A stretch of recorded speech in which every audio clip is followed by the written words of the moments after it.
Doug took that back on top with him. Sean Jari, come here real quick, please.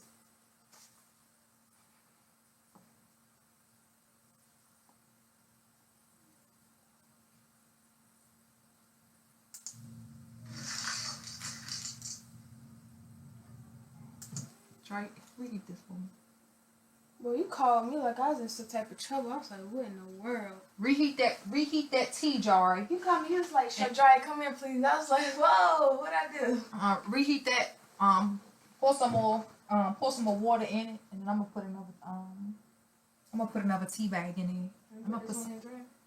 Huh? And put this one in the trash. Yeah, you can throw that in the trash. Let me just get another Let me get another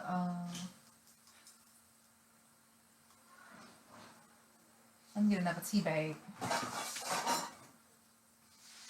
Let me get my tea.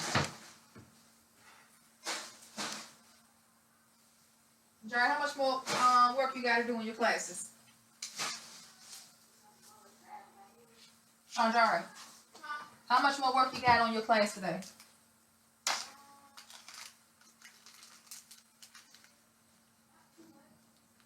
All right, because I need you to come and fill these containers up, and for the rest of this salt. Let me get that box. Doug brought the box in here, right in the living room, not in the office.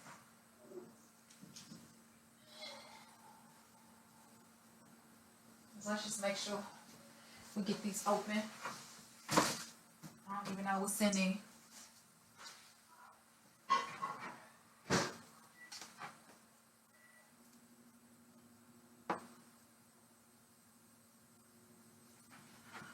All right, I'm gonna get started in just a second.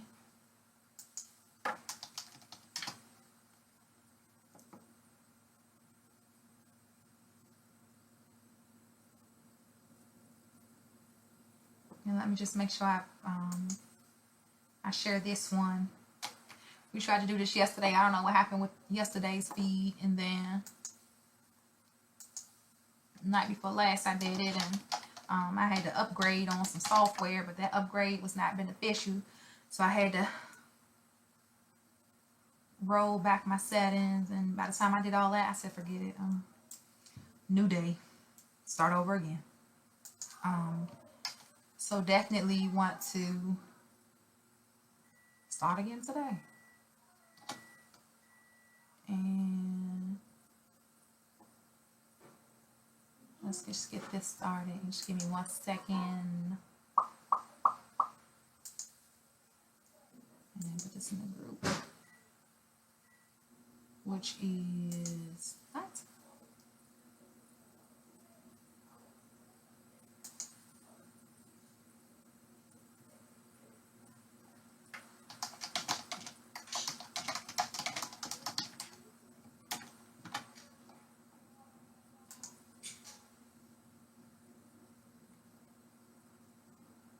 Okay, sweet.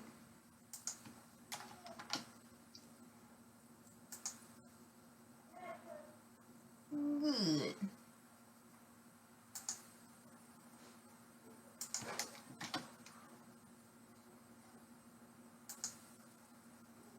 Just give me 1 second. Try to get as many people up. We tried this, so we just got a few people. I gotta wait to get online and we can get started. And today we're talking about bacterial vaginitis. So yeah.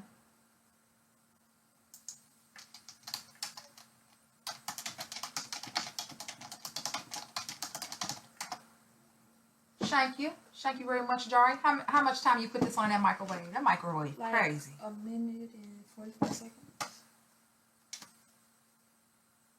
That microwave crazy. You even burnt your daggone finger off. I almost burnt my daggone finger off. So definitely, you gotta be careful with that microwave. I'm just gonna tear this.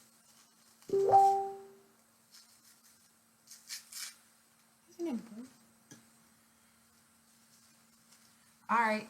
When you're done with your classes, you need to come in here. I gotta get that box right there open, and I put some empty containers over there. So I already wrote the names on the containers. We just gotta put all the extracts in them containers, and then whatever's in that box, I'll label the containers for that too.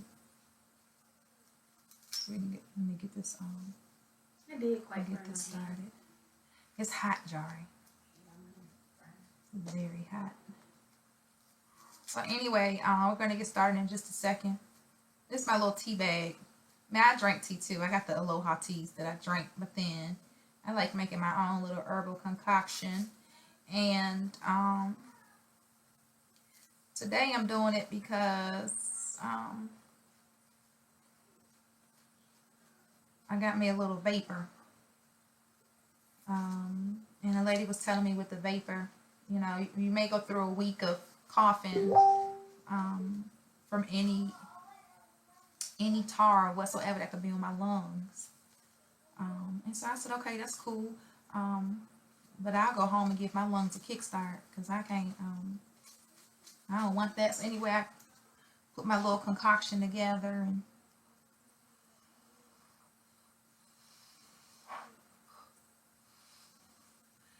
that's my way of mixing it up because I don't have a spoon. All right.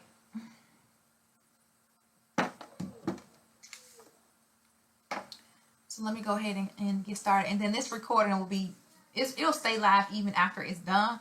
That way, if you have to, you want to tell somebody else, you know, because you can explain something to somebody and they may not listen. So it's just easier if they heard it from somebody else. And so we'll keep it live. We'll keep it live for that reason. And again, you know, I'm Ivy Ruffin, and I founded The Pearls in 2009. Initially, when I started in 2009, and I put in a newsletter. Most of you received a newsletter if you're subscribed, because you purchased pearls in the past. If you're not subscribed, then you didn't receive that newsletter. And so the only way you would get it now is like if you click on one of the links through Facebook. So if you go to facebook.com and type in Chandrai Pretty, all of the different distributors pages will come up, and the newsletters are there as well. So you can definitely check it out there. But initially, you know, I married in 2009, and one night he was asking me how come I had this smell, and I was like, I don't even know. You know, I had dealt with that smell for an extended period of time, like years. And I would invest into Dush. I invested into the Dush. I knew about the Nora Farms because my sister hit me on to the Nora Farms, but I just didn't like the fact that once you put it inside, it melted, and that just like, I was like, ugh, I got enough stuff going on down there. I don't need no melt going on. And so I just figured I just need a good rinse, something like a soapy water, you know. And so I started using Dush. And it got to the point where, you know, Dush was expensive, and sometimes you get one bottle in the pack, sometimes you get 2 bottles in the pack. Thank you, Dorothy. You're so sweet. Dorothy is a distributor in Virginia/Ohio. So if you ever go on Facebook, then she will pop up as well. But I started investing into Dushing, and it got to the point where I was just buying Dush, buying it. And I was like, you know what? Dush was so expensive for me at the time. I would go to the dollar store and get it because I said, you know, I got to rack up on this stuff. That's how much I was Dushing. And it got to the point where I would like Dush every time I bathed. And I didn't care about people saying, well, you shouldn't douche, your body's all natural. I was like, listen, you don't know what I'm dealing with. I have to cleanse myself. And when I was younger, maybe about, before I even had children, maybe about 13, I can remember, my sister had that big water bag in her bathroom with the hose on it. I think my mama had one when I was a little girl too, but I didn't know nothing about it. I just knew she had that water bag in the bathroom. And I used to fill it up with hot water and let the water squirt out through the little tube, because I would just give myself little showers when I was a little girl. I didn't know what it really was. So as I got older, my sister hit me to douching. She hit me to that too, because she was doing it. So I said, hell, let me give it a try. I mean, I was experimenting in the bathroom. I really wasn't being properly educated as I was, growing into womanhood. And so I would douche, but then, after we had sex or during sex, the smell would come back. And I would say, dang, you could douche, and then let's say I didn't have any sex, but I'm douche, but within the hour or so, I can go to the bathroom or something. I'd be like, man, the smell back. I mean, I did douche everything. Maybe I missed a spot. I don't know. I would fill that jar up. I would use it, then I would refill that sucker with water. I'm like, because I'm trying to, like wash, rinse, and repeat. That's how much I was dealing with this smell. And that smell made me very uncomfortable. And sometimes when it was time for me to be intimate, in the back of my mind, I was more concerned about him smelling me than I was concerned about being pleasured. My whole thing was, oh, thank you, Brittany. I was just glad that I was actually able to, let's just, get this smell out the way. And so one day, we married in 2009, and he asked me, he was like, why you smell like that? And I was like, sweetie, listen, I don't know why I smell like that. But that's when I got on the venture to cleanse myself. I said, because I'm not going to have my husband asking me that, because this man going to be me the rest of my life. And obviously, I'm not supposed to smell like that. And there are women out there who do not smell like that. And maybe he's been with a woman who didn't have a smell. I used to be around women, like I used to catch the bus. I lived in DC, so we catch the bus everywhere. And I used to catch the bus, and big women would get on the bus. And sometimes those big women would sit right next to me, and I didn't care, especially when it was cold outside. I wanted a big woman, big healthy woman to sit next to me to keep me warm. But for these to be big women, they would always smell so fragrant. I'd be like, dang, she smells so good. Her pussy must not stink. But I said, well, maybe, I don't know. Some big girls out here that smell real good, just like a blossom. Okay, I didn't have that. And I wasn't investing in the body work, or body shop, or Victoria. I wasn't investing in none of that. I wasn't buying all that stuff. I was like, I'm just going to douche, and I got my little perfumes. But I realized over time too, a lot of that stuff just masks the problem. It covers up the problem, but the problem still exists. So I started searching for products, and the first thing I came across was the Yam Yam rods. I said, okay, I'm gonna go ahead and get this. Now people call it the seer stick. But when I was looking at it back in 2009, it was just a Yam Yam rod, and you could get like 7 of them. And it was really expensive at the time for me, because I think one rod was about $70, and I was just like, it might be worth it, then it might not. Plus the process of putting it in your vagina, and you gotta twirl it. You twirl it. It almost looks like a wand, and you twirl it, and then you take it out, and I don't know, some miracle's supposed to happen, but then you do it again. So you imagine taking this rod in and out of your vagina. I was like, well, that ain't gonna work for me, because I don't want to do something like that. And so I kept looking. At the time, I had just resigned from Howard University Hospital, but while I was there, I'm around all the chiefs of medicine, and I had a really good plastic surgeon, Dr. Pay, and he said, listen, Ivy, I can cleanse your vagina. Well, he didn't say cleanse, he said you can make it pretty again. So I was like, okay, that's vagioplasty. That's when you put your vagina under plastic surgery. He said he would take the scalpel, he's going to cut my vaginal walls, and then interlink the cuts, cut off my lips, just like trim it and all of that. And at first I was like, okay, and it cost about $3,000, and I was like, okay.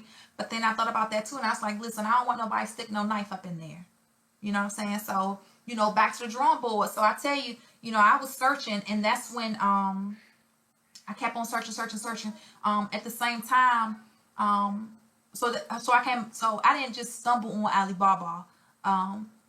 When I stopped working at Howard University Hospital, let me see, I stopped working at Howard. I quit Howard. I quit. So I think it was before. It must have been before I got. No, at some point in time, I didn't have a job, and I really can't remember when. But I didn't have a job, but it was before 2009. I didn't have a job, and I would go to unemployment office, and one day this guy was sitting next to me, and I was like, hey, what's up? You talk to people in unemployment office because that's just what you do. You in there just like them trying to find a job. He was fresh out of jail, and he was in a halfway house. The halfway house let you out for a few hours a day to do your job search, and you got to come back. And he was telling me, I'm in the halfway house. Woo woo woo. I was like, okay, that's good. We in unemployment office. I'm looking at your screen because I don't know what you're doing. I'm just checking it out, being nosy. That's what we do. And he was on Alibaba. So in my mind, I said, oh, this dude a terrorist. What is he doing up in here on that site? So I asked, I was like, what is that? And he said, oh, this is the site. This is what I'm going to do. I'm going to work on this site so I can, get my business off the ground. So I was like, okay, cool. Something legitimate. When time transpired, so when I was looking for something to cleanse myself with, that's where I went. I said, I'm just going to check it out. Because I saw when he was doing, I saw all kinds of stuff on there. At that time, I was not looking for anything to cleanse myself. But I did go to that site and, I was putting in different search terms and I found herbal tampons. So I was like, okay, cool. It said make the vagina nice and tight. And I was like, okay, that's cool. I know Chinese men are known for not, regular Chinese people, not the ones they say was black first. Chinese people known for not having, men don't have big penises. So I was like, so dang, she got to be real tight to feel him. So I said, if she got to get that tight, I don't really need that much tightness because I got a black man at home, but I need to fix it. So I was like, okay, cool. Because plus on the side of not, having that, on the side of smelling, when we first met, everything was good. It seemed like after we got married, I lost all attraction. Like I just wasn't feeling it. I had to put in too much work. And I was just like, that's just too much. So I said, okay, cool. I'm gonna tighten up my vagina. That's what's up. So I ordered the tampons. They came to my house. I used it. And yeah, she tightened me up. So I was like, ooh, but then they had some bonuses with it. And I caught hold of the bonuses because my vagina discharged. When I first used the pearl, I call them pearls now, but they were called herbal tampons. When I first used it, I put it in like they told me to and took it out. And I forgot all about it. One day I went to the bathroom and I saw the discharge in my underwear and I freaked out because I was like, what in the world is this? I didn't even know I was going to discharge. It blew my mind. I was like, okay, so I had some stuff up in me. And I kept doing it. And then I passed it on to some of my friends. I had some friends back in the day, some older women who I used to deal with. And because I was trying to get my life right with Jesus at the time. So, I used to have some women, come see me to bless me, bless it. And so I said, listen, I got something, and they tried it and it worked for them too. And these were women who suffered with, they were older women. So, menopause with dry vaginas, just everything dry. So I said, cool, try this out, see if it worked. It worked, and they was like, hey, Ivy, let me give you some. I was like, no, I don't really want no money for it. You just go ahead, cleanse yourself. It's all good. So it was working. It started working for a lot of women, and I realized, hey, you know what? This is a good product. It's cleansing women. It's helping women feel good. I'm going to keep on introducing it to women, and that's what I did in 2009. And I kept doing it. I actually came across one of my old brochures because I done came a long way. I had a real old brochure. I saw it the other day in here. I might find it again while I'm talking. But, so I'm selling herbal tampons. That's my thing. And I started selling it on Facebook. I really wasn't big on Facebook. But I put up my little page. I'm like, hey, I'm selling these herbal tampons. Cleanse your vagina. It was some people being skeptical. It was some people who was interested because they was like, at this point in life, I don't really have nothing to lose. They trying to get their vagina back, And, but then there were some women who were like, we don't need this. We don't need it from you. You got some other people out here of the same race as myself that was just on something else.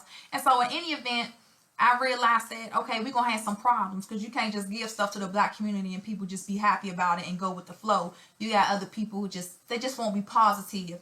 And I noticed that some people, they would come to me and ask me what were my ingredients back then.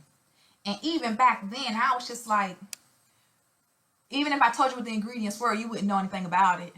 You really wouldn't because it's not indigenous to the U.S. And so I would ask people, have you ever traveled outside the U.S.? And they would say, no, we're great. Don't worry about what the ingredients are. Then I had women who would, I got put into a group on Facebook. This girl came to me and she was like, hey, it's a private group, but I want to put you in this group, because you got a good product. So I was like, okay, good, fine and dandy. She put me into the group and, of course, what I'm going to do, I'm advertising, because my thing is, I'm gonna snap your pussy back. I'm gonna cleanse it up for you. You know, pussy is the enemy. Let me cleanse it for you.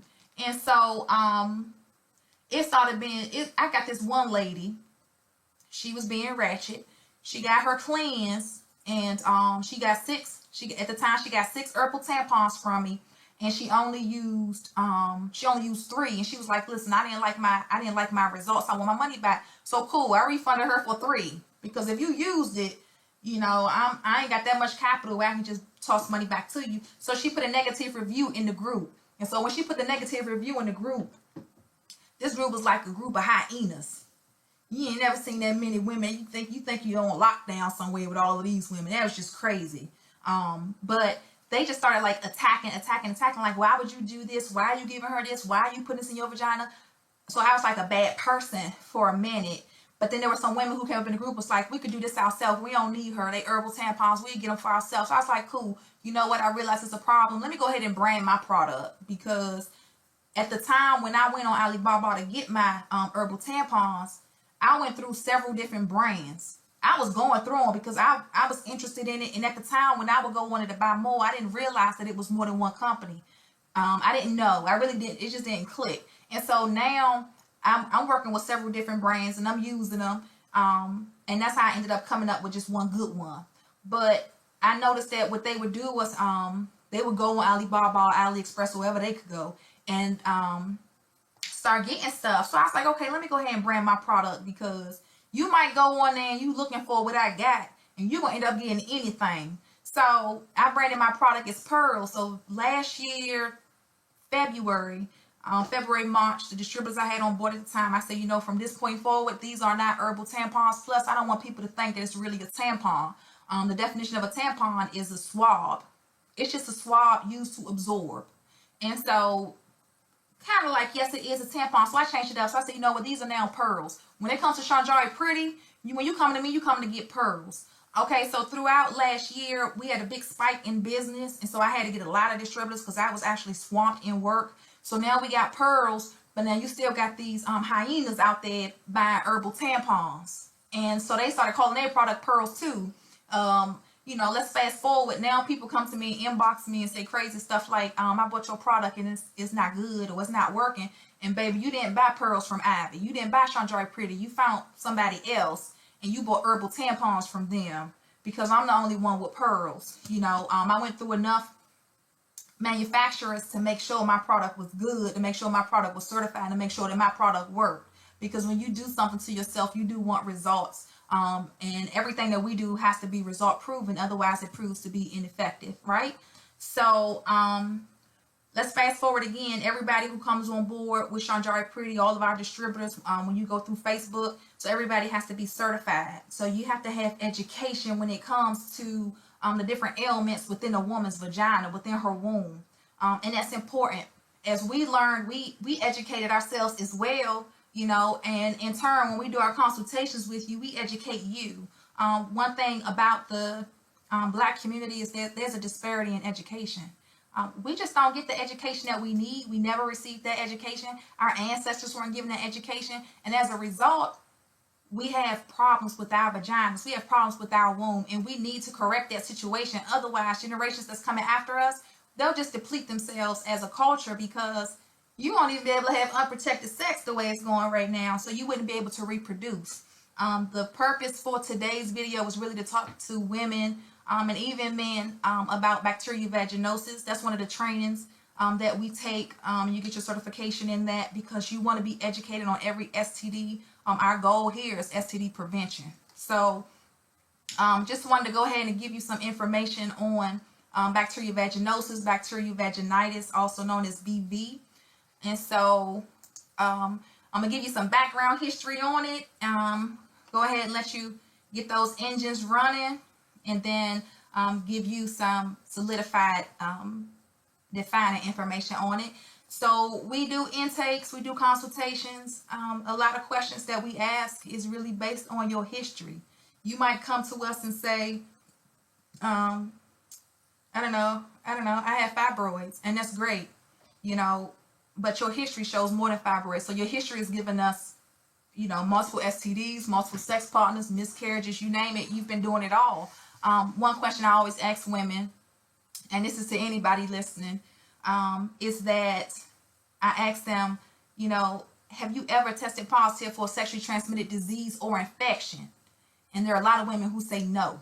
No, I've never. Okay, great. So we're going to continue on with this consultation. So now I have to specifically ask you, have you ever tested positive for BV? And when you ask that question, they say yes. Okay, so there's a misnomer there, because bacterial vaginosis is truly a sexually transmitted infection. If you tested positive for BV and never had sex, then you didn't have BV. So we get a lot of women like that. And the thing that happens with it is you'll go to the doctor, you know, you got this discharge, you'll go to the doctor and they'll say, you testing positive for BV, let's get you this prescription. Oh, and you'll take that prescription and you're going to go home and you're going to use it. Depending on the strain of bacterial vaginosis, depending on the strain, I mean, how much of it did you get? How concentrated was it? Depending on the strain, you either going to get some Flagyl, Metrogel, Metronidazole, or you're going to get some serious antibiotics. You're going to get an oral pill. You got to get something that you got to take in your mouth, right? If you're to the point where they're giving you pills, you got a real bad strain of BV.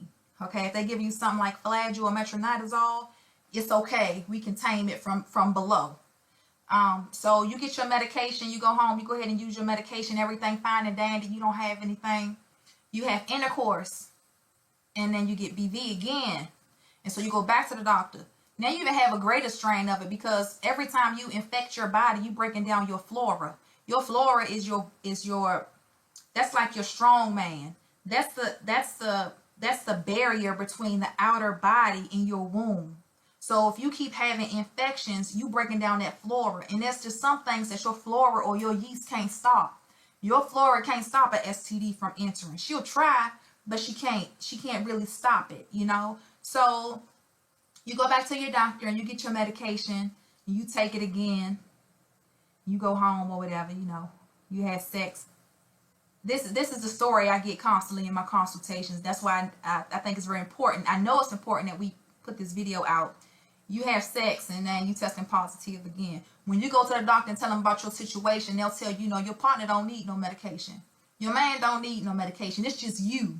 Something wrong with your vagina. It's just you, baby. So your lifestyle really hasn't changed and you are being treated for BV.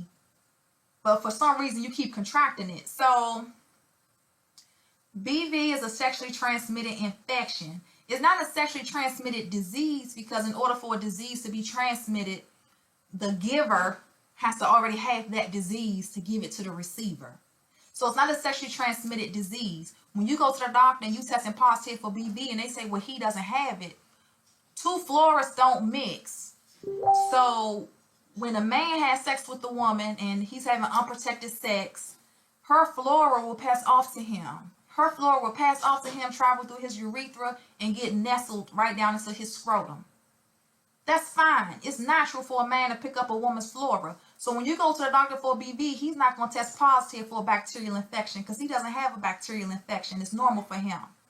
But if you a new partner, you just met this man, and sometimes it's sad to say you've been with this man for a long time and you just got it.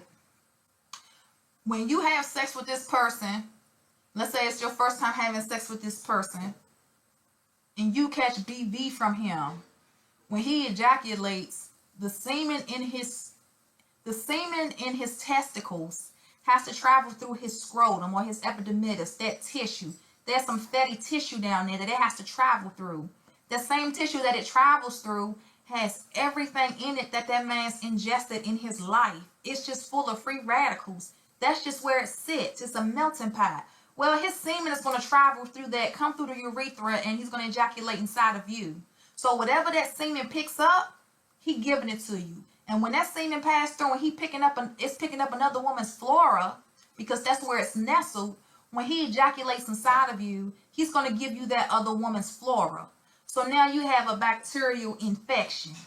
It's not bacteria from the food you're eating or tight draws. That's yeast infection. That's just too much yeast, and your yeast down there going crazy. That's not what this is. So you go to the doctor and they say, you know what, you got bacterial infection, bacterial vaginitis or whatever. We're going to give you the medication. You go home and sleep with him. He going to reintroduce that woman's flora to you again. So when you go to the doctor, what you want to let them know is that not only have I been exposed to bacterial vaginosis, I believe that my partner should still be treated. Because if you keep getting treated and he's not being treated, you're going to keep re-exposing yourself to this bacteria, and you're constantly destroying your flora. Bacterial vaginosis, chlamydia, gonorrhea, trichomonas. These are really gateway infections and diseases that leads to you're either going to pick up a strand of HIV that you normally would not have picked up because your flora was too strong. You're going to end up with pelvic inflammatory disease. You have destroyed your flora so much because you keep catching BV. You've destroyed it so much that your body no longer knows what to do. The flora is basically depleted. And so your insides just inflame. They just swell up. They don't know what else to do. So you end up having an ectopic pregnancy. You get pregnant in your tubes. You know, your fallopian tubes, they just swell up. Your entire reproductive area swells up. So the only way we catch BV is from our partners. Sometimes you've been in a relationship for a while and you never had BV. You never had it. Then all of a sudden you catch it. Well, until you finish your treatments with Chandra Pretty, you can't have unprotected sex. You know, I ask women a lot, when was the last time you went in for an STD test? When was the last time you was tested? I know you went and got your PAP some time ago, but when was the last time you was tested? You know, and they may tell me they may not have been tested. And then I ask, well, when was the last time your partner was tested? You don't know when your partner was tested for STDs or infections, but you have unprotected sex with this man. So you meet him, he look clean. BV and HIV look just like me and you. You know, we're not walking around looking crippled and just disfigured. No, we're very attractive, beautiful people, but inside we have so much bacteria in us. And then we meet a guy, you know, or we meet a woman and she's pretty or he's handsome, and then we intertwine and you infected with something. So you just want to make sure that when you do meet somebody that you are practicing safe sex, and that, you know, check to see when the last time he was tested. And again, like I said, when he goes to the doctor, they're going to say he's fine because it's not normal for a woman's flora to be in a man. But he should still be tested and he should still be treated for the simple fact that you need somebody with a clean bill of health so that you aren't being infected. So that's what I know. That's what I know. I still work with the CDC. So this is proven that BV is a sexually transmitted infection. When I say transmitted, you know, it's coming from him. However, because two floras don't mix, the highest population that contracts the bacterial vaginosis infection is the lesbian community, because two floras don't mix. So even within that community, you want to make sure that you're both keeping yourselves clean, and that when you are interacting with each other for intimacy reasons, that you're staying as clean as possible, and that you're protecting whatever it is that you use when you're doing what it is that you do. Otherwise, you're introducing bacteria to each other that ultimately leads to pelvic inflammatory disease. If this is not a permanent lifestyle for you, or even if it is and you plan to conceive one day, then you just want to keep that in mind when it comes to that. And so I'm going to open this up for you, and hopefully it's legible and you can see it. And I'm going to close mine out. Let's see if you can get this on here. Maybe you can see it, maybe you can't. Let me see if you can see this one. Let's see if I can get this document to open for you.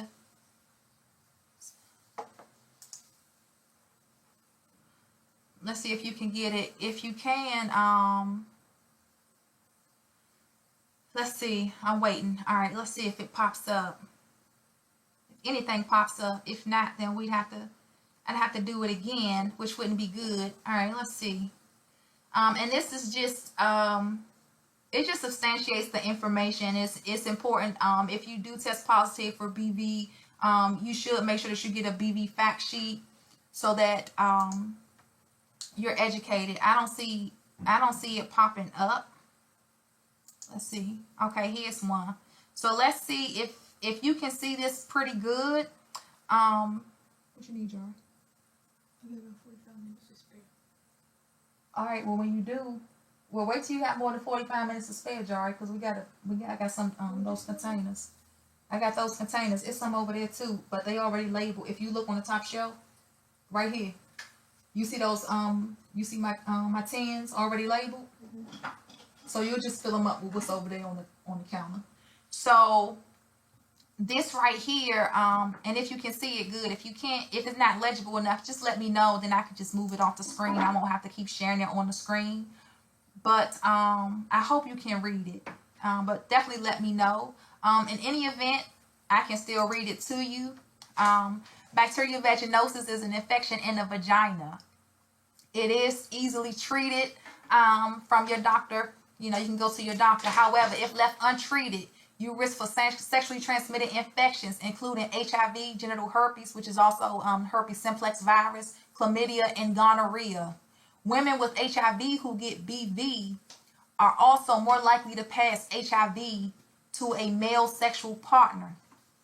If you go into how do you get BV, and like I said, this is information that's received, of course, through the U.S. Department of Health and Human Services under the Office on Women's Health, but it's also information passed down through the CDC, which is the Center for Disease Control. There are different ways that you can contract BV if you have a new sex partner. So if you've been with this guy and you just started having sex with him and didn't get him tested, or sometimes you could have had more than one sex partner in the same year. So, you know, you're having multiple sex partners. If you're douching, if you choose not to use a condom, if you go down, it says that African American women are twice as likely to catch BV than white women.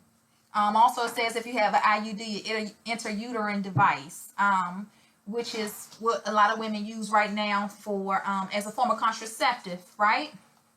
It's going to give you some symptoms of, you know, what is it like when you have BV? So some people call me and say, well, I know I got BV because I know the symptoms. They so used to catching it. They know the symptoms. So these are the symptoms of BV. So it gives you some information on that. If you go down just a little bit more, it says, what should I do if I have BV? If you go to the third bullet, it says tell any female sex partner so they can be treated. Male sex partners won't need to be treated. Male sex partners won't need to be treated because what? Because I have an infection in my body. I have an infection in my body that leads me to greater risk of catching HIV and the herpes simplex virus and chlamydia. So are you telling me that this disease that I have in my body won't cause my partner, my male partner, to also be at greater risk of contracting HIV or genital herpes or chlamydia? In essence, it does. It does lead him as well because he's really hurting himself from having that bacteria in him. But at the same time, it's also normal for a man to carry a woman's flora. It says tell any female sex partner, two floras don't mix. So if you are among the lesbian community or you bisexual, you stand a greater risk of contracting BV. Men won't need it. When you go to the doctor and get treated for BV, they're going to tell you your partner does not need this because it's really an infection, a disease that's amongst women. So what you want to do is while you're doing the treatment with the pearls, you can't have unprotected sex.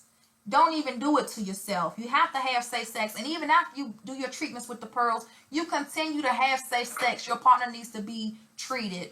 It says see your doctor or nurse again if you have symptoms that don't go away within the few days after finishing the antibiotic.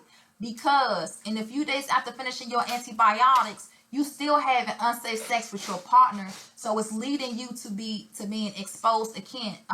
Can I lower my risk of BV? Help keep your vaginal bacteria balanced, which is your pH balance. It says only use warm water.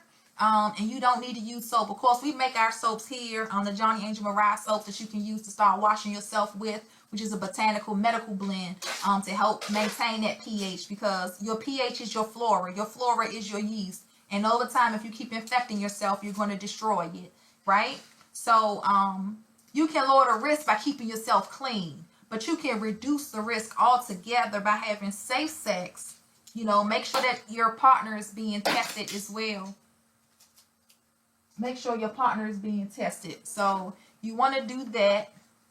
I'm going to try to close this screen out and just give you some give you some background information. So I started in 2009, and then Jar, you got to do something over there. You don't need to open it up right. Yeah, take it up or take it over there. Cause there's already some bags over there that's ready to be packaged. Wait, do those first before you even open that one up. So I started out within, at the time I was with Howard University Hospital. I stayed there for a few years. Then I also worked with Health and Human Services.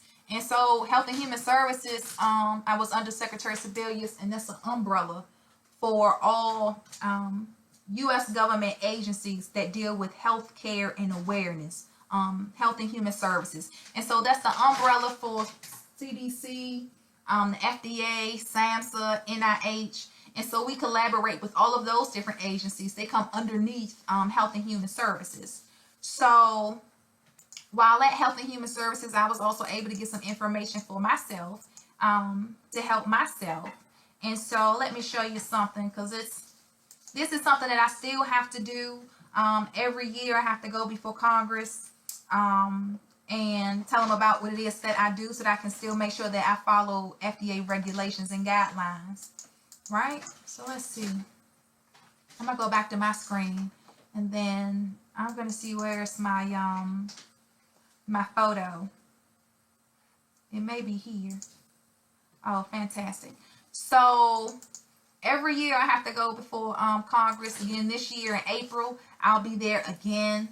And if you look intently at the photo, then you'll see these two little objects that look like flies. These two little flies in a bowl of milk. So when it comes to outreach and educating the community, especially the Black community, as it relates to STD prevention and awareness, taking care of yourself, educating yourself. So that's what Sanjari Pretty does. That's what Ivy does. And it's important that I do this, and it's important that I educate people as a whole. I didn't see any other Black people there. It was one little lady who was there, and she was representing some agencies. But I do this every year. So in April, I go back before Congress. I speak with my senator. I'm in South Carolina, so I would speak with Senator Lindsey Graham, because we still want oversight in natural products. Everybody has something that they say is all natural and holistic, but there's still guidelines that you have to follow that's passed down from the Food and Drug Administration because of the public safety. You have to keep that in mind. And that goes back to people who are going to these other sources thinking that they buying pearls. I don't know what you're buying. When I started in 2009, there were about 7 spinoffs to the herbal tampon. If you go online now, there are over a dozen, because now there's a high demand for it. In 2009, there was not a high demand for herbal tampons in the United States of America. Ivy Ruffin brought tampons to the United States of America, and now it's just blowing up. So you know what the people over in China said? Everybody and their mama want to make them. Everybody and their mama. So now you don't even know what you're getting in them whatsoever. But one thing is for certain is that we're going to make sure that the services that we provide here within Sanjari Pretty meet the Food and Drug Administration guidelines. You have to. Otherwise, you get yourself in some serious trouble. So in any event, I'll go back to D.C. In April. I go back before Congress just to make sure that my company stays. I got to make sure that I still follow the legislation passed down through the Food and Drug Administration for cosmetic products. My product is a cosmetic product. It's not considered an herbal supplement. Supplements are something that you take orally. This is not an oral product. This is something that's taken intervaginally. So I just want to keep that in mind when it comes to the services that you receive somebody. Definitely want to keep that in mind. We got a couple of photos just so you also know when it comes to having bacterial vaginosis, bacterial vaginitis, depending on the strand that you picked up. I don't know how long you had it. I don't know who you were sleeping with when you got it. I don't even know how many he was with, how many women he was sleeping with before he actually slept with you. So you think about, you run into these guys or you run into these women, you really don't know their history because you didn't do a consultation with them. You didn't do intake with them. So you really don't know what they're dealing with. But from the pictures, this is what's being transmitted to you. These are the after effects of your flora being broken down and your womb having trauma put into it. Any anything that you contract in the vagina. Let's say this is a prime example. This is BV. These women contracted BV. They contracted it somehow, some way from either male partner or female partner. And you went to the doctor and you got your medication. And the medication kills off the pathogens. It kills off that strain. It kills off those cells in your body. So it killed it, so you're good. It can kill it, but it didn't get rid of it. That's like you got roaches in your house. And you come in with your raid. And you sprayed all the roaches in your house. You could say, you know, to God be the glory, I ain't got no roaches. Yeah, but you ain't clean your kitchen up, baby. So when I come in your kitchen, you still got dead roaches on the floor. So yeah, they didn't gave you the medicine and you don't have BV, but the pathogens are still in your body. It's still sitting in there. So now you go out there and you had unprotected sex, and then you done caught something else. You might catch tricky VD. They call it trichomonas now, but in my mama's day, that was tricky VD. So let's say you catch trichomonas. Well, now that trichomonas pathogen up in your body, trichomonas or any other pathogen is like a parasite. It has to feed. So what does it feed on besides your good flora that it's planning on destroying? It's going to feed off the dead pathogens from the BV you had. That's how women end up with fibroids. That's how you end up with polyps. You know, you got cysts growing on your ovaries and you don't know why. You don't know where it came from. It's because you have years. You have a history. You have a history of trauma to your womb. And that history shows me and your discharge what's really going on. So you have all of these different things going on, and it's feeding off of dead pathogens. That's all it's doing. And once it constantly feeds, eventually it transmutes. That's how come we get these different STDs.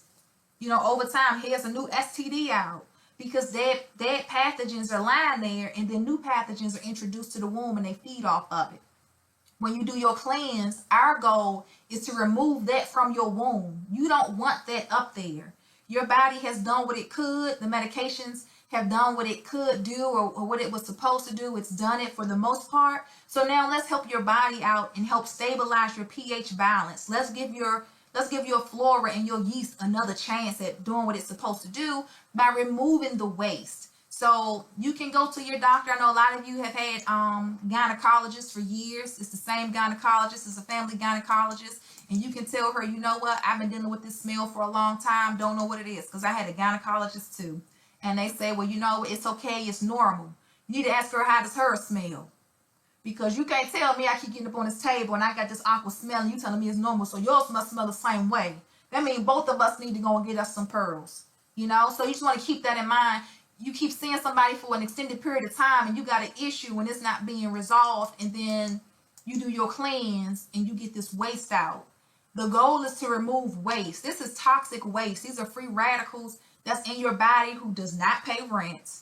You was not born with it, so the goal is to get rid of it. So I just want y'all to keep that in mind when it comes to bacterial vaginosis. It is a sexually transmitted infection. It is not identified as a sexually transmitted disease because, again, your partner has to have the disease to transmit the disease. Men don't carry bacterial vaginosis because it's absolutely 100% natural for a man to carry a woman's flora. If you've been with somebody for an extended period of time and all of a sudden popped up with BV, then, you know, if he's a keeper, you need to, you know, forgive him. Y'all need to talk about that. Go ahead and get him some antibiotics and keep it moving. But if you get infected again, then you probably want to consider getting a new partner because it's not healthy. You know, it happens all the time. I'm going to break the bad news to you so it can help you out. You know, anyhow you done had BV and it went away, and as soon as y'all start having sex, you smelled it again. He busting it in you. So in any event, that was really it for today. I'm not going to hold you up. Just wanted to give you some information on bacterial vaginosis just to make sure that everybody's educated. So when you do your consultation, you know, come on over to Facebook, type in Shanjari Pretty, you know, catch one of the distributors, do your consultation, get some education, because even though you tested positive for BV and you can say, I want to get this BV kit. Your history says you tested positive for a whole lot of stuff other than BV. So don't just go online and say, well, I'm going to get this BV kit because I tested positive for BV. You need to do a consultation. Another thing is, back in early spring of last year, because initially it was just the herbal tampons and everything, and we were selling one at a time. Literally, I was just selling one at a time.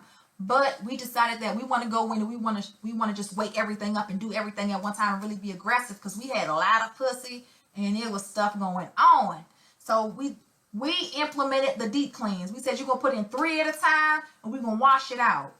At this point, we realized probably October last year, October, November, because we've done so many case studies, it's not necessary for you to put 3 pearls in at one time. You don't have to do that. So you can just get 1 pearl. If you bought 3 pearls, that's going to give you 3 cleanses. And I'm only speaking as it relates to Chandrai Pretty. Now, you got some other people out there who use the term pearls, and they use the term deep cleanse too. So whatever I say, they should follow suit.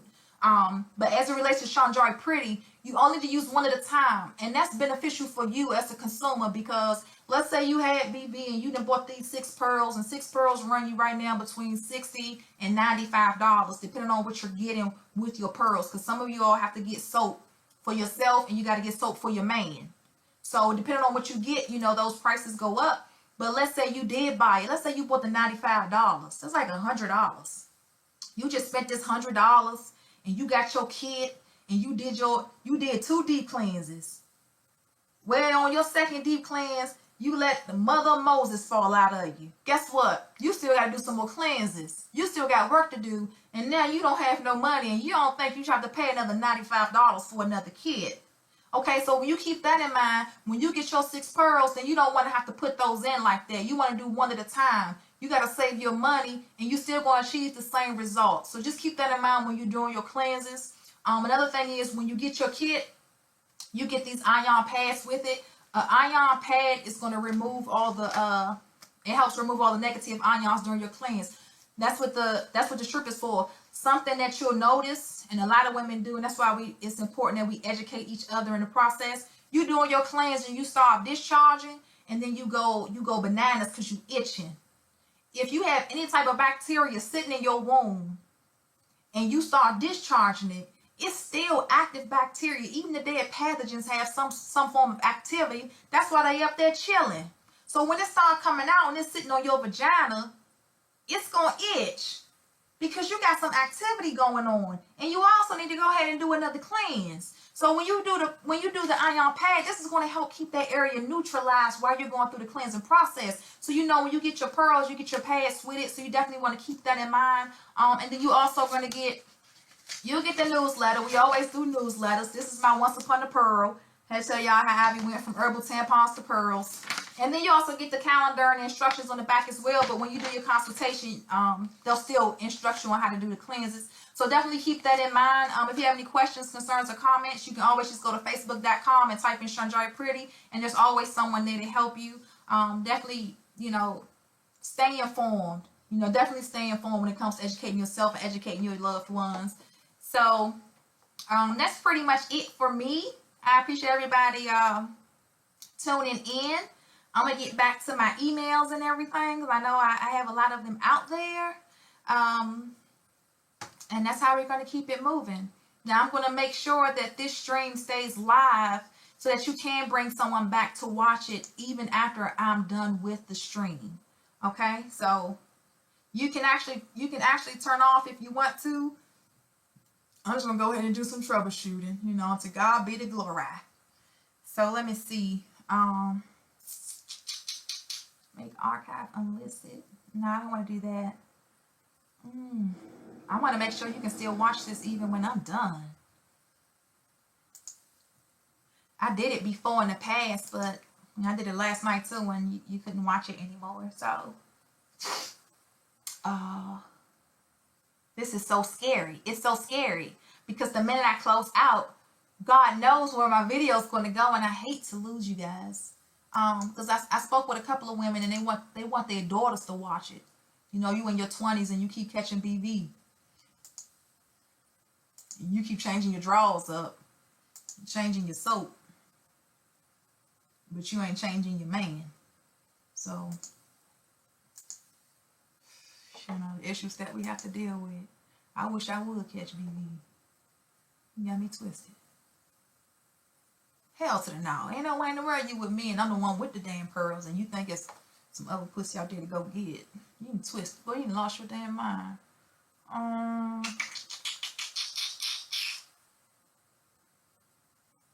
Oh, I had some people watching it. Oh, sweetheart. I had Malak, Lisa, Shanique. Shanique, I know you. I know you, Shanique. And Lisa. And then all of the distributors, of course, everybody tuned in. So definitely you want to go to facebook.com and check that out.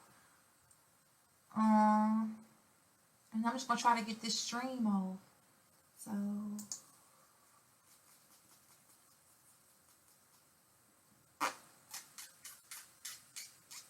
don't know how to do it. I'm so afraid. Listen, if it blank out, you know, hopefully you took some notes or something, or you put your DVR services on. Hopefully you did that. Otherwise, I'm just gonna shut it. I'm just gonna shut it down. I'm gonna shut it down.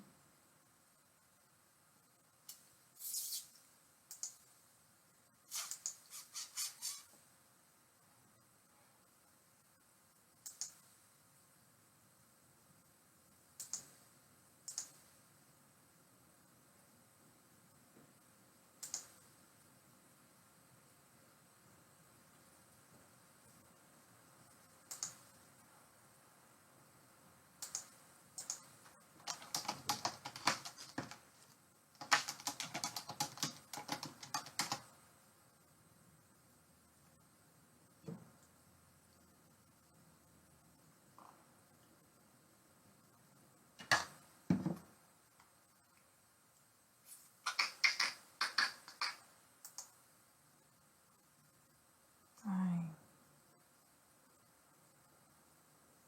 Dang. Let me see if I close it out. Will it say you're still recording?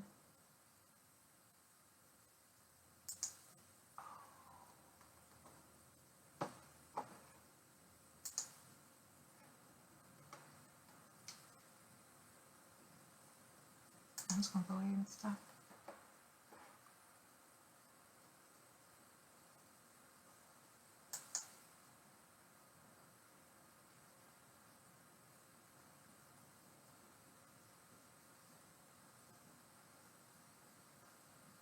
I still got people watching.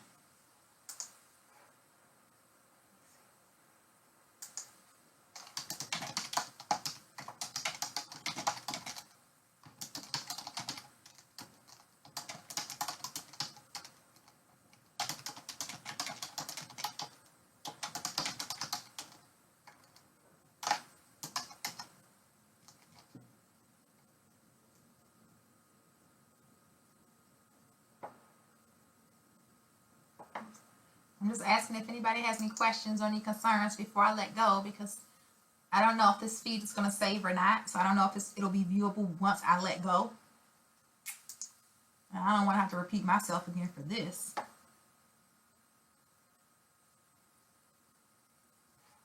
Otherwise, I'm about to shut it down. Not. And that's Dorothy, Sheila, and Brittany. So even if you do go on Facebook.com, if you do type in Chandra Pretty, you'll see Dorothy page pop up. And Brittany. I done loaded Brittany's ears up for today. And Brittany is in Florida. Brittany's in Florida. Yeah. And Sheila's in California. She's all the way over on the West Coast, and then Dorothy's up in Ohio, and she also operates Virginia as well. I don't see Sherelle on here, but Sherelle is also in Florida. She's further northern Florida, and she also has a womb sauna at her establishment, and the womb massages, all that good stuff. I'm about to shut it down.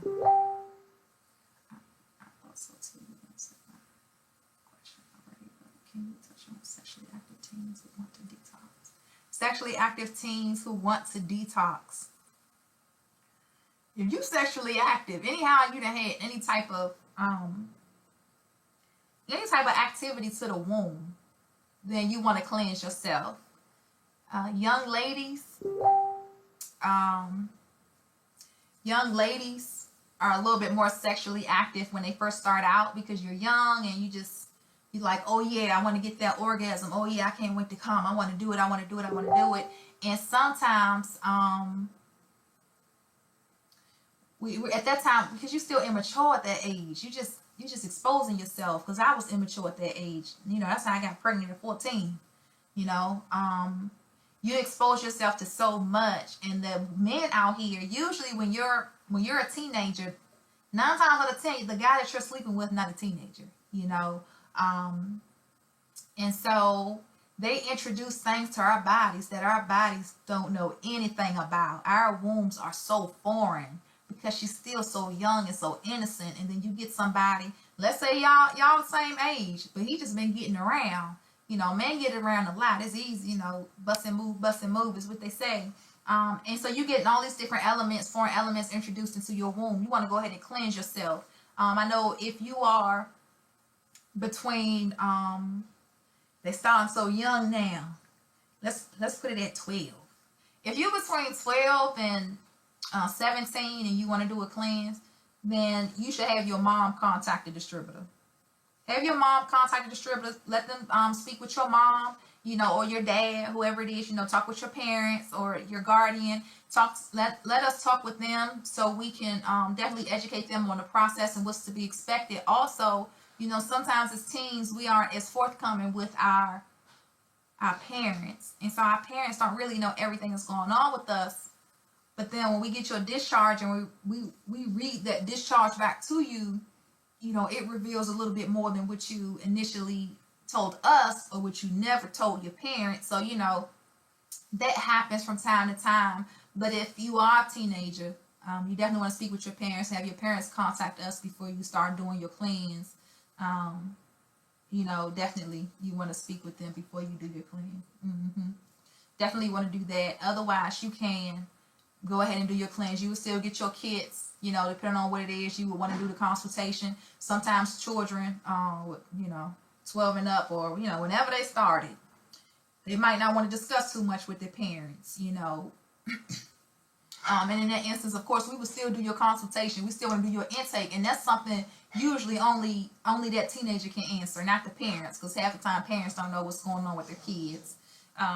Herpes simplex virus is rampant amongst teenagers. So half the time you don't even know what your baby testing positive for. You just know your baby got a smell and she ain't been feeling good lately, and you want to make an appointment to take her to the doctor. And the way the doctors work now is when you take your baby to the doctor, you don't even get to come in the room. It's up to your child to say whether or not they want the parent in the room. So you still don't know what's going on with your baby. So definitely, you know, we do the consultation, everything that we do here is, you know, it's kept confidential, but definitely do the consultation and work with your child, and, you know, and then come back to us. Dorothy say teen girls with a pH balance problem. So your daughter stinks sometimes. She smell from, oh, that's Sheila. She's just smell from time to time. Sometimes your baby got a smell on her.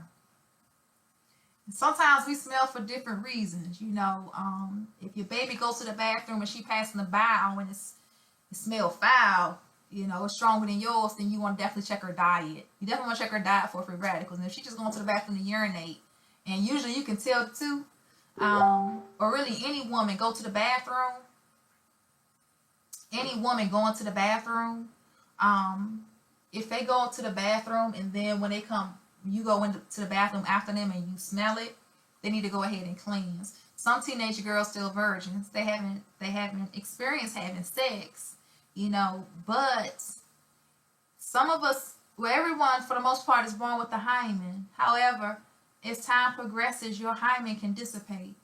Or when you first have sex, the first time you're intimate, that mucus film, you know, it will go away. So when you think about doing a cleanse, because we're going to cleanse the womb, if there was a hymen intact, it would no longer be intact. So if you are considering having your child, you know, do a cleanse because of the pH, because of the smells, then just want to keep that in mind, take that into consideration. Also, let's say you don't want them to do that, you don't want them to actually do the pearls, but you do want them to cleanse, then they can just get these ion pads. Start them off with the ion pads. Start removing all the negative ions and free radicals out of the womb.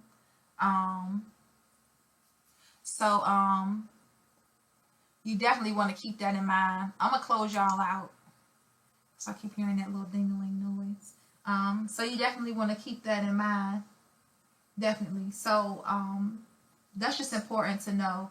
So if you do have a teenager at home, you definitely just want to call in and do a consultation. Speak with somebody before you start cleansing yourself. These are products that you're putting inside your body, and you should be cautious about it. You should speak with somebody who's educated, and who allows you to feel confident about the choice that you decide to make as it relates to cleansing yourself. Um, that's important because there's so many things going on. You do want to make sure that you're doing the right thing and you're making a serious, conscious decision when it comes to cleansing yourself. That's important. So definitely keep that in mind. Like I said, you can always go to facebook.com and you can type in Shanjari Pretty if you have any questions or concerns, anything of that nature, and you're just not satisfied, things just aren't working out for you, you don't think your questions were answered thoroughly, anything of that nature, then you can always you can redirect your questions on YouTube if you want, or you can always send, if you go to the ShanjariPretty.com website, there's an area there where you can email. You could like an information request. Also, if you did test positive for BB, your kit should come with the soap to start washing yourself with. A lot of women say, well, I use certain brands that's unscented or what have you, not knowing that that's not really the cause for the BV, but you do want to get the soap to start cleansing yourself with, and you also want to get the soap for your partner. If it's the same sex, then you want to get the soap for your female partner as well. And then for the men, you want to get the soap for the men, because we carry both. And then those will be on the JohnnyAngelMariah.com website, or you would get it from your distributor. You would get it from the educator, the woman that you speak with when you go on Facebook. That woman is who you would get your products from, and you will really establish a relationship with that woman, because you're going to be working with her for quite some time, because it's her goal to support you in your healing journey. So you would work with that person for quite some time until everything was regulated and maintained. So definitely keep that in mind. If you are sourcing for pearls, it's best that you just go ahead through Facebook. If it's something outside of Facebook, then we wouldn't recommend that you do it, since there's a lot of spin-offs, a lot of imitation, and there are people who use the term pearls and it's not pearls. So you just want to keep that in mind. Go to facebook.com and type in Shanjari Pretty. You'll see the people there that you need that can help you. If you see some different states listed, but it's not your state, you can work with a person in an adjacent state, and that's fine. Or you can go through the website and we'll find someone closer to you, or we'll just still work with you directly. I will work with you directly, and that's fine as well. So definitely keep that in mind. I'm trying to get off of this feed. I've been off for an hour now, so trying to get off of it.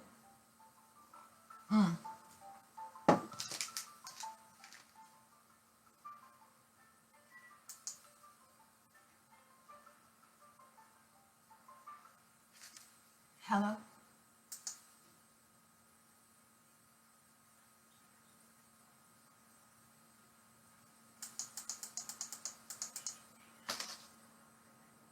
It's my brother.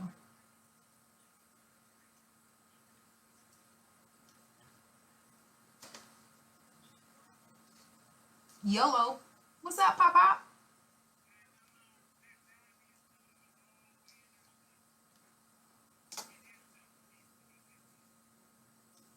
Okay. Yes, sir. I'm doing pretty good. Pretty good. How you doing? You got cut short yesterday.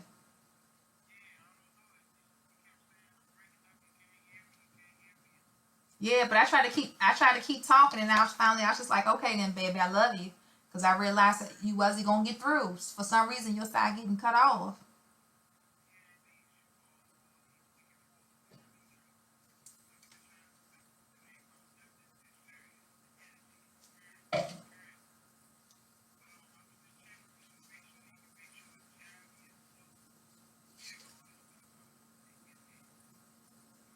Yes, sir.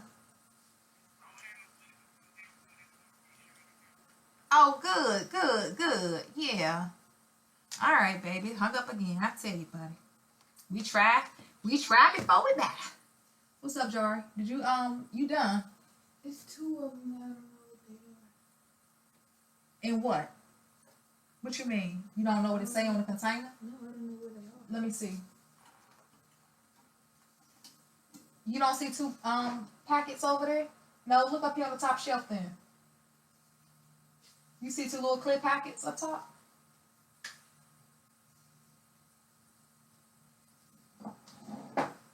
What you got? Let me see. Yeah, that's one of them. Here. Take those back. And those, really, you should be able to pour all that into one container. If you don't see another one over there, you could look on the counter and you should see it. It's in a small packet like this? Mm-hmm.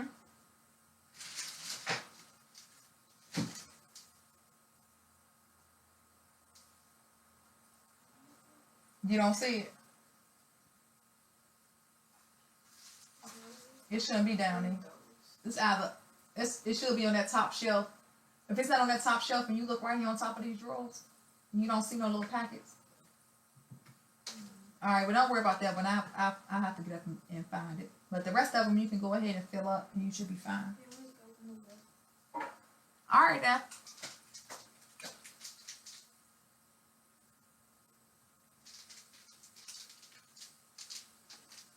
And Jari, turn that pot on. We actually ran out of the men's soap. It was moving slow at first, and all of a sudden everybody wanted some soap for the man. So I'm gonna batch some more today, and one day I gotta do a video and show you how I make all the soaps up, because it's an art to what I do. I love to do it, so definitely I'm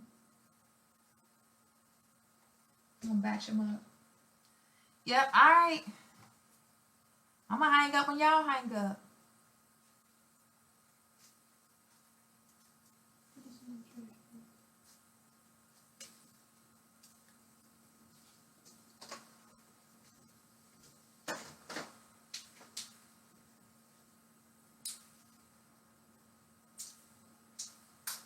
Some of these photos did not pop up.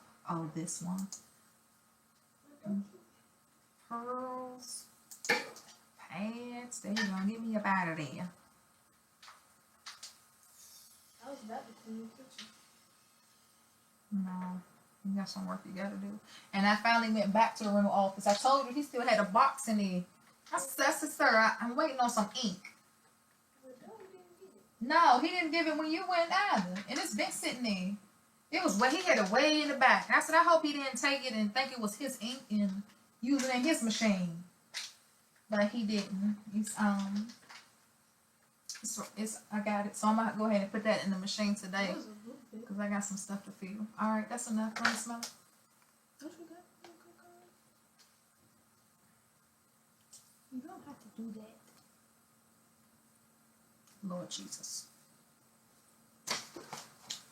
Lord Jesus, save us. If it don't kill you, it make you stronger, but you're going to have to wash that one down. Oh, it is this one. Damn. I don't know what this is called. Prickly ash? Yeah. Oh. Yeah. I'll taste that one later. Alright, y'all getting down. Come on. It's 3 people. Come on. Get it down. Get it down. Come on. Say bye, Ivy. Get it down, baby. Get it down. Personate it.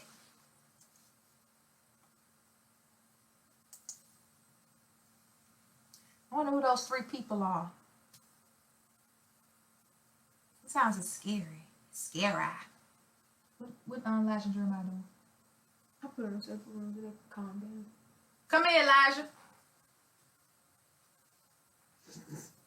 What are you doing? Jay was in my closet just now. Elijah, You coming? what you doing, baby? What you doing? Taking a nap. You don't look like it. Where you taking your nap to? Oh, okay. Come over here and say hi to the camera. There's only 3 people on there. Hey. Come closer, baby. Come next to me. Get in there. See your head popped up? Mm-hmm. Where your head at? I see it. We'll slide it over some more so they can see it. Wrong way. Say hey now. Hey, Tell them what's your name. Elijah. And how old are you? 5. And who am I? Mama Ivy. That's what we do. And who is that tall girl standing behind you, Slinkadink? Sagarius. Oh, you know who I was talking about when I said Slinkadink? Okay, Slinkadink is Shanjari. And what you in the room doing? He taking a nap. Did you sleep? No, you woke me up. I woke you up just now. You was in there sleeping. What you dreaming about? Okay. Nothing. Okay, do you want to go back to sleep? Yeah. No, I figured that. You wanna bag some soap up? Yes, You ma'am. wanna make some soap? Yes, ma'am. You like making soap? Yes, ma'am. What part you like about making soap? I always want to make a soap. That's right. And you know how to make soap? You know how to make it? So how you say you like making it? You like making soap? Okay then, baby. If you like making it, I love making it too, baby. Me too. So are they looking at this or looking at that? Well, they looking at that, but it's this. But it take a while for it to feed into the screen. I see 1, 2. Mm-hmm. You get Elijah to bag some soap up. Jay, come here, Jeremiah. Oh, I'm right there. Mm-hmm. I see some Jerry too. Jay. Come here, Jay. Look. Come over Jay, here. Say hey. Come over here. He tiny. We don't know what happened. Jay, say hey. Say hey. And how old are you? 3. And what's your name? Jeremiah. You like making soap? Yes, ma'am. And who am I? Mama Ivy. And who is Slinkadink over here? Sanjari. Okay. What you like about making soap? Some toys. Some toys? Yes, ma'am. What you do with the toys? With it. No, still at home. So what you do when you making soap? I need to bring my toys at your house. And you gonna put them in your soap? Jeremiah, you already throw your football. Okay. And you gonna put your toys in your soap? Yes, ma'am. All right. You gonna bag up some soap today? Yes, ma'am. All right. And then these are kids and they do work, but this is not slave. It's not child slavery. But they gotta work. Got some little toys at home. Well, that's what's up. But while you at Mama Ivy house, we got some work for you to do, baby. We gonna have you bag up some soaps and stuff and get busy so you can earn your keep, baby. That's just how it is. We keep it real in the field, don't we? Yes, ma'am. That's the only way to go. So when you get older, you're gonna know how to be self-sufficient and make your own soap. Y'all see yourself? Say holla. Holla.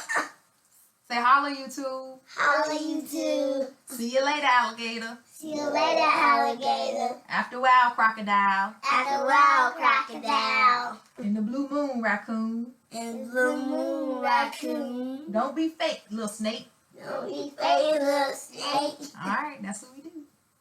Yep, so we're gonna make some stuff and then I'm gonna log off. Hey, where is Dang, you got 4 people watching. Yeah, it went up. Yeah, it was 8 and they go up and down. I Oh, still God see bless you. myself. Thank you, Miss Saunders. Still want to try those candies. We made that candy, Miss Saunders. We made that candy. I think I ate 4. I ate 4 of those candies. And then I gave 3 to my mama. The Super Bowl, I had a conscious sister and her family come to my house for the Super Bowl. And when she came, she was like, Abby, what you gonna give me? So I was like, girl, let me give you some candy. And I gave her candy. And so now we out of candy. So we actually have to make some more candy. So yeah, I'm gonna have to make some more candy and make you some special candy. Yeah, we do make the candy. We love that. Candy make you feel good. Eat it and be good. So we will, Shanjari makes the candy. So we definitely gotta make some candy. Tell her what your name is. Sanjari. Everybody know her name but her. Tell her what your name is, baby. Sanjari. And how old are you? 12. No, tell them your real age. 13. Really, Jerry? She don't even know how old she is no more. I know. How old us is? How old are you, Jerry? 13? Well, 12? I'm 12. I'm 12. And when do you turn 13? March the 19th. So when is your birthday? March the 19th. And what birthstone is that? Is it aquamarine?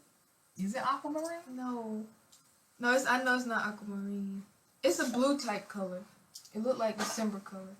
Okay. Man, not a blue. Yes, he is. He's a Ninja Turtle. Yep. So those And what's your name? Ivy, And how old are you? 35. And Man. when is your birthday? October 20th. Man. What? What they say? And what you like about making soap? I like putting different stuff into it that's like real good. Like I know all the stuff it can do, and I be like, dang, that's so dynamite. Bam, bam, bam. That's so dynamite. I like making dynamite soaps. Like here, I got something for you, girl. This thing about the year. Mom, big money. I found some money over there. All right, we're gonna put it in your pocket, baby. To God be the glory. I don't got no pocket.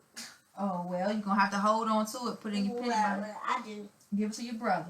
So I like making soap. Oh, I found that copper. You know like I be putting things in the car, and I lift the little thing up, and stuff be getting closed. And then when I opened it, I seen the pack of micanites and the copper wire. I was like, oh snap! What copper wire? Oh, for making the stuff. Mhm. Oh yeah, Jari was trying to make What's that? she was trying to make a pendant. You know, to God be the glory again. That you know, nothing beats a failure but a try, to baby. And I wasn't wasting no money. We just went outside grandma's house and found your typical concrete rock. I said, baby, this is where we gonna start at. Let's start off with something simple, right? Yes, ma'am. A little concrete rock can't hurt nobody, and we All got we her some need is copper a wire. chain. Yep, that's Jari made that one Well, where's yours? in the room. Mine in the room on the dresser. Oh, I got another one coming. Somebody made me one. It might come today. I don't know. Somebody made me one. This the one Shanjari made, and we ain't really know what we was doing, but No, it's yours though. yeah, just a little one that we made. We gonna keep on trying it. We gonna keep on, practice make perfect. Make our own little stuff. Make it ourselves. What's that orange Man, it's like that thing? 4 people again.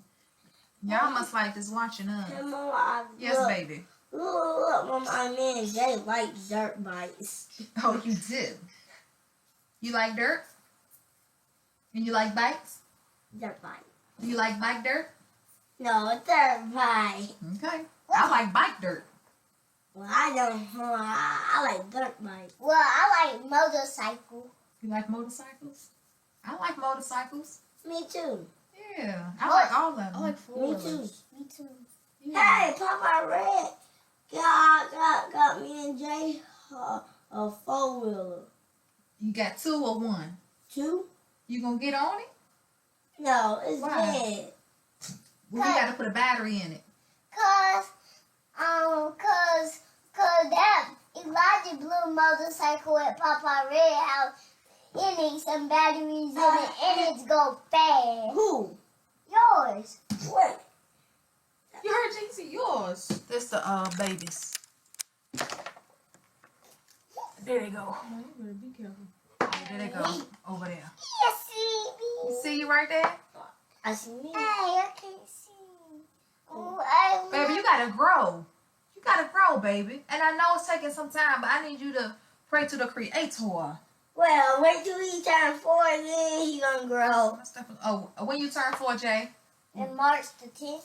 Next month. Yeah, it's a long time. When your birthday, Elijah? January the 29th. Oh, you just had your birthday. I know. Your birthday not coming for a very long time. Matter of fact, you won't have another birthday till next year. You want to have a birthday in 11 months?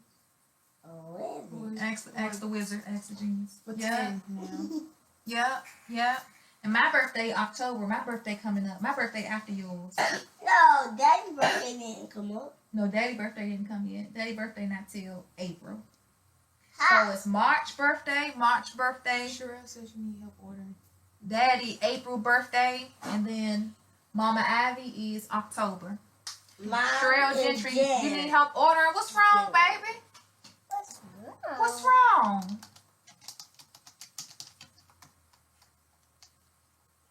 She said she need help. What happened? I don't know if I should say what happened. What has happened? In the What's process, happening? in the process of you trying to place your order? What's going on? Yeah, please. Let me help you. What's troubling you? What seems to be the problem? Oh, she says she's trying to order. She need help ordering.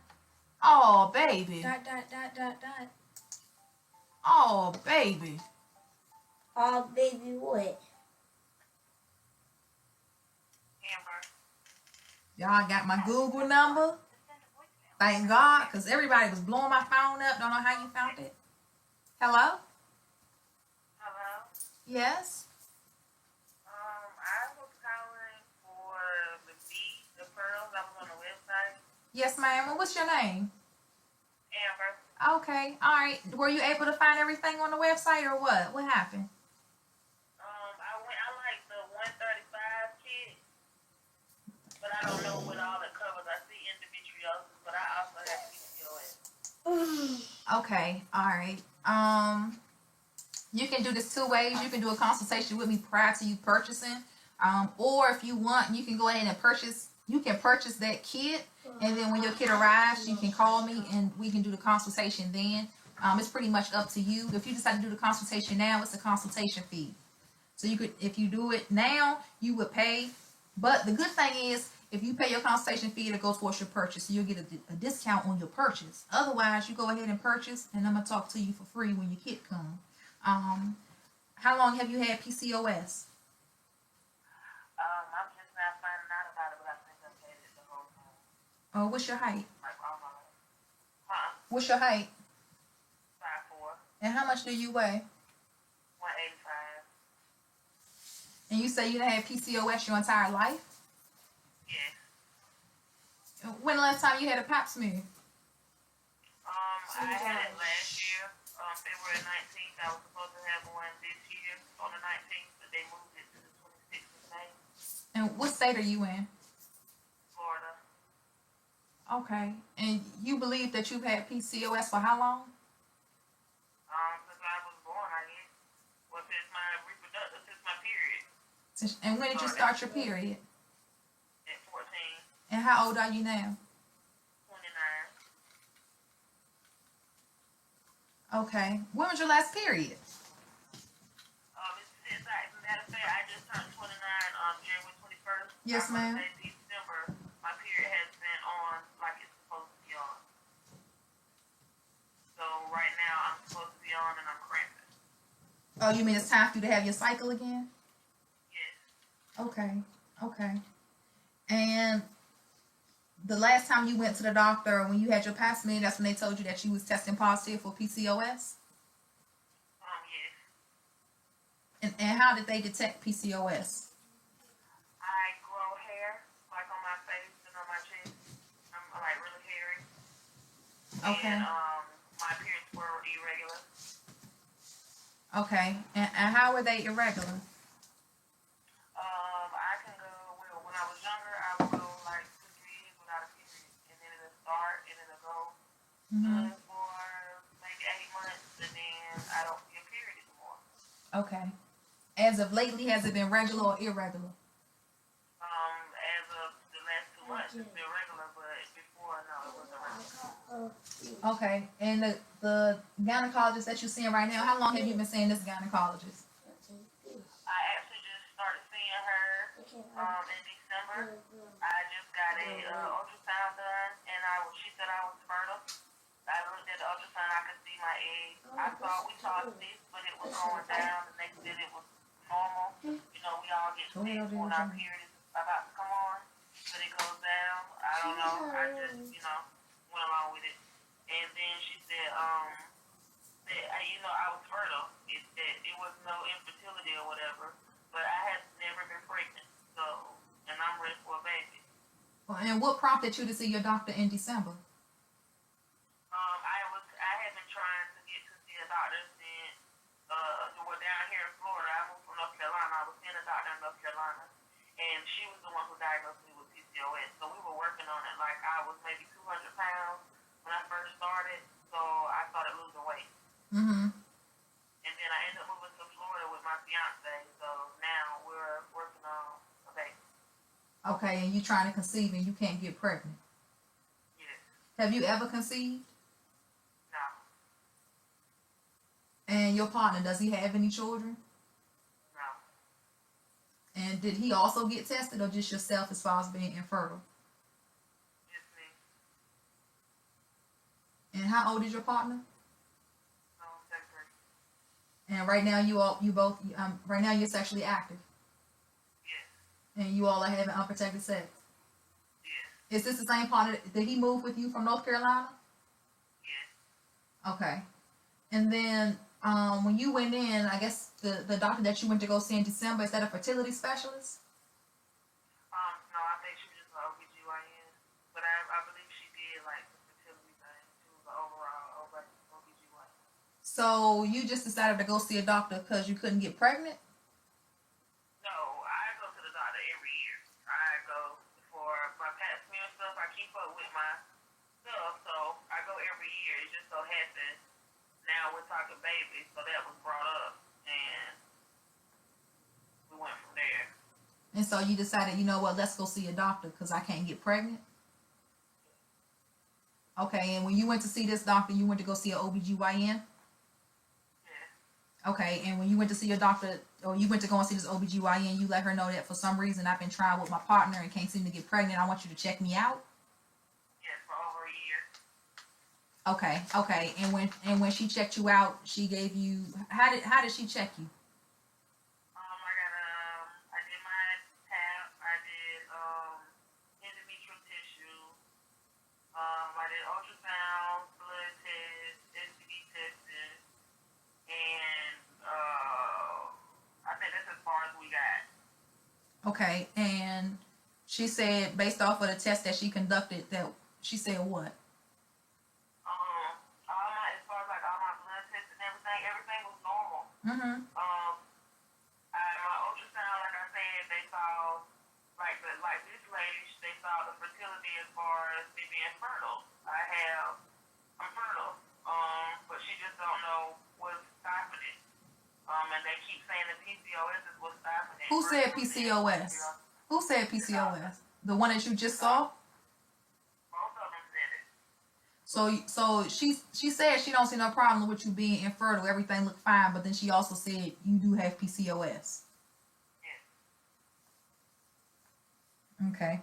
So when she told you that you had PCOS, so when the doctor in North Carolina told you that you tested positive for PCOS, did they tell you anything else about the PCOS? They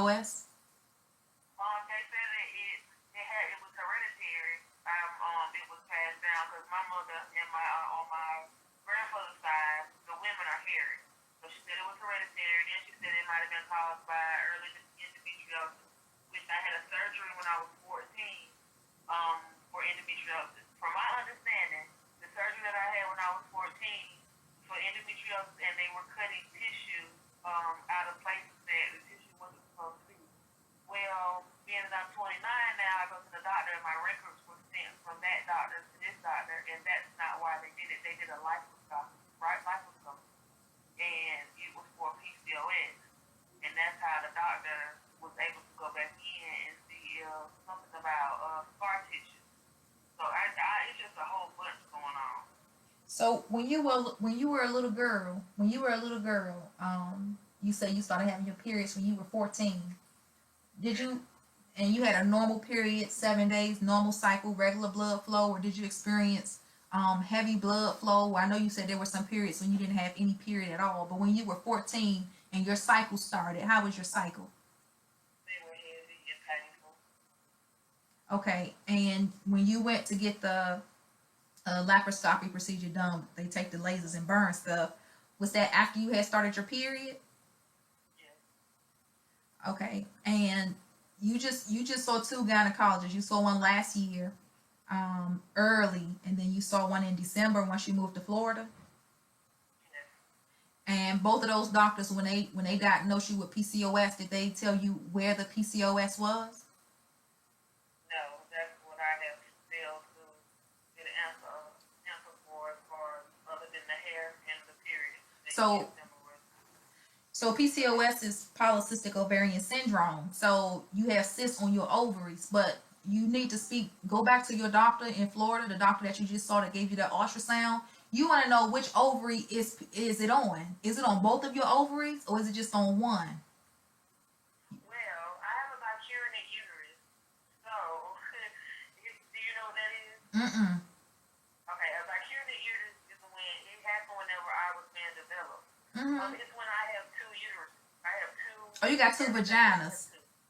Yeah, I have everything. Okay. Two. Okay. So, And it, she said it could be in the middle because it's closer to my left side, but also closer to like in the middle of my right side, like maybe in the middle of my stomach. So I'm thinking it's on the two tubes in the middle, maybe the right in the middle and the left in the middle.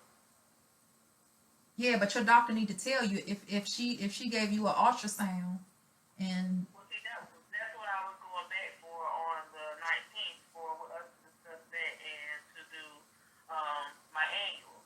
But then they changed. I had to get changed to the 20. I mean to the 6th, May 6th.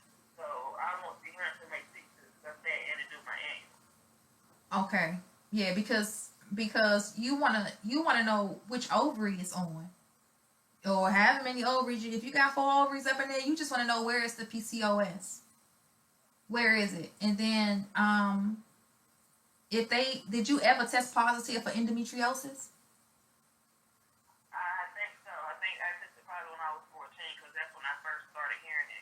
Started hearing it out of my doctor's mouth from where I was from.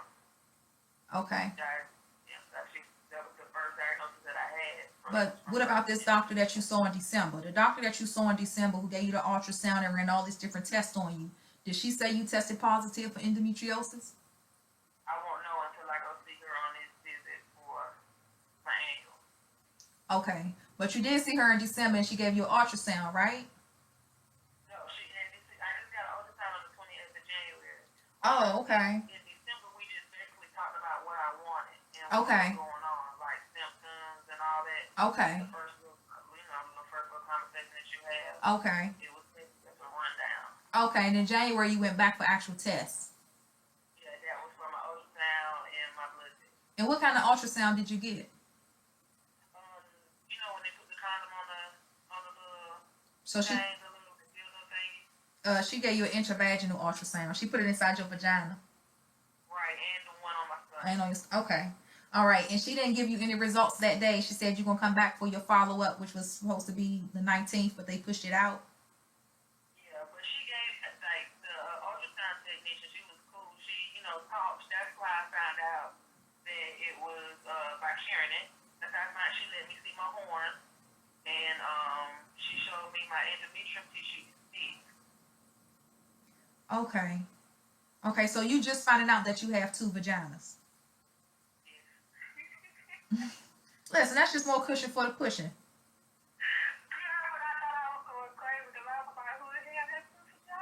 It's a white woman I know. I know a white woman with 2 vaginas.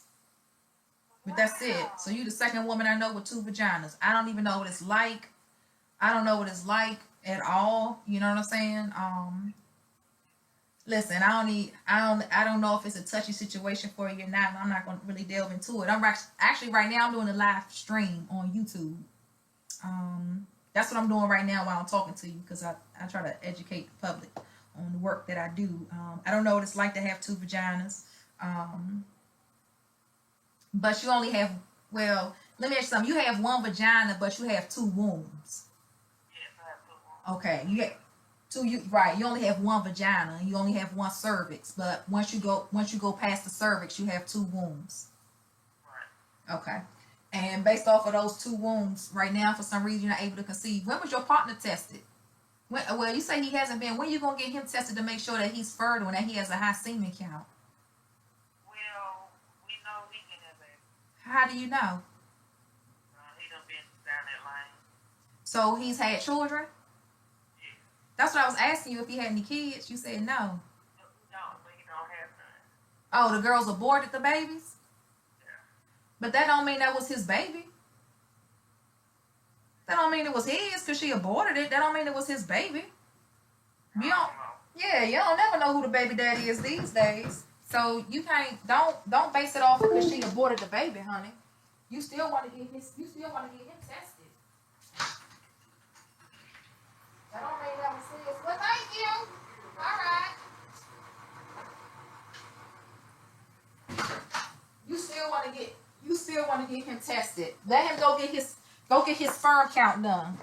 Let him get his sperm count done. You've been seeing an OBGYN for quite some time, and you just found out you have 2 wombs, you know. So definitely you want to go and get him tested. Also, when you test positive for PCOS, they should tell you where it's located, and they should give you a cyst count, because I read your discharge. So, you know, that's helping me out. You know, you can get the endometriosis kit. You can get the endometriosis kit, and that's fine. That's fine. Go ahead and get that kit. You know, and when your kit comes, I can finish doing your consultation with you at that time. Okay, so you get that, and save my number to your phone. You know, and I'll save your number as well. When you order your kit, we'll do the consultation, and you should be fine with that. And then when you do your follow-up visit with your doctor, definitely ask your doctor for your cyst count. If you're testing positive for PCOS, you need to ask your doctor for your cyst count. Okay. Okay. All right. All right. Thank you, ma'am. Okay, sweetheart. Bye-bye. So these are this is the bacterial vaginosis, and for right now I'm getting it in Spanish, which is fine. But this is with the CDC. Bacterial vaginosis is so important, man. Listen, it's so important. You have to be educated. You got to be educated. And you see this picture that they put in here? They put 2 women in there because it's highly predominant amongst the lesbian community, and they always say the man don't have it. But it starts with him. You really got to start, got to think. We gotta cleanse them out. But these are the Spanish ones. I need them in as many languages as possible, because our goal is prevention. Okay.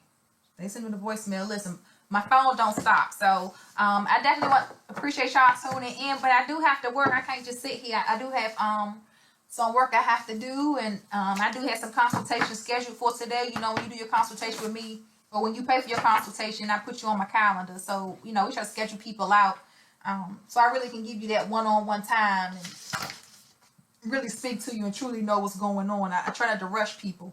You know, I want to give you as much time as possible, because I do need your vaginal history, and I still had questions for her. I just had questions because she said she got 2 vaginas. I'd be like, you know, tell me all about it. You know, that's a blessing, baby, to me, because, you know, so you have so many more chances of being able to reproduce. So definitely, if you all have any questions, like I said, go to facebook.com and type in Shanjari Pretty, and then you can link up with any of the distributors and go ahead and work directly with them. We always have specials. We always have promos. If you're working with a distributor on Facebook and you decide I want to get something, but I'm going to get it from the website, and you get it from the website, make sure you use your distributor promo code. And all distributors have promo codes, so just make sure that they give you their promo code, so you can use it on the website. I gotta go.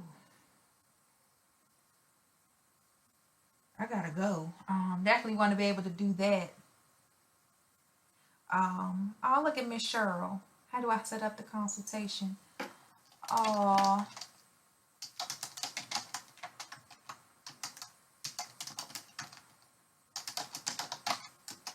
So definitely want to, she said she hadn't been able to get any distributors to respond for the consultation. They respond, Miss Cheryl. Who ain't responding? They on there waiting. The distributors online waiting to do consultations. Oh, bless your heart, baby. Bless your heart. Some of them, everybody don't do this full time. I do this full time. This is all that I do. I don't have anything else after this. You know, if this ain't working for Ivy, you know, I'm back on food stamps, and you know, it is what it is. But this is all that I do full time.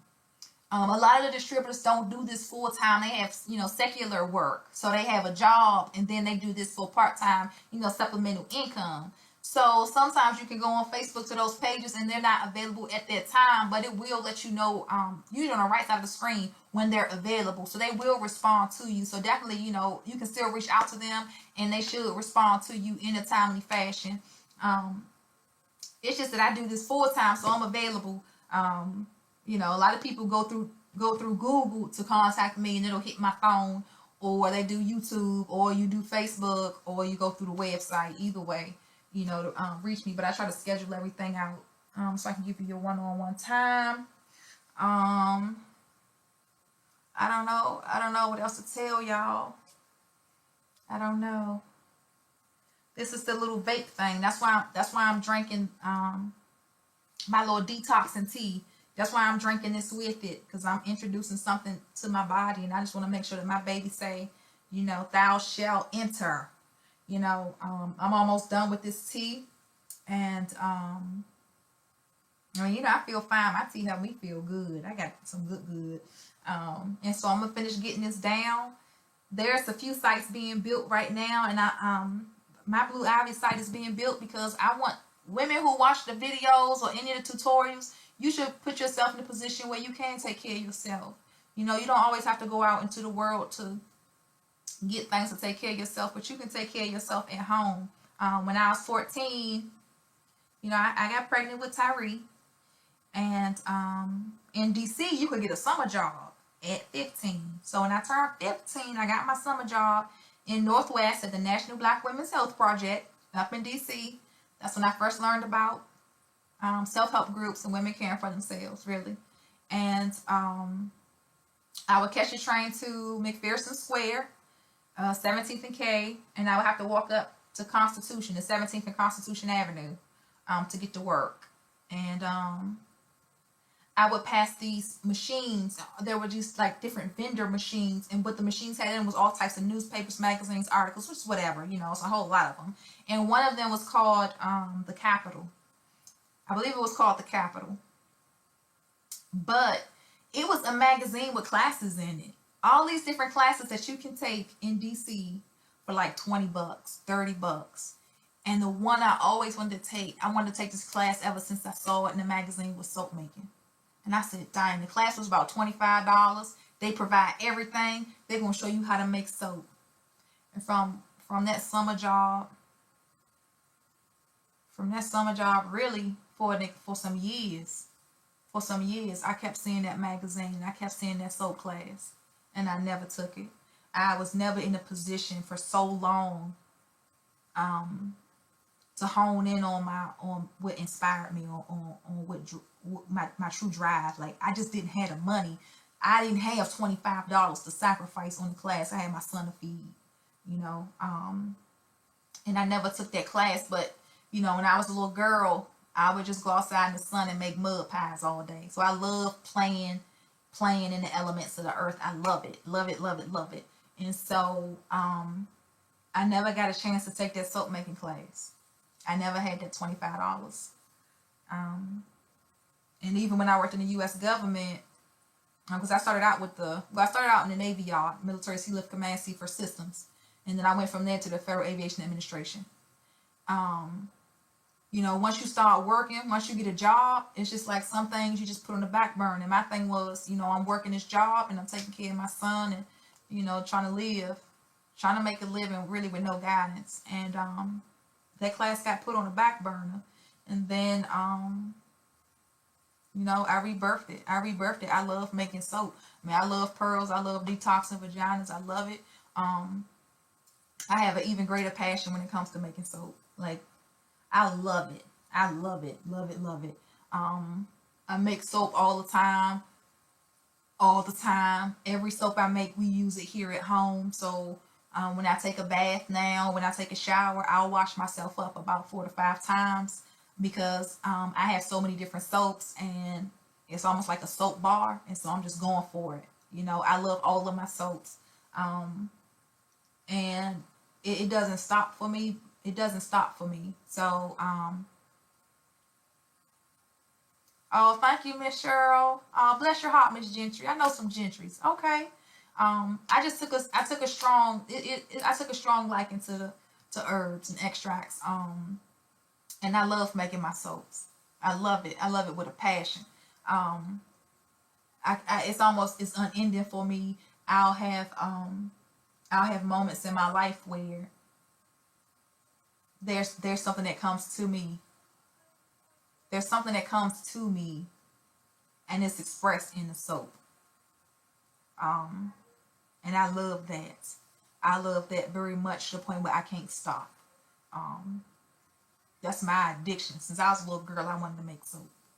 So I'm in a position now where I can hone in on it. Like I can manifest that gift, and I love it. I love it with a passion. I'm in here making so much soap. It's soap everywhere.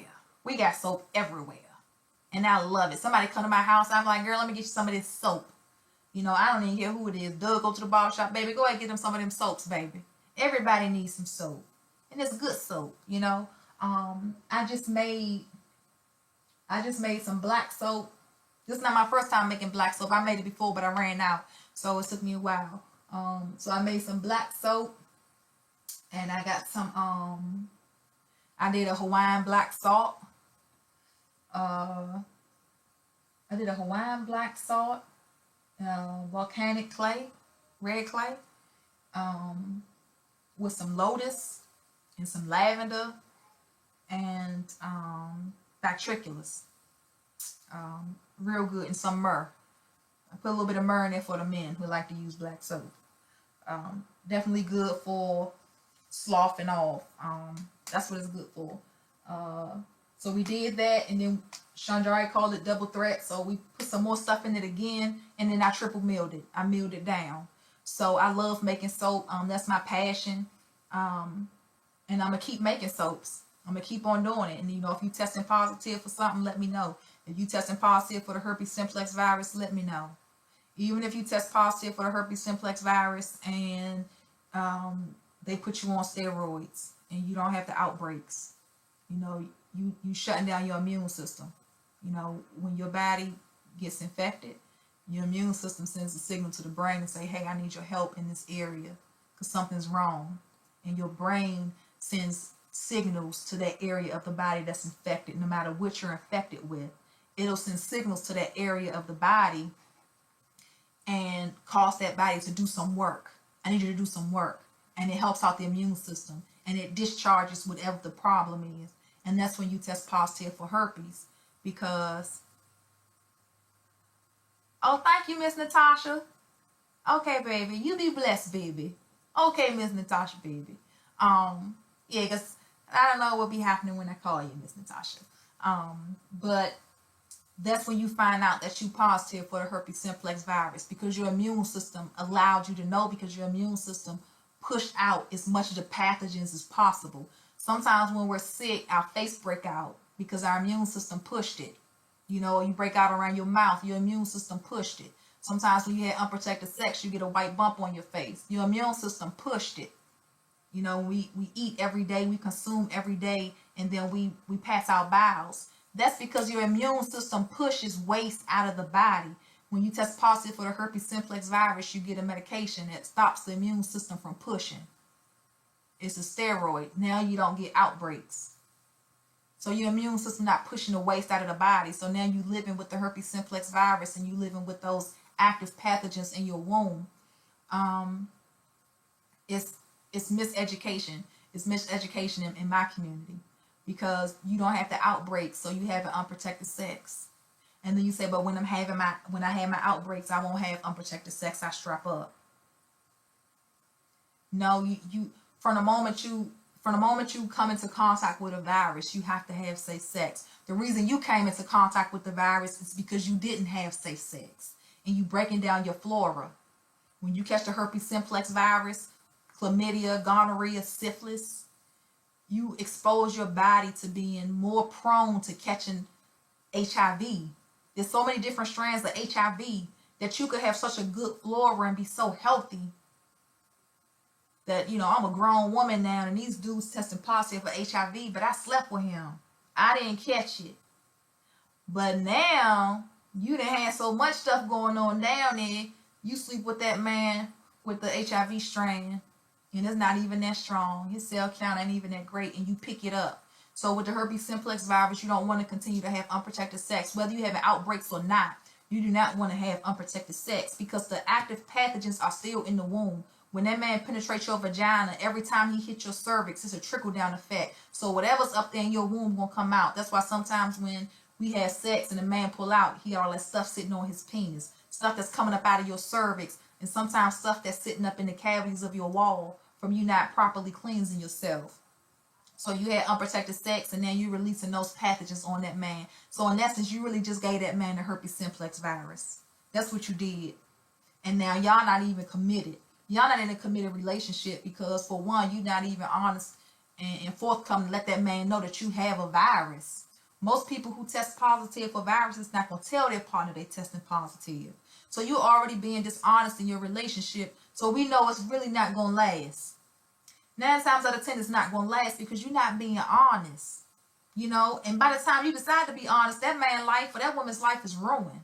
Really, because now she going to feel like, or he going to feel like, you know, what I'm supposed to do now? Because you just ruined my chances of being able to reproduce and live life, you know, have sex, you know, get a wife, get married, and have sex, and it's unprotected. No. You know what I'm saying? Right now, it's no cure. Man, it's a cure for Ebola. I would tell them, whatever you gave them Ebola, people, give that to me. Let me take my chances. But that's just not the way it is, you know. So you basically passing on those pathogens to that man. It's sitting in his scrotum. And then y'all break up and he go sleep with another woman.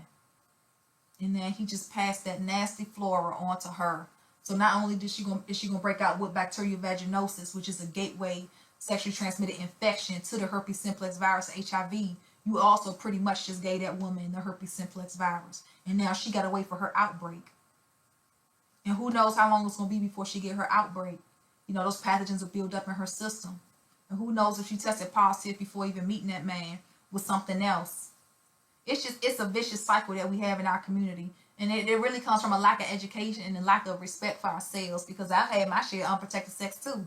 You know, a lot of people do. It just happened. You in the heat of the moment. He look good. I look good. He had a clean car. His house clean. His mama nice. I mean, can he be dirty? I don't know. You know, I used to go to a dude's house and go in his bathroom. I'm like, I used the bathroom real quick. I'm all up in your medicine cabinet. I need to see everything. I'm just checking it out. I'm smelling your nuts and all because that's how serious it is. You know? And if I got to do all of that, baby, I ain't trying to be with you for real. So you just got to be careful because we're in a vicious cycle of having unprotected sex or uneducated sex, and we infecting people. You know, Alabama has one of the highest rates of the herpes simplex virus in men, black men. These men have the herpes simplex virus and don't know. Sometimes it could be 5 to 6 years before that man knows that he has the herpes simplex virus. And within that 6-year time frame, he has had multiple partners and unprotected sex with all of them. By the time he tests positive for the herpes simplex virus, he has infected over 12 women. Those 12 women have infected men, and the cycle is vicious, and it creates this domino or pyramid effect where it only took one person to infect all people. So it's important that we have protected sex. The only time men truly find out that they have the herpes simplex virus is because he gave it to his partner, and she went to the doctor to get tested, and she found out that she tested positive for the herpes simplex virus, and then she lets him know, because usually when you test positive, they'll say let your partner know, and then she go home and let her partner know, and he's sometimes in denial because he never got any symptoms, he didn't get any outbreaks, but now both of you had a herpes simplex virus. You know, so education is key. I'm 35, you know, my son is 20. And I told my son, Tyree, you can't be running up in these broads, baby. I know they pretty. And they young and everything, you know. That's all fine and dandy. You can't run up in these women unprotected. It's just not going to happen. You have to strap up. And the way the world going right now, my baby's going to strap up for a significantly long period of time. Because it's deadly out here. I might not be a grandma for, I don't know, I'll probably be 55 years old. I'll probably be 55 years old, baby. I don't know what I'm going to be doing. I have no idea what I'm doing at 55. Bring them babies in the house and make sure my son's wife is using the pearls. Keep it clean, baby. But I'll be so old, you know, old in life and just seeing the results of society being miseducated. So please strap up. Just strap up. And strap up. I know a lot of y'all get these nice looking guys and you want to tongue kiss him and he got herpes and he got a blister under his tongue and you have no idea. You have no idea because men don't get tested like women. and you just caught the virus in your mouth, you know, or you young, you got these young girls out here, and I don't know where they get, it's okay to have oral sex, and that man breaking out on his balls. He got breakouts on his balls, and you down there on that man, you know, or even women, she got breakouts, and she ain't saying nothing. If he want to go down, it's all good in the neighborhood. And he going down on her, she got breakouts. That's just not, you're not respecting your culture. You're not respecting yourself. You know, and the creator don't like that, and the universe don't like that. You know, that's just not cool. And it's destroying the black community. It's not other communities or people who suffering from it like we're suffering from it. You know, so, you know, as much as you can stress having safe sex, you know, it's condom signs all over the free STD clinic, and you're going to leave that STD clinic and still have unprotected sex. So, you know, when it comes to the herpes simplex virus and you taking that medication, which is a steroid, just because you're not having outbreaks doesn't mean you do not have the herpes simplex virus. You still have the virus, and it's still active in your body. The pathogens are still there. So you want to put yourself in a position where you are not passing on those pathogens. Once you start taking your medication, you know, you won't have those outbreaks. Your immune system won't fight it off. The pathogens are still active, so you need to do your cleanse. And women with the herpes simplex virus will always do a cleanse. You're going to do a cleanse until there's a cure, because we're going to constantly remove those pathogens out your womb.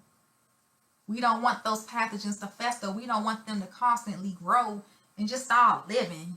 They come in you know what I'm saying, in a one bedroom. You know, 2 years later, they in a condo. They up in a mansion. They up in a hotel. They just in there building things. No, baby, y'all have to go. You got to get them out of you. That's why you want to do the cleanse. You got to remove that stuff from you. And that's not something that's in modern medicine. It's not going to happen with modern medicine, because that's not the goal of modern medicine. You know, so if you do test positive for the herpes simplex virus, whenever you test positive for it, you want to go ahead and start doing your cleanses. We make a salve that you can use. Start rubbing it on your vagina. Rub it on your anus, wherever you were having those outbreaks. Lube yourself with it. If it's around your mouth, go ahead and do that as well.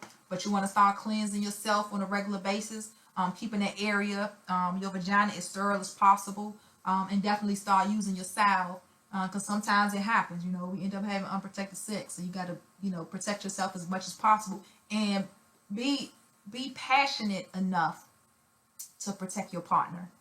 You know, because let's say the relationship don't work out. God don't like ugly. Their relationship ain't work out. You think you about to run up on another dude raw, and he got something worse than you. You know, and your flora already destroyed, basically. It's already destroyed. So whatever he got, you gonna catch it without a shadow of a doubt, and you don't want to do that to yourself. So just have safe sex. Just have safe sex, man. Safe sex is better. Safe sex is better than any kind of sex. You gotta have safe sex, because it's deadly out here, and these young people with it.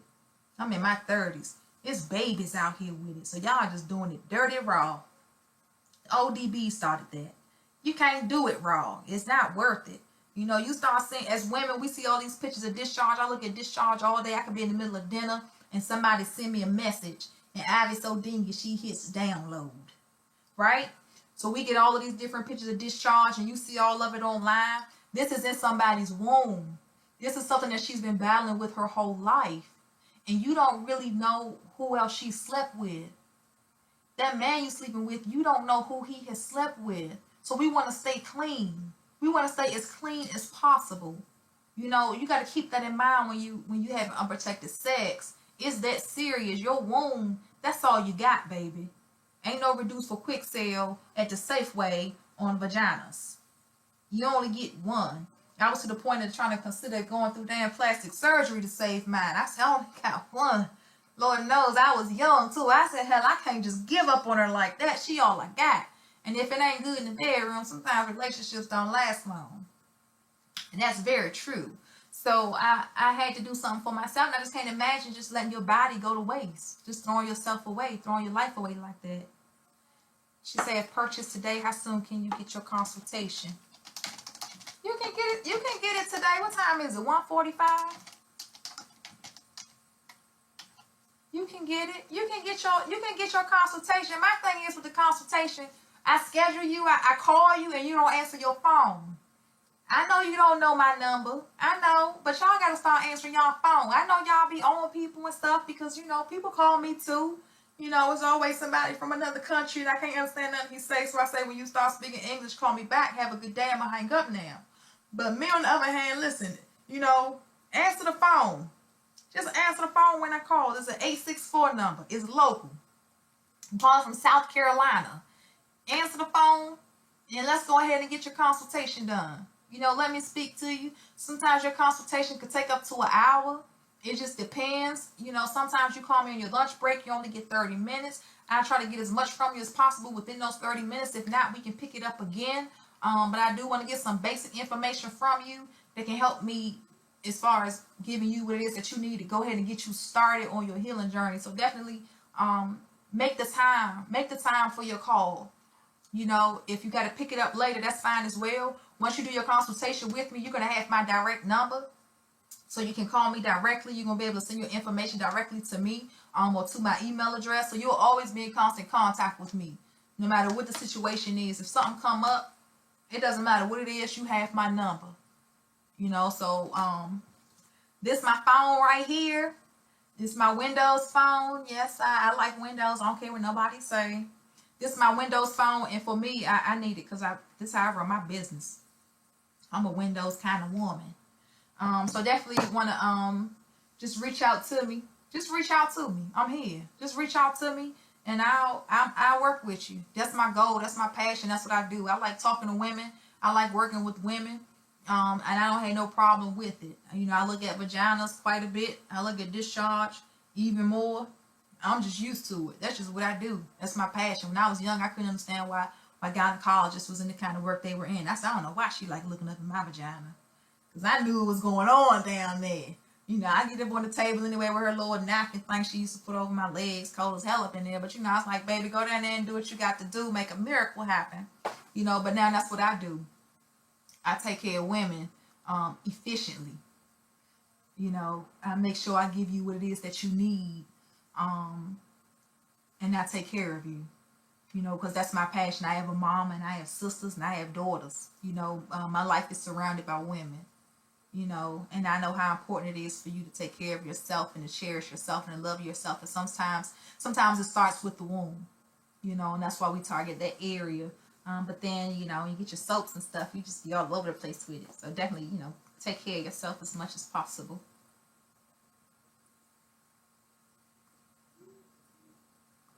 I'm almost done with this concoction. Ain't no sugar in it. Some of y'all, let's say, oh, you welcome, Miss Cheryl. Listen, you don't know how happy I am that I started this stream and had some people watching. Because I tried it yesterday and it wasn't working. And I can go on Google and see my views, but I'm like, I want active participation. I don't just want to be talking. I do want active participation. The consultation is $25, but when you do your consultation, let me show you something. Shanjari. Come here, Shanjari. Shanjava Lake. We call it Shanjava Lake for short. Because Shanjari is too long. Shanjari. Let's see. Shanjari. It's my black child. Jar, do me a favor, please. Look at my closet right here. Look underneath those scrunchy things and get me an I Am Pretty box. You call me here to do that? Yeah, Chandra, because I can't leave the screen. Yes, you can. No, I'm watching my stats right now. I'm trying to get my stats up. I'm trying to get my stats up. Thank you, Jar. Personate it.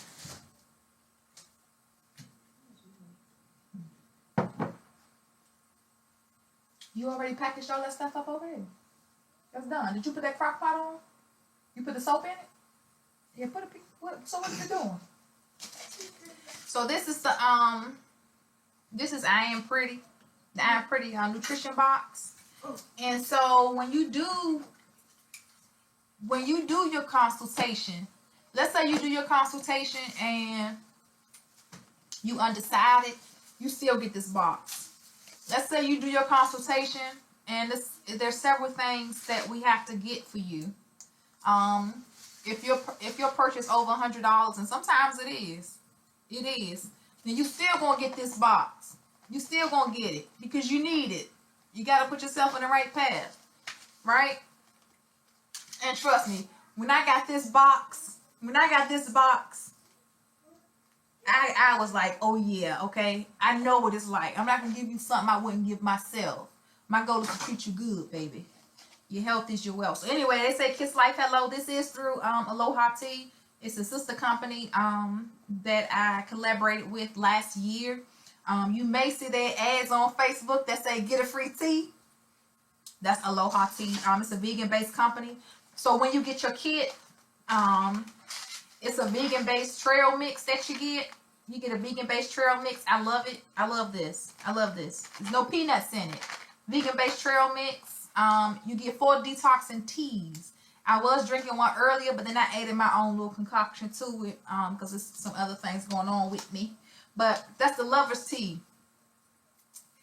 This is what you drink when, things is going good.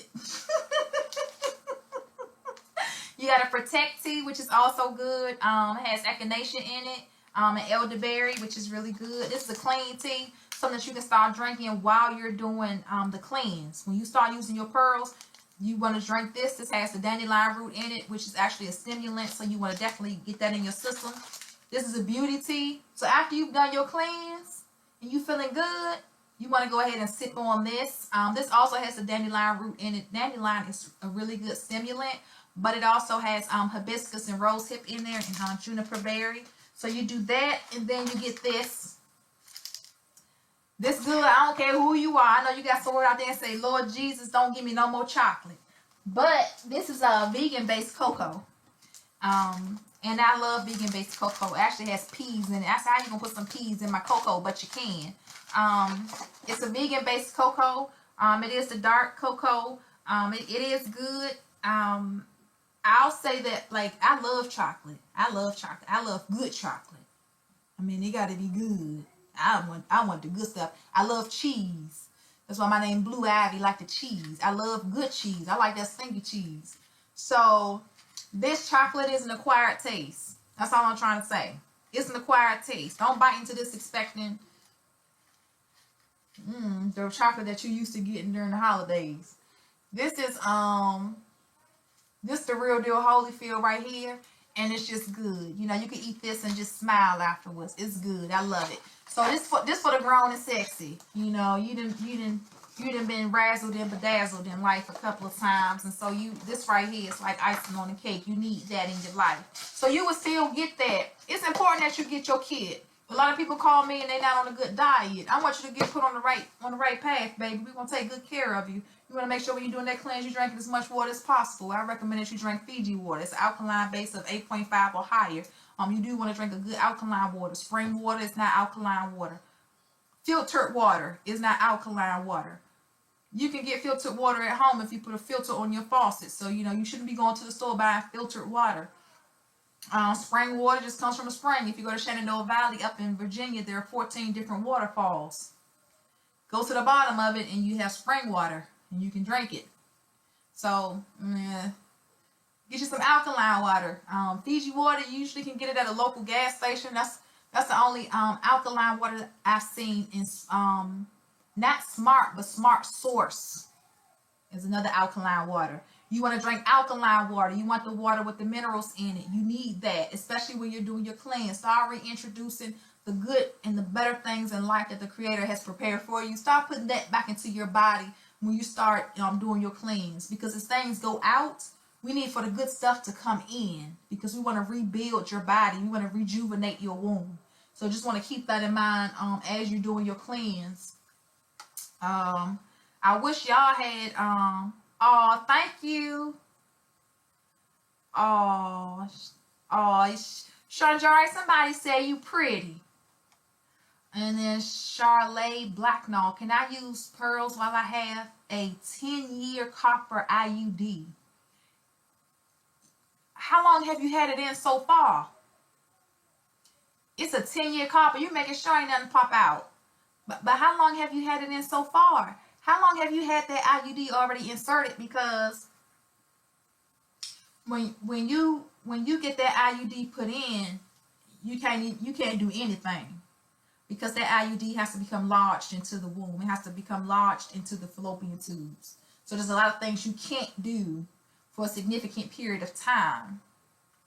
And so it's not really if you can use it while you have the pearls. I mean, while you it's not about why if you can use the pearls while you have the IUD in. It's more so what has gone on in your life aside from having the IUD. Because our work is based really on your history. You know, if there's some information that you're not able to give me, that's fine. I'll see it when I read your discharge. I'll see it when you send me that picture. You know, some of us have planets falling out. I'm going to let you know which one it was, you know. So it's really based off of your discharge.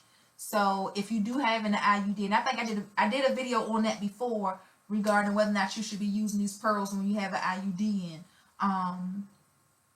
IUDs make you very prone and susceptible to a lot of bacteria, because when they put the IUD in, mucus from your body, you know, our bodies go through that cycle, that cleansing process. But that mucus is there, it's in place to hold the IUD in place, so that you have to have your IUD lodged properly. Yeah, 1 year. Yeah, you want to have your IUD in. You want to have your IUD in for a significant period of time so that we know it's lodged properly. Because if it's not lodged good in place, and we go in there and start removing waste, the waste that's around your IUD, that's going to come out too. And if your IUD hasn't been in for a significant period of time, your IUD can become dislodged. Because the waste that's holding it in place, that mucousy tissue that's holding it in place, those plugs, that's going to come out.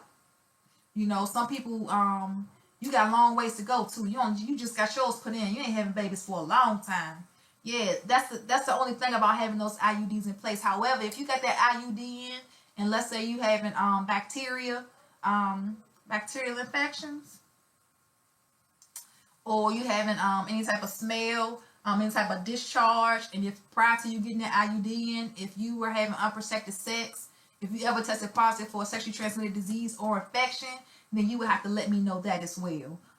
Aside from you getting that IUD, and if you ever miscarried or terminated, you would have to let me know that as well as any live births, and whether natural live births were cesarean section or vaginal.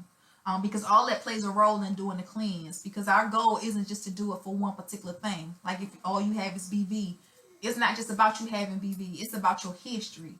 It's about any trauma related to your womb. We want to cleanse everything. We want to take care of everything that you've dealt with. So you just want to keep that in mind. I know some people were saying something like, I got my skeptics out there. I have them out there.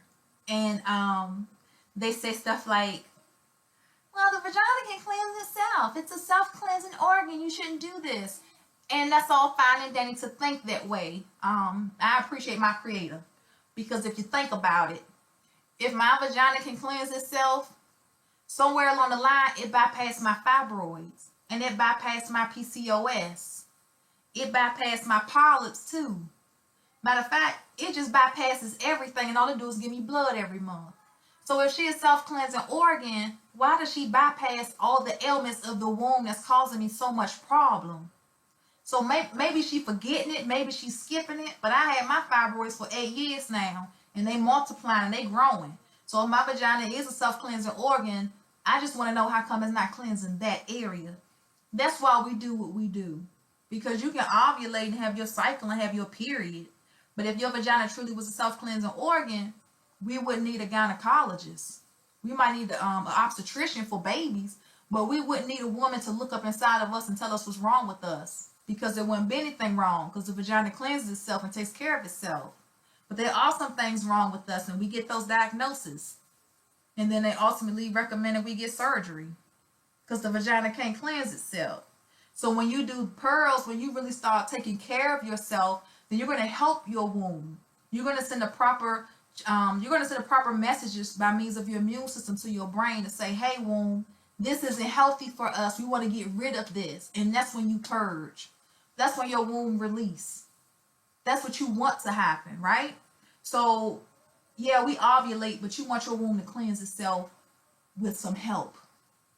And when you do the pearls, that's when you help yourself. It's all natural, so it's just herbs. If you could, you would grow them in your own backyard. This is your thing. You know, it's not chemical based. A lot of people ask me, and I really realized, yes, ma'am, I realized that I have to be prepared for all kinds of questions. I do.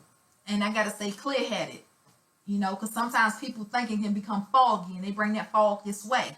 So I got to clear things up. I know a question I get a lot, and I don't really know half the time why I keep getting it, but is my product FDA approved?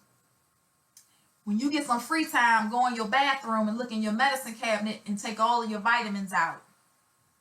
Take all your vitamins out. If you take some type of supplement that you got offline to help you lose weight or to keep your man happy, I don't know, turn it over.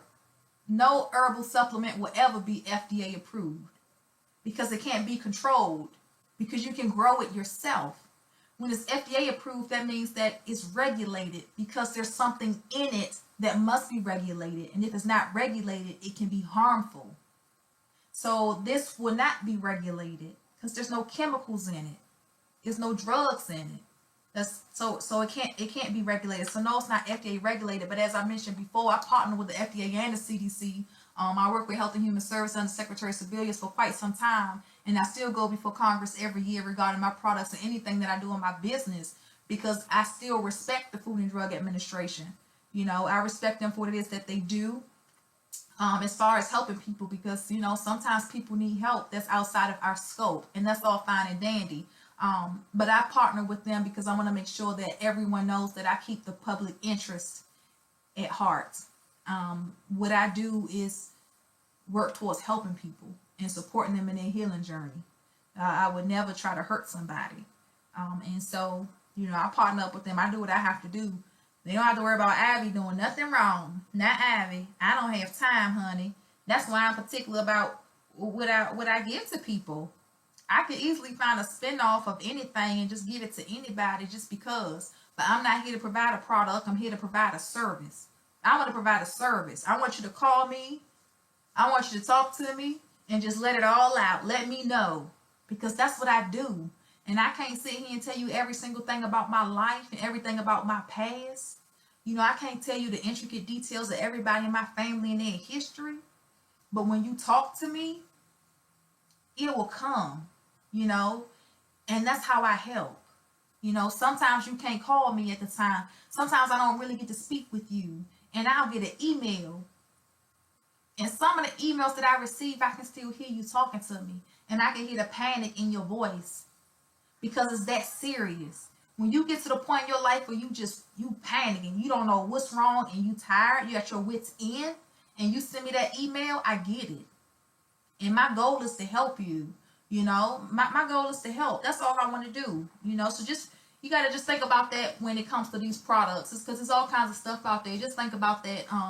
Know who you dealing with. You know, put a face to it. You know, I don't try to hide that from anybody. It's important. I wouldn't want somebody to hide that from me. That's why I do my consultations. I need to know who it is I'm dealing with. I need to know what's going on down there. Y'all got to put a face to the booty. You know, let me know what it is, baby. Let me see you. Sometimes I tell them, baby, send me a picture to the phone. Let me see. Let me see who I'm talking to. There's so many people in this world. You know, I never see enough faces. So definitely, you know, let me know who you are and what you're working with. And I'll work with you. That's my goal, man. I snap vaginas back. That's what I do. So, as y'all can see, it's 2:04. I think the most I'm gonna do today is make some soaps. I'm gonna make some soaps. I just finished up some soaps. I made about 3 different variations to my black soaps.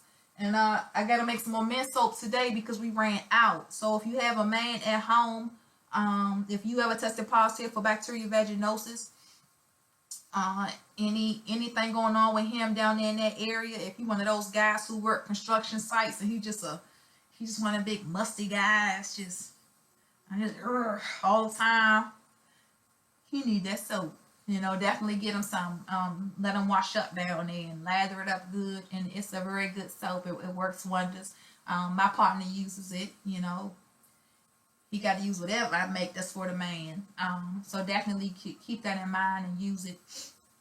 You know, give it to your partner, let him use it till it's all gone, and that's really all he need. If you want to get a soap for his body, then you probably want to get some of that black soap, and he can use that as well.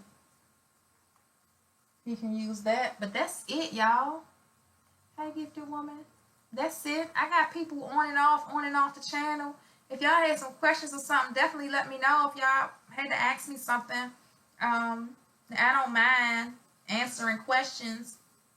Otherwise, let's just, you know, I'm gonna try to do this live stream again, only because I enjoy doing them, but also because I just want to be able to educate women a little bit more in depth, a little bit more in detail as it relates to the herpes simplex virus. Because right now the rate of the herpes simplex virus in the black community is very staggering, especially in the South. And the South got it hard. You know, I moved to South Carolina from D.C. I thought I had it hard in D.C. I moved to South Carolina. I said, hell to the no. It's hard. It is hard. And I can't imagine what it's like, you know, for other people. Like, it's hard. It is very hard. It's just hard. So, you know, the prevalence of being miseducated and misguided when it comes to taking care of ourselves is prominent in certain areas. So I want to do another video on that, on just educating our women, because we had daughters to educate. I got to educate my daughters. Chandra Pretty can tell you all kinds of stuff. You know, it's important. You know, Johnny Angel the same way. You know, we have to educate our daughters, because they will grow up and have daughters too. And we have to be good to our daughters, because my daughter's gonna grow up to take care of me one day. You know, she gonna learn from everything that I do. So, you know, we got to be able to educate the next generation. There's too many babies out here. There's too many young girls out here, baby. Sometimes I see them twerking, and I know she need to go ahead and detox that thing. We got to stay clean. So, you know, just keep that in mind. If y'all don't have any questions, I still got some work to do. I got some work to do. If y'all need pearls, go through Facebook. I'm gonna let my Facebook ladies know. They say ain't nobody online doing nothing.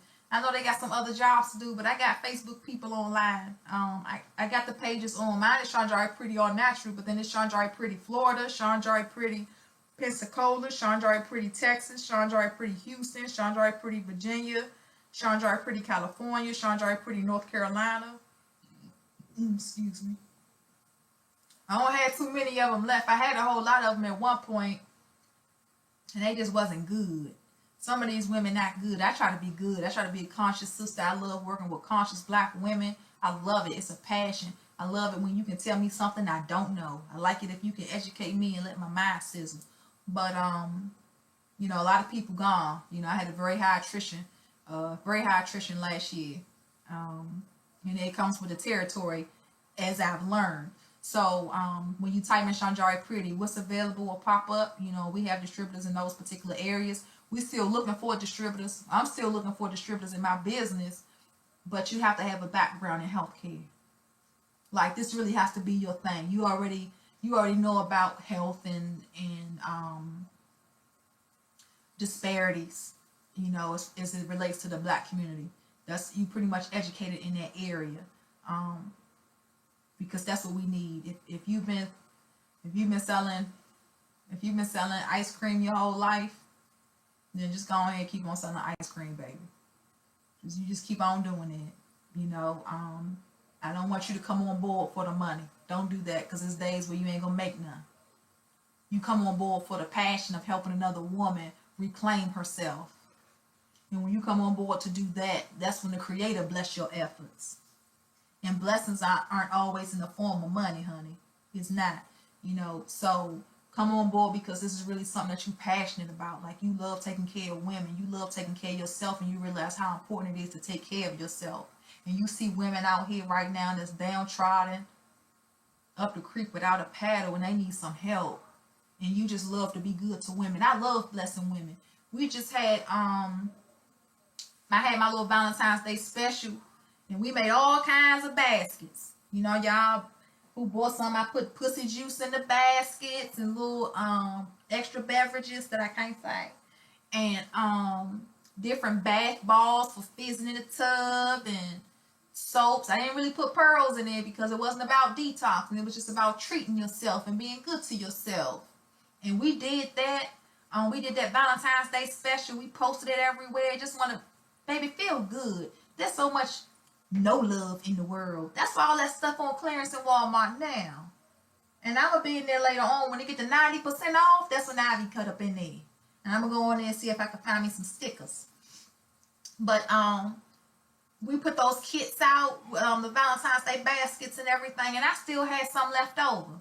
I had them in the trunk of my car. I still got some. I think I got about 4 bags left. But I had to take my car to the shop yesterday, and little Kaylee helped me with my car. She was so nice. She came and helped me, you know, because I didn't know where to take my car for service. I drove up to the dealership, and I was just like, I'm going to take my car where I bought it from. I didn't know about taking it to the service section, nothing like that. So I took my car around, and Kaylee had to get my car and drive it to the service section. I said, Kaylee, what you get for Valentine's Day?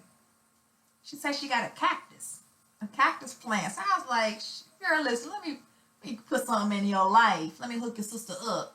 So I gave her a bag. My next door neighbor just found out she went to the hospital, had a heart attack, having bad anxiety because her son out here smoking marijuana and stressed his mama out.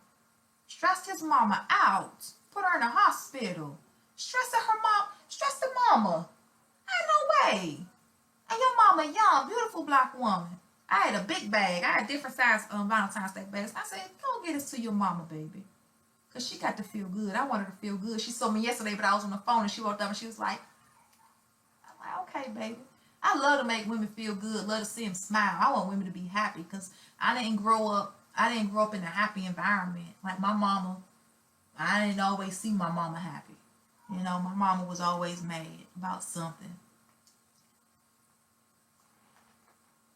My mama was always mad. And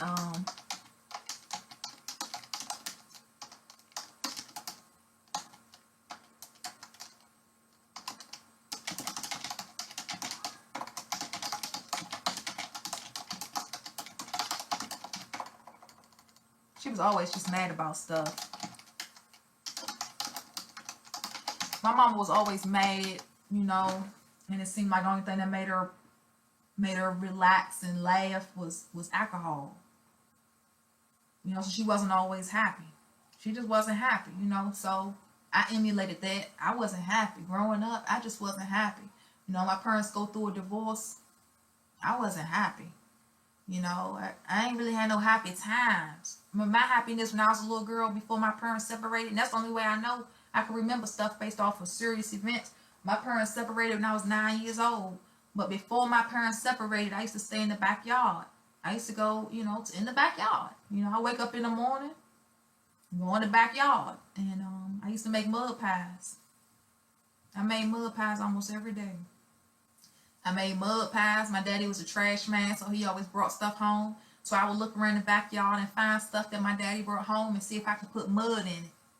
And if I could put mud in it and the sun harden that mud up, if I come back the next day, if I could have a statue. You know, and then granted, I ain't never get no statues from the mud, but I made mud pies. I didn't try to eat the damn pie, you know, but that was my happiness, being outside in the dirt, you know. And you know, I can't really say I remember my mama being happy. So, you know, I like to see women happy. I like to see women being happy. You deserve your happiness. Everybody deserves happiness. That's a gift that your creator gave you. So when your life gets into a position where there's no happiness, it's not that the creator didn't do his job, because he did. It's just that there's something else out here doing the job, and it seems to be working, and you don't have your happiness, you know. So I like to be able to make women happy. I love making women happy. Sometimes you can call me and order stuff, and I put anything in the box. I just, here you go, baby. Because based off of my consultation, there's an area in your life where you are not happy. And I need you to be happy. You want to send positive vibrations to the mind, because the mind replicates that and it reciprocates those vibrations to the body, you know. So you want a happy mind and a happy body. And so I like to see women happy, you know. I think when I was let's see, my parents separated. My mama went and lived in the shelter.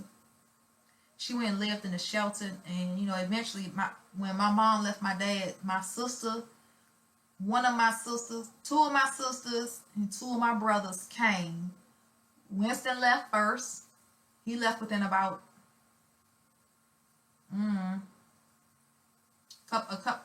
month or two, maybe a month. He left because he was on his way to go to the receiving home. I'm 9, so Winston 11. He was going to the receiving home. And then Maxine left.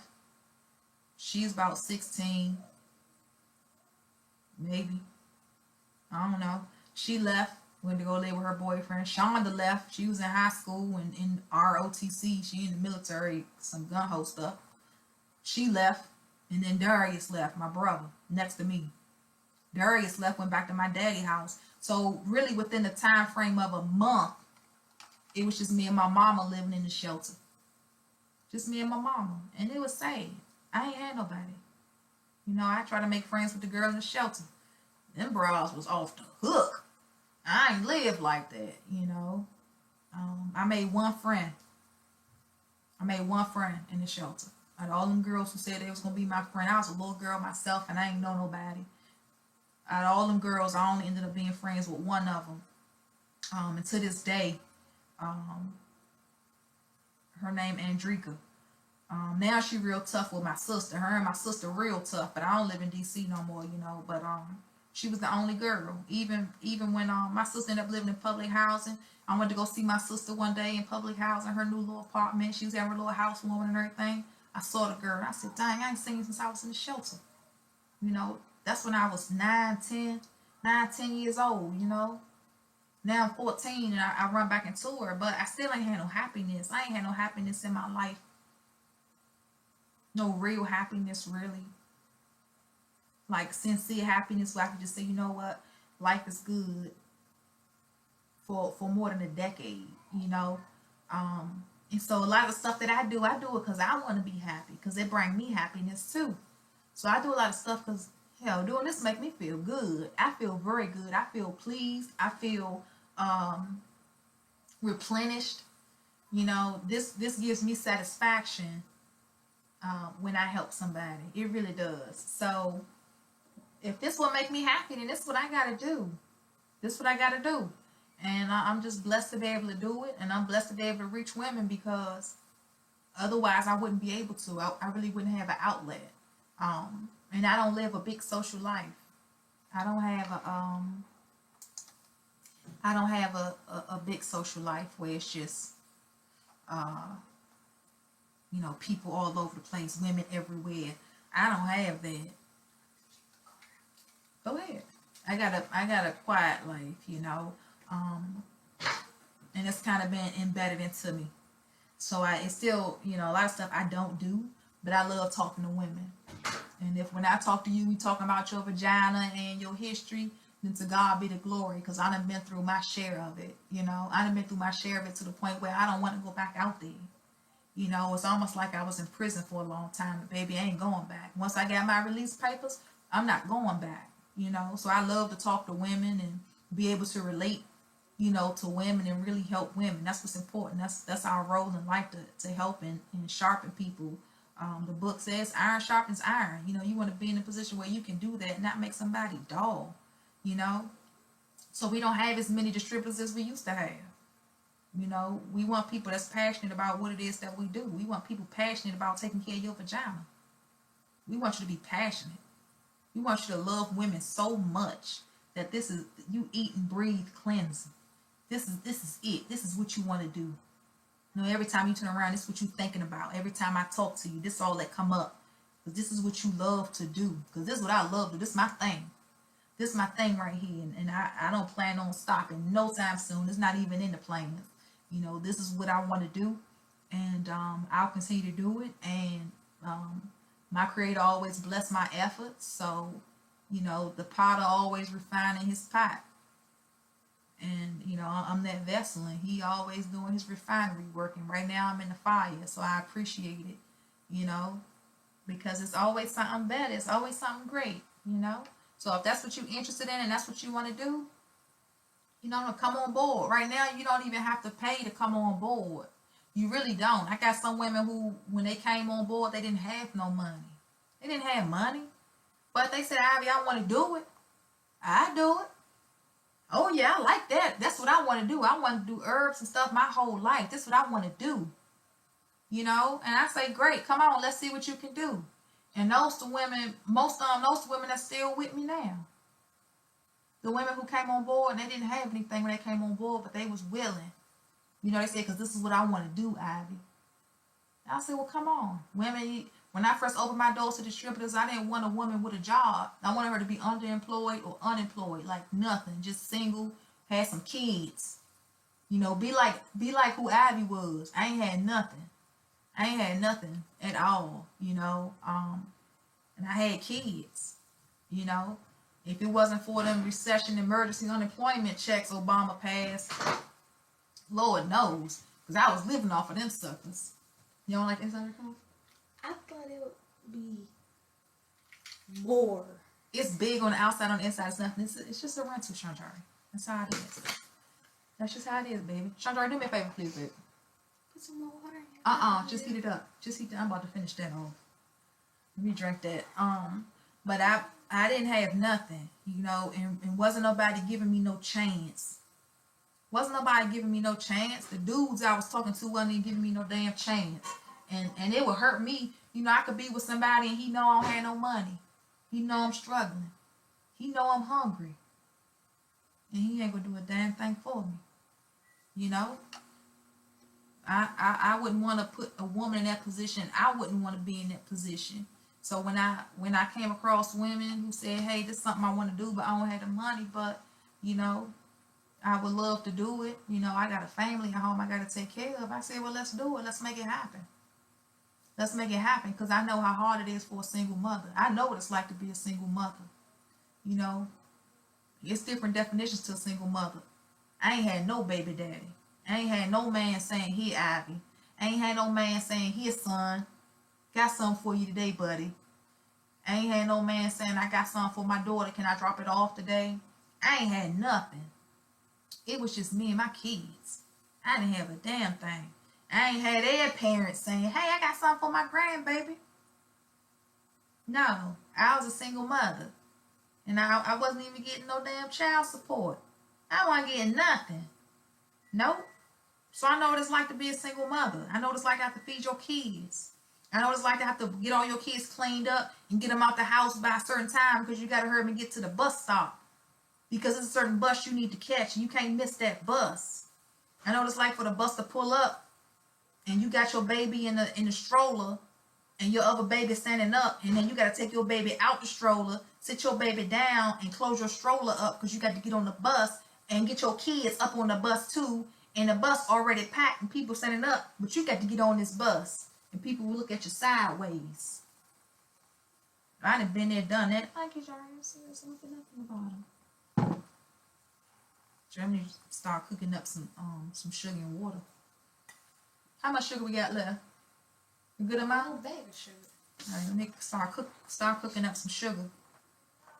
Let me cook it up so I can make some candy. I'll make some herbal candy. Okay. I'm gonna make some herbal candy. So if y'all want herbal candy, listen. I make all kinds of stuff. So if you want some herbal candy, say, hey, Ivy, girl, give me some of that sweet. And it's real good. It's real good. And you should try it. You should get some candy. Is it really good, Jar? Listen, I got 6 viewers. It's your time. But so anyway, I wasn't happy for a long time. I had a lot of stuff I was dealing with, and I think,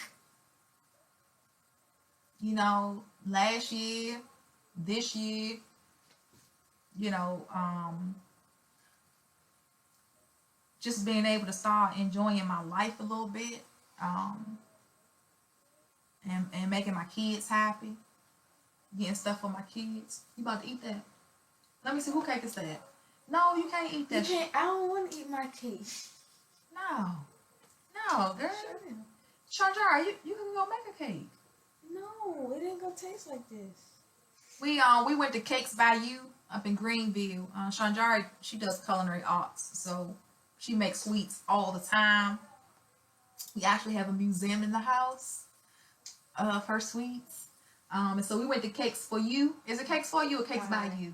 Cakes by You, and we made some cakes yesterday. It's actually a little place you can go to, and the cakes are already made up, but they show you how to decorate the cake, and then they let you go ahead and freestyle. And we decorated some cakes yesterday, but you can't cut that cake, Chandra. You can cut your cake, but you cannot cut my cake. How come I can cut my cake, but you can't cut your cake? Because that's my cake. But that's my cake. I'm not in a position to cut that cake. When I cut that cake, I wanna be able to cut it. Let me cut it because it's a good reason, not just because Shanjari want to eat my cake. No, I'm the only person who want to eat your cake. Who want to eat my cake? You and your friends ate my cake last time. Who want to eat my cake? Everybody want to eat your cake. You better ask Doug. But that's your cake. No, it's our cake. It really was Doug. When we went up there, you said, Doug, I want you to decorate a cake. Well, and Doug said, okay. All I did was help him roll in fondants out, Shanjari. I didn't do that. I don't have anything to do that.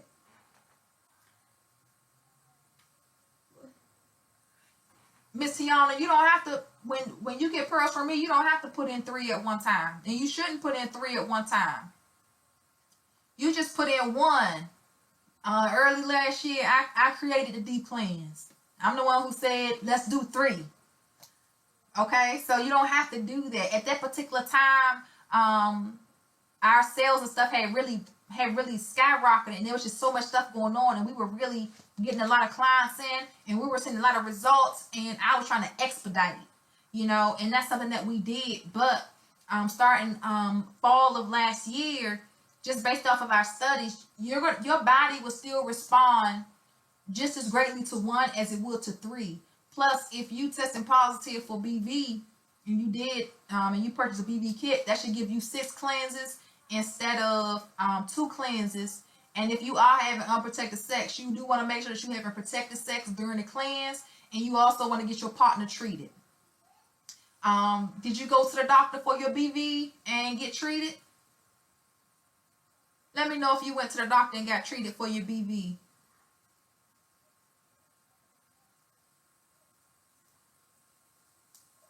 Let me know if that's what you did. And that'll be good. If you're gonna answer me, baby. But yeah, I just put myself in a position where I can be happy. I had 3 kids. I had Tyree. I got pregnant when I was 14. I blacked out. And when you went to the doctor for BV, did they give you something for your partner? Did you get something for your partner, baby, when you went in?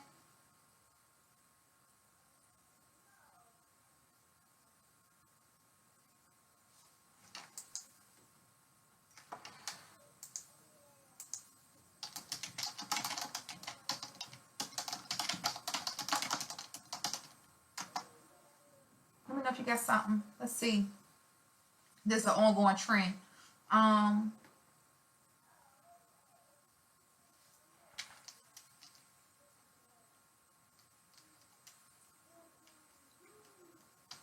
You gotta have safe sex while you're doing your cleanse.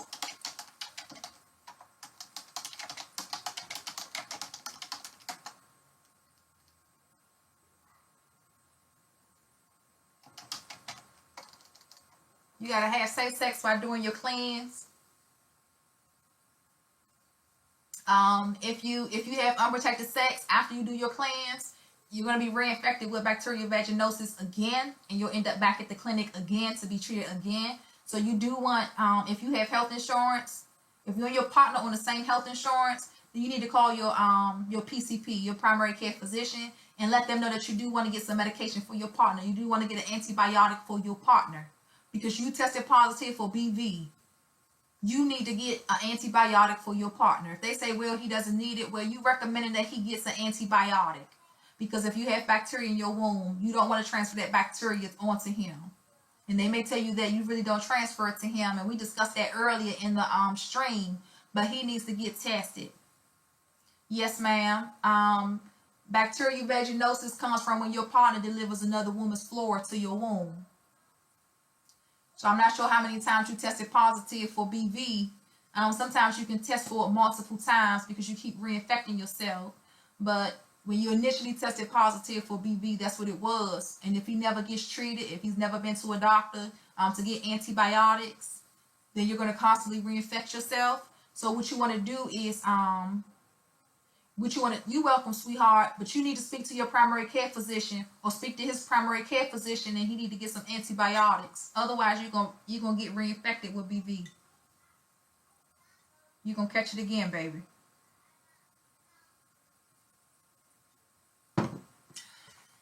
That's just how it is. You welcome, baby. And when you get your BV kit, it should be 2 kits you can get. It should be 2 you can get because you want to get the men's soap. You want to start washing him up with the soap.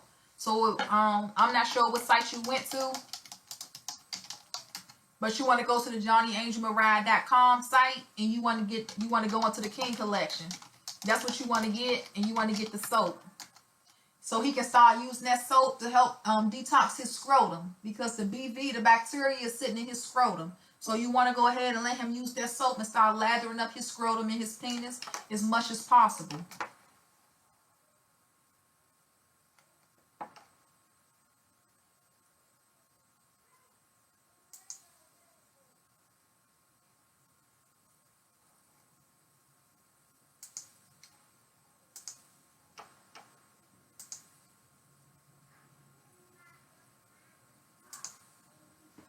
I don't know, it's saying something about my resolution.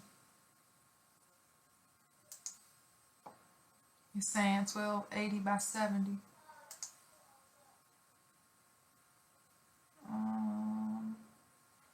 That's not it. I don't even know how to change my resolution.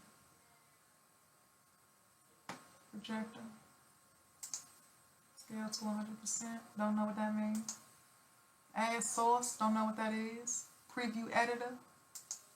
Maybe. I'm just going to change my resolution up a little bit. I don't know. YouTube sent me this notice just now saying I got to change my resolution. Oh, this might be it right here. Okay. Okay, YouTube. I can read.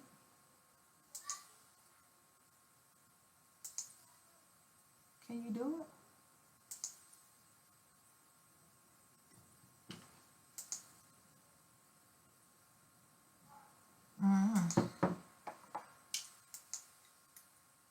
I'll try it again.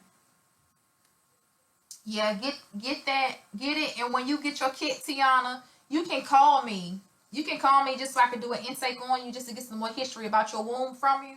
Let me get some more information from you regarding that. But when you get your kit, you just gonna do 1 pearl. You're gonna get these ion pads when you get your kit. Now listen, I don't know how long you had BV. I don't know when you tested positive for it, and I'm not sure what strain you have. So sometimes when you put your pearl in, depending on that and your history, you might start discharging when you first put your pearl in. If that happens, you want to go ahead and start using your pads. Go ahead and put your pads on, okay?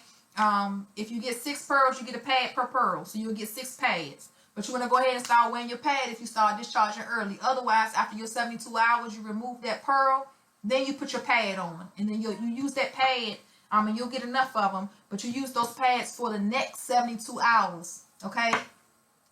Don't count days, count hours. So like, let's say today is Thursday.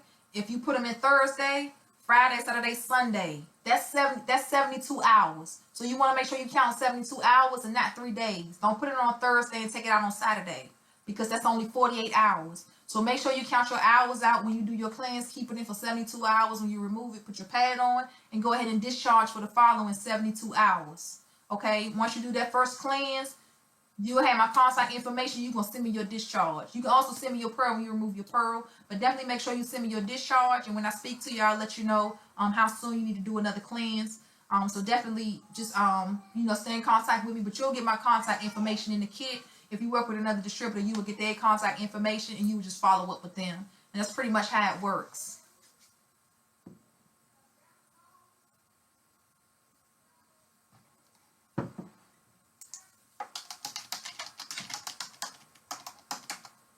Cheryl, you just did your I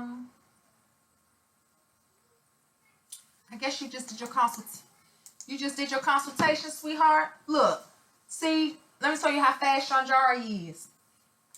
She took the phone. If you just did it for your Cheryl, did you just pay for your consultation? Was that what you just paid for, sweetheart? And if you could subscribe to the channel, that would be good.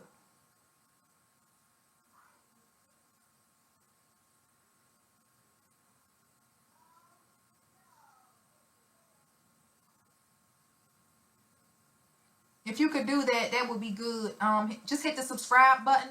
Yes, ma'am. Yes, ma'am. You did the. Yes, ma'am. You did the consultation, and you sent me an email, right? When you sent me the email, Miss Cheryl, this is what I need from you. You need to send me your email address, your contact number, and your time zone. Okay. Let me know what time zone you're in, so when I schedule your call with you, I'm gonna call you based off of your time zone, not based off of my time zone, because especially if you're on the West Coast. You know, I'm on the East Coast right now. It's 2:36. Yes, ma'am, it is. Hey, Rachel. Rachel, you got a package too. You got a good little kit coming your way. Everybody say hi to Rachel. Yeah, BV is very common, and just like I asked Tiana when she went to the doctor, did they give her something for her partner? No, they would never give you anything for your partner because the man don't test positive for BV.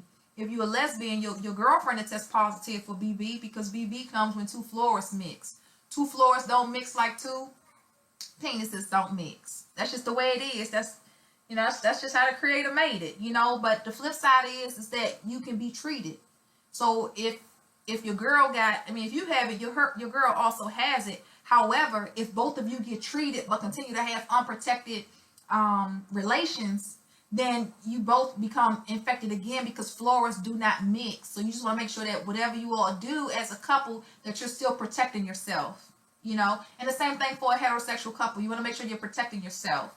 When you test positive for BV, it's coming. Those traces, those strands are coming from your partner. So just make sure you're protecting yourself. And if you do have a primary care physician, or if you have health insurance through your partner, make sure that you see your primary care physician and get antibiotics for your partner.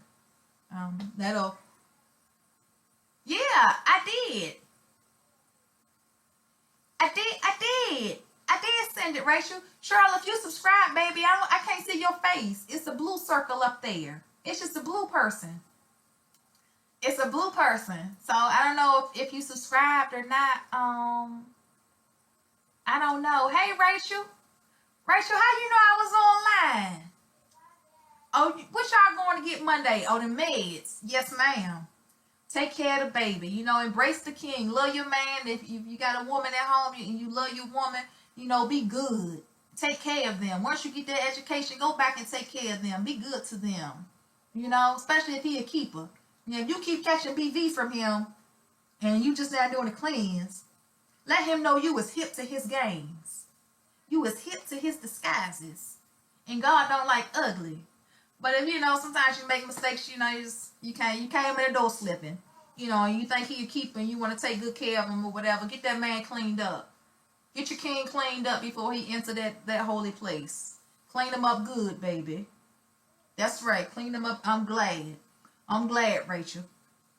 Bless your heart. Take care of your baby, honey. It take a strong woman to take care of a strong man. And sometimes he's not as strong as us. So by you doing that, you're going to empower that man and lift that man up. Plus, you're going to introduce him to some detox clean poo-poo. Oh, you subscribe? Okay, thank you. Thank you, Rachel. But yeah, when you send me that email, Cheryl, just make sure you put that time zone in there. Put your time zone in so I can call you. Well, that's good. That's right. Talk to your baby. That's good, baby. I need to let you know something. I know. That's right. Be good to your man. Take care of your man, honey. Clean him up. I tested positive for a few STDs in my life. I tested positive. I don't know. One time I had some. I think I had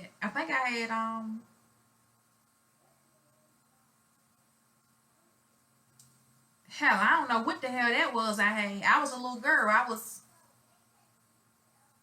hell, what, 13? Maybe I was 13. I know it was before I got pregnant with my son. And I had these bumps to break out. I had bumps on my hands. And I came home. And I never told my mom what had happened. But one morning I was in her room and I was like, Mom, I don't know what's wrong with me. Okay, North Carolina. Whoop, whoop. Okay, you right here. You right up top. Okay, baby. I had bumps on my hand. And she took me to the doctor. You know. And I don't know what he told my mama, but he gave me the medicine to take for it. And, you know, when we got home and stuff, my mama still ain't educate me on nothing, man. I knew I had an STD. I knew I had it. I knew I had something. I just didn't know what.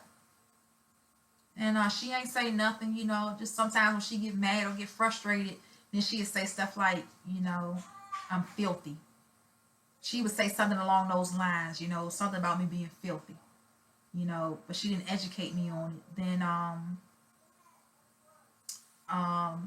found that I was pregnant with Tyree. I didn't even know I was pregnant. I was taken advantage of, and I had I blacked out, so I didn't even know that somebody had done something to me. I didn't even know I blacked out and somebody did something to me until 2012. So I never knew my whole life with my son. You know, it wasn't until Tyree was 18 that we found out who his daddy was, you know, who his daddy is. But I was gaining weight, you know, I was 14, and, you know, I used to watch Body Electric, and I used to be working out and all that stuff, just trying to stay fit. And one day, that's Maxine lived in Potomac Garden. She was in public housing, and I was over there because my mama, she was in her new relationship, so, you know, she was sending Ivy to wherever. And one place that Ivy was famous for going was the public housing dwellings where her sister resided. So I went to Potomac Gardens, and that's where I was, you know. And one day she was in there cleaning the bathroom, and I'm just leaning on the door, watching her clean the bathroom. And I was like, Maxine, I don't know what the problem is, girl, but I'm gaining weight, and I can't seem to shake it, you know. And, you know, we just talking, and I lift my shirt up to show her, and she was like, oh, my God, Ivy, you pregnant? I'm like, no, girl, I ain't pregnant. I'm just getting fat and can't lose it. She was like, you better go to the doctor, Ivy. And I went to the Columbia Hospital for Women and Teens Health Program. That was a program up in Washington, D.C. It was for teenagers like myself. Hell, I was 14. And I went up in there, you know, by myself, went in there, got tested positive for chlamydia, and I was pregnant. I didn't know where I got chlamydia from. I didn't even know where I got it from. Didn't even know I was pregnant. And by that time, I was like 3.5, 4 months pregnant. Didn't even know. Didn't know how long I carried chlamydia in my womb. Didn't know if the person who I thought got me, at that time I thought I got pregnant by Tyree, because I was seeing a dude named Tyree. If he had infected me and I had chlamydia for 3 to 4 months. I just ain't know. I didn't know. And at 14, trust me, I wasn't even trying to figure out. I wasn't even trying to do the damn math. They told me I had chlamydia. They gave me my pills. I took my pills. And that was it, you know. I didn't contract nothing afterwards. You know, I gave birth to my son. But I'm trying to think. I got pregnant with Tyree. I don't know, somewhere along the line. I think it might have been before I got pregnant with Tyree. Like probably on the cusp. Hell if I don't even know. I know I tested positive for another STD as well. I tested positive for gonorrhea. And I think it was after I had Tyree. I think it was after I had Tyree. I don't even know. But I know I had tested positive because the dude I was with, I blamed his ass. I said, nigga, you just gave me something. And he was like, no, I didn't. Yes, you did. Because as soon as we started doing it, I felt like I was burning. I felt like I was on fire down there. And I was like, damn, is it the lotion or something? You know, what's going on? And I told him. And I was like, you burned me. He was like, no, I didn't. No, I didn't. Woo, woo, woo. I was like, okay, I'm going to go to the doctor. I'm going to find out. And he gave me gonorrhea. And he had it bad. That's them Them dirty D's, baby. He had it bad, and he infected me with gonorrhea. You know, so during my cleansing process, you know, I had to cleanse my womb from pathogens, from dead pathogens, from having chlamydia, from testing positive for gonorrhea. And listen, all of this was before I was even 17. You know, you know, once I got like 20, 21, 22, 23, I never tested positive for an STD again. Never. I never had an STD. No. After Shanjari, 23, because my baby daddy gave me trichomonas. I ain't know.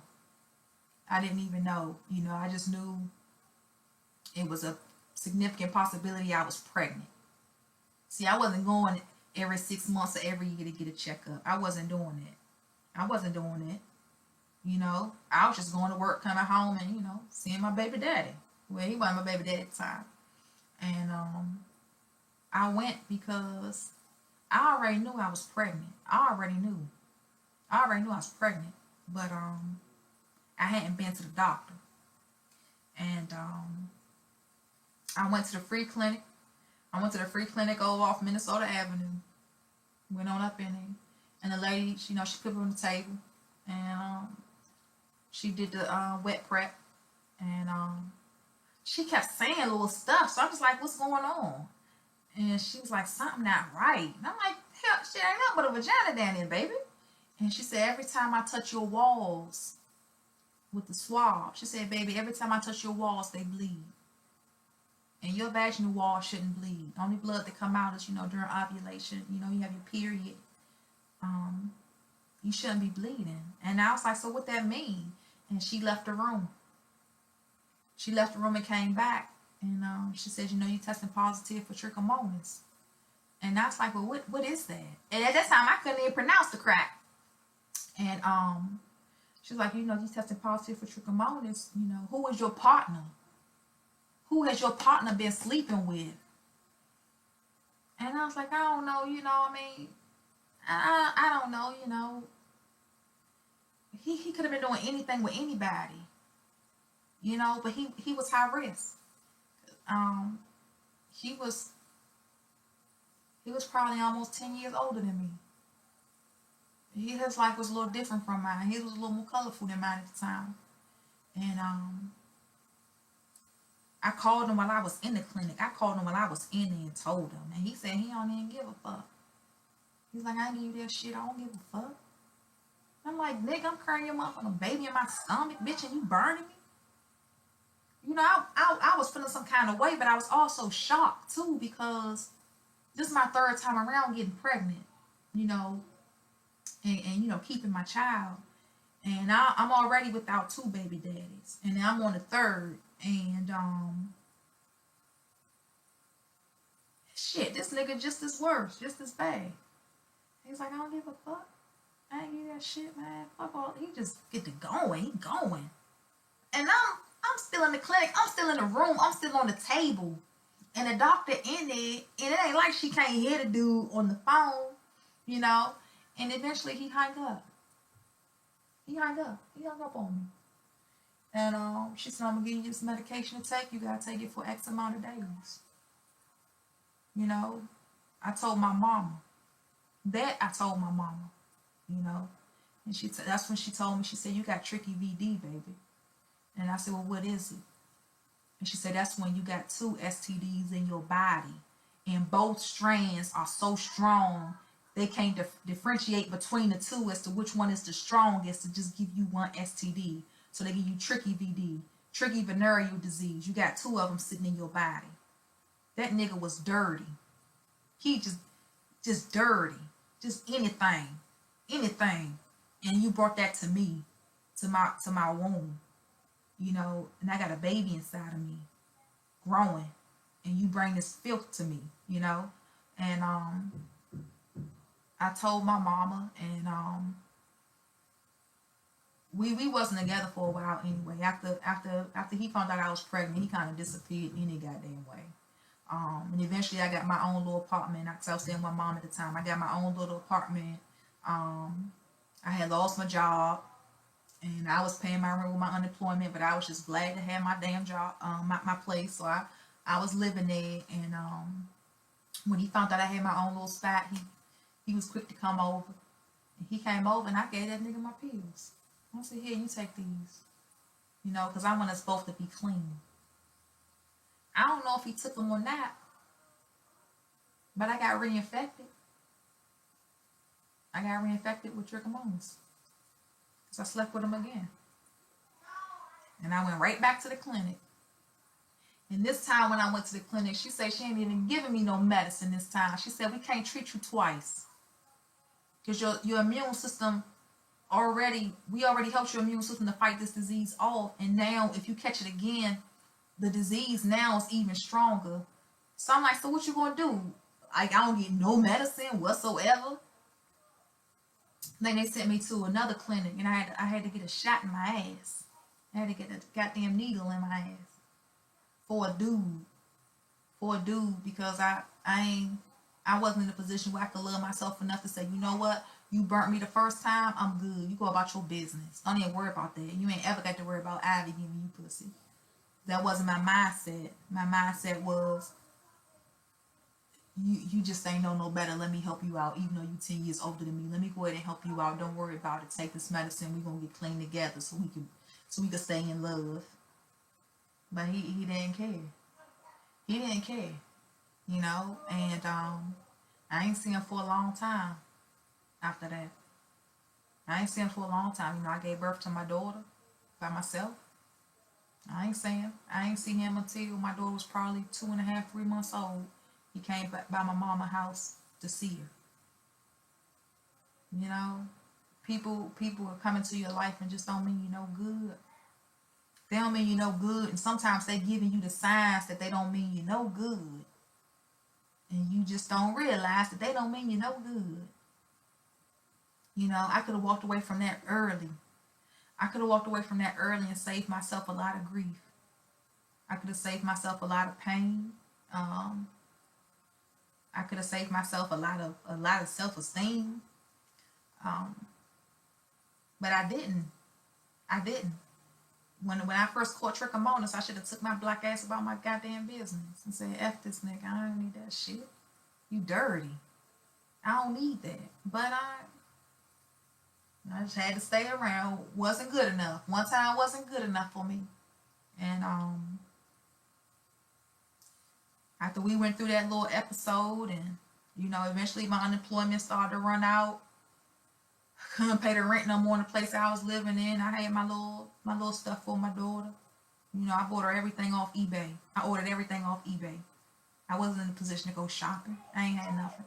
You know, but my little unemployment checks I was getting, I go on eBay and buy stuff. I bought the crib, everything, eBay.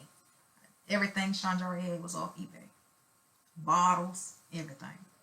And you know, eventually unemployment ran out. And I wasn't getting a job. It just wasn't happening. And I moved back in with my mama. I had just moved out of her damn house. And I'm moving right back in with her. And I never wanted to be in a position where I had to keep moving home. I like to be out and be on my own, you know. And I put myself in a position where, dang, I'm going back to my mama's house. And that wasn't happy. It ain't happy at her house, you know. But I had to do what I had to do. Put my stuff in storage and moved back in with my mama. And that's when I got my job at Howard University Hospital. I got my job at the hospital, baby. You couldn't tell Ivy nothing. I went up there for the interview, and it just so happened that Howard University Hospital was on Georgia Avenue, and it's a CVS on the corner. And when I got off that bus, I was hungry. You know, I swear, listen, when you're scraping, you're scraping. I said, well, let me just go into the CVS and get me like a little nutrition bar, a little power bar. You know, let me just get something because I don't want to be on my interview and my stomach get to growling. You know, I ain't had no money. I had enough money to get my ass on that bus. And I went into the CVS, and there was people in there. And there was this tall, dark-skinned dude was in line. He was actually in front of me. And he seemed like a cool little dude, you know, easy talker or whatever, got his little stuff. You know, I paid for my stuff, you know, got to Howard, got up to the hospital, sat in HR filled out the application. You know, the HR director came to me. She said, listen, we got 2 positions open that you qualify for. Do you want to be interviewed for both of them? I said, yeah, you know, so I need this job, you know. And she said, okay. She said, well, let's take you on the first interview. We're going to take you upstairs. We'll give you this first interview. I said, all right. Went there. Same dude I just saw at the CVS was the dude doing my interview, you know. And he asked me how much money I want. And I said, you know, you can give me $10 an hour. I'm good. You know, I just need some money because I gotta take care of my baby. You know, I'm out here. Ain't got no damn baby daddy again. Third damn time around, these niggas ain't shit. You know, and it ain't easy taking care of kids by yourself. Plus, I started having my kids so damn early. I didn't get to go through high school or anything like that. Job prep. I ain't get none of that stuff. I'm just out here winging it. And he hired me. He hired me. And that was the best thing because I was finally able to have a income. I could have an income. I ain't had no income. Doug said send him your link to your live stream so he can give it. Why? Why are you on my phone, Sean Jory? Because he called you. Hello? Well, why you ain't just give me the phone? What's going on, Doug? What you want?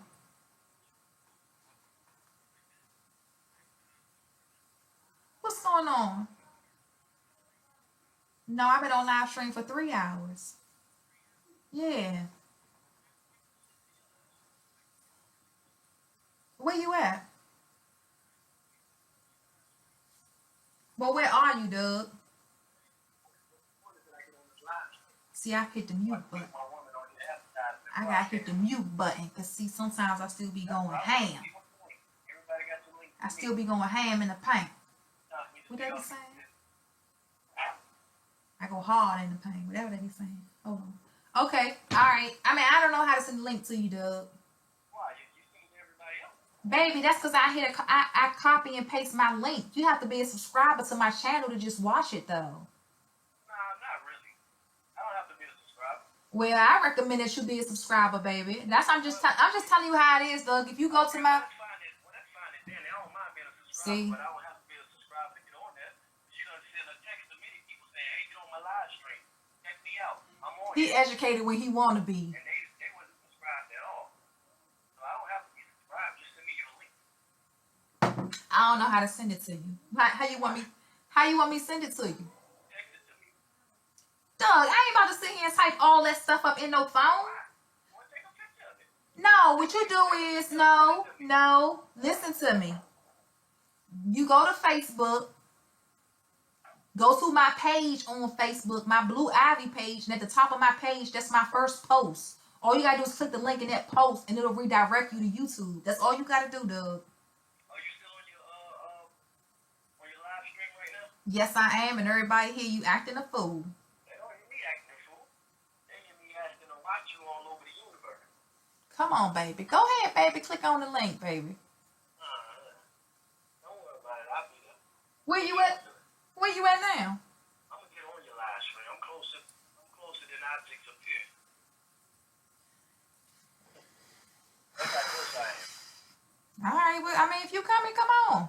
I'm so close I can smell you. Okay, babe. Come on. Well, let me finish this stream up real quick. Don't finish it up. Stay active. Just like it there.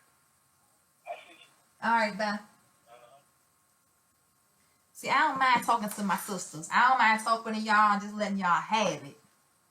I don't mind. That's what I do. You know, I'm still going through my healing journey like everybody else. So it's some chapters in my life that I haven't really opened. You know what I'm saying? I ain't done too much with it. So I'm just, you know, this my outlet. This is where I do with it. But in any event, I got that job. I got a good job. Executive administrative assistant to the CFO. That's really how well, I'm good when it comes to the numbers, but I did go to Career Blazers, and I got my Microsoft certification to be a wizard in Microsoft. So operating the computer, building databases, that's good. I'm good at that. But when I worked for the CFO, he showed me numbers.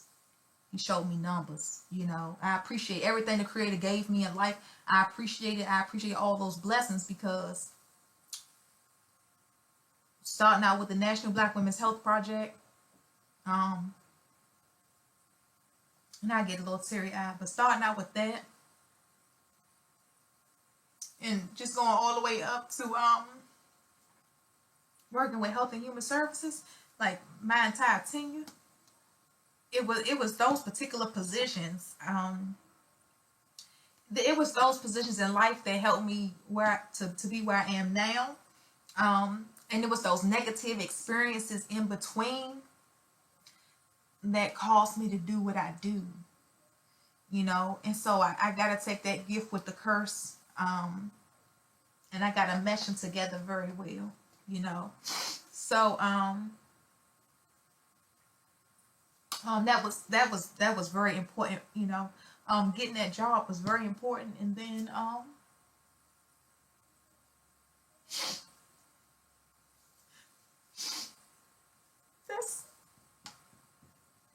think that was a good job.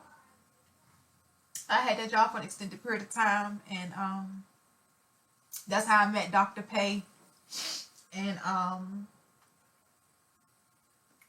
you know, I had an income, and I got me a place. You know, I moved out my mama's house. I moved out. I said, shit, I'm about to find me somewhere to live. I'm about to get the hell up out of here. And I got me a little apartment. Got me a 2-bedroom. Yep. Got me a 2-bedroom. And it seemed like as soon as I got that 2-bedroom, my baby daddy came. You know, he came around. I was like, dang, he back. You know, I was like, whoop, whoop, he back. But he ain't come back because I had a place and to be a family. He came back because I had a job. He came back because I had a job. And I had a good job, too. He just came to take my money. I was so naive at 23, 24. Yeah, it is.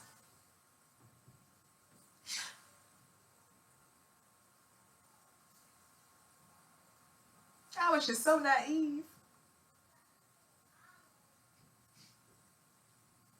And so I just allowed him to do whatever. And I had such a good job and good people at my job. And it was like they took me under their wing, because they saw how hungry I was. And he was just taking my money. You know, he'd take my money, and he was abusive when I was pregnant. I remember one of his friends was in a car accident, went to the hospital, and I said, you know, I hadn't seen him for so long while I was pregnant, and so, you know, when I found out his friend was in the hospital, I said, well, hell, if I go to the hospital, I can see him. And I went up there, and he was there, and so, of course, he take me back home. But that night, when we got back to the house, you know, he dropping me off, I opened up the sliding door. He had a van. I opened up the sliding door to get out, and he kicked me. I don't even know how that nigga got his foot around, but he kicked me out the door, kicked me to the curb, and pulled off. You know, so he was already physically abusive, but it didn't really escalate until afterwards. You know, he just wasn't good. That was a bad experience, and you know, I had my place. You know, and he would come over, and he wasn't healthy. He wasn't healthy, and I couldn't have no happiness. If I was happy, it just shit wasn't going good. You know,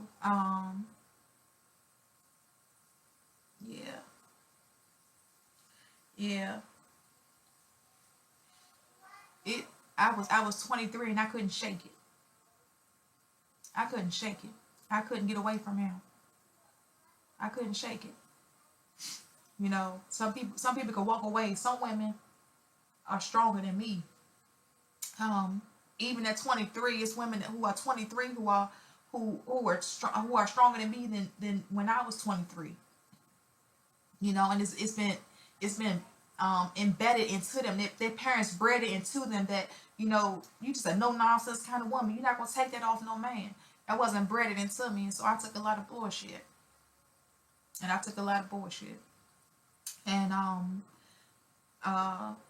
ended up moving out of that 2-bedroom, moving to my daddy house. You know, I lived upstairs in my daddy house. I wanted to be around my dad, you know. And he come too. Everywhere I went, he went. He was there. He bring his kids over, his other kids, bring them over to the house. I cook and clean for them. They tell me I ain't their mama.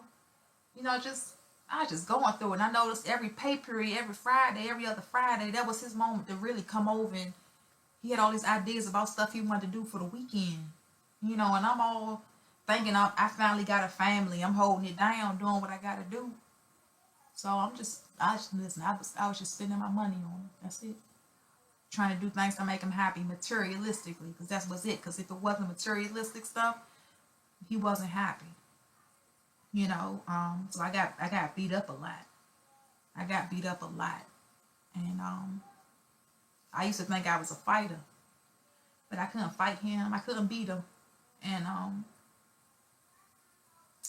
I thought that, you know, what we was going through was just in my household. So, you know, I try to keep people out my business, go and live my life. And I went to work one day, and my boss is a man. I got a male boss, and when I come in the morning, the first thing I do is I go in his office and check on him and see what he up to, see what he doing. Yeah, y'all be sizing my head up. But I'm still healing, so yeah, I got a lot of work to do. But I went in, I saw him that morning. You know, I always go in there, talk to him for the day, you know, see what he's working on, see what he need from me or whatever. You know, I'm an executive administrative assistant. I think at that time I was at $48,000 a year. I was making $48,000, and you know, I'm in there doing what I got to do. And he said, Ivy, he said, I don't think I could take you coming to work like this no more. And I said, coming to work like what? And he said, with all them bruises on your face. And I was like, you know, what bruises? And he said, I can see it in your face, Ivy. And I felt so bad. I felt powerless, because that was something I kept to myself. And I'm reporting for duty to a man. You know, at least, you know, he ain't the guy I got at home beating on me, you know, but it's a man I'm reporting to, and now he can look at me and see my vulnerabilities. So as much as I purport myself as this executive, and I'm dressing up and I can do my job well, there's an area of my life where I'm powerless, and I'm letting somebody take advantage of me. And you know, I got home that day, and I told my baby daddy, I told him, you know, what my boss said, and he was pissed. I was like, what the hell does this nigga think he is? Fuck, he talking about woo woo woo. And so, you know, after that, when I would get up in the morning, that's really how I learned how to do makeup. Because, I mean, my mama used to sell Mary Kay and stuff, and I ain't really know nothing about it, you know. But when it's time for you to cover all them marks up on your face, you always learn how to do goddamn foundation. And my ass was a foundation honey. And I have to put foundation on my face, but then after a while, you start noticing that it's just some areas that's just darker than others. You get to doing the foundation up, and I would do foundation, and one morning I was in there putting my foundation on, and my baby daddy came in there with me and was like, hold up, you missed the spot. And so that's when I realized, you know, and listen, this is sick. This is a sickness, you know, and it's not helping me. And God knows, if I could just get you away from me, I just need to get you away from me. I don't want you around me, you know. And that's womb trauma. Because there was an area in my life where I just wasn't happy, and at the same time I'm being intimate with this person. You know, I'm giving you a valuable piece of my life, but we not happy. We're not happy at all. You know, you're a cruel person. You know, and he was bad. He was bad. He was a big guy, way bigger than me, and I was powerless. I couldn't do nothing back. I couldn't do nothing. And I still didn't walk away. I didn't walk away. He had to go to prison for something. And when he got locked up, that's how I got away. Otherwise, I didn't have enough willpower to get away. So I finally was able to get away and, move on with my life. And that's what I did. I moved on, but in the process, I went and I had tube ligation done. I went and had my tubes. My doctor said they burnt them. My doctor, he said, you burnt your tubes. They don't even exist. But my paperwork doesn't say that. My paperwork said they had tied my tubes. So I don't know if they tied them or if they burnt them. I don't know. But I made sure that once I gave birth to Shanjari, I said I would never ever give you the pleasure. I wouldn't give you the pleasure of getting me pregnant. I wouldn't do it to myself because I already experienced that, and I wouldn't want to experience that again. So I stopped. And so now, let's see, Chandra was born 2003. I think she's born March 2003. I believe I had the procedure done August of 2003. So I've been infertile ever since. Yep. So it's a lot of people who they contact me because they infertile.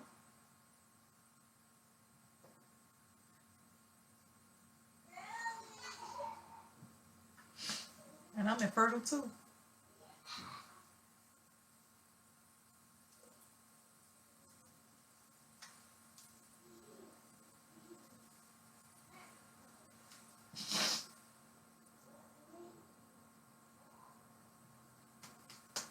And so I got to do something for myself to, to make myself feel good and stay positive. Because I can't have children. All I have is what I have. But it's just that somebody did something to me that was so vicious. It was such a vicious attack to my womb. I said, I'm not going to do it again. I just wouldn't do it again. So, and my doctors tried to tell me, listen, when you get older, you may want to have kids. And and I said, nah, I'm good. This is 3 kids and no baby daddy. I said, I'm good. I think I've been through enough so far. So just go ahead and just stop it. And now I'm 35.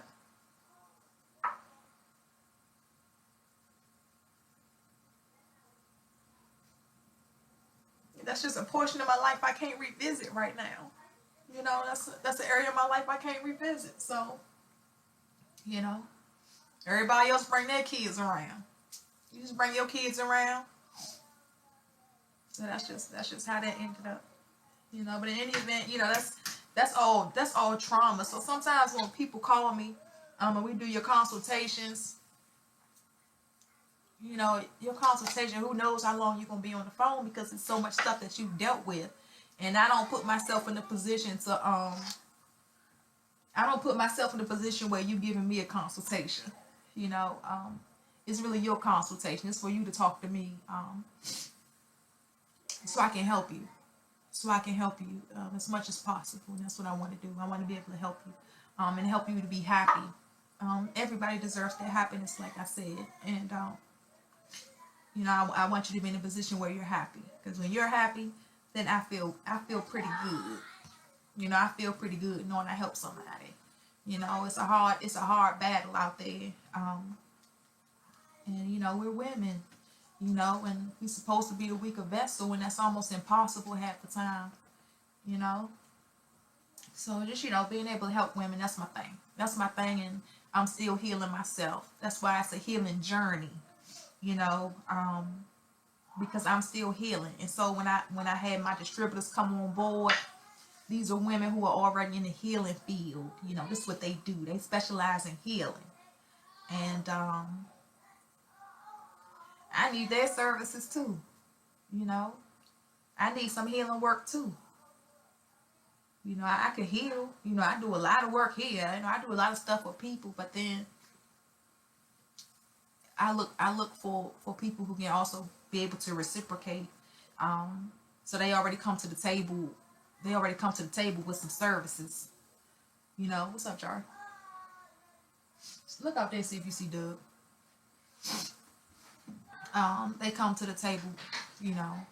Sherelle, she got a she does the womb sauna and the womb massage, and she can put all them oils up underneath me and do all kinds of stuff. I said, that's what I need, baby. Whatever you got to do, because I had some stuff in me I'm still healing from, you know. You know, like I said, I just found out who my son's father is in 2012. That's a long time, you know. And I'm going through all these motions and dealing with all this stuff coming my way, but I still have to find a place in my life where I can provide service to women. I got to be able to provide services to women. And that's what I do. I want to be able to provide services to women and not really focus on my own pain. Because pain not good. Pain hurts. You know, so if I could take my mind off of my pain, you know, focus on somebody else's, then that's good for me. That's success for me. Let me help you ease some of your pain. And that's all a part of supporting you in your healing journey. You know, it is. And so I appreciate y'all tuning in and get to watch me. I don't really tell people too much. You know, but I just had to go in and let that one out for people. And Doug's talking about he on his way. See, we just gonna turn our TV off. We gonna turn it off. You know, I come out every now and then, and then I go back in. I go back into my shell. That's my quiet place. That's my quiet place. So, you know, I'll go back there and spend some time with myself, and I don't know, burn some sage. You know, smoke the house up just to feel good. So yeah, it's been 3.5 hours now. 3.5 hours of talking. I don't know how much more I could do. And Gifted Woman said, you might not be able to give birth to kids anymore, but you are not infertile. You are giving birth to other things and helping women in the process. Yeah. Yeah. I got a lot of birthing to do. I have a lot of birthing to do. Cause I need satisfaction. I need satisfaction, and I know how important it is to be able to bear. I know how important it is to a woman to be able to conceive. I know what it's like to not be able to conceive. I know what that's like. You know, and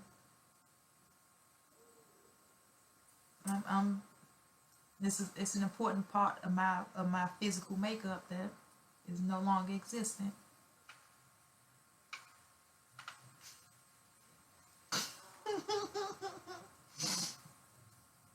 Oh, and Natasha said, Abby, your business is really a ministry for healing women. This is exactly why I called you.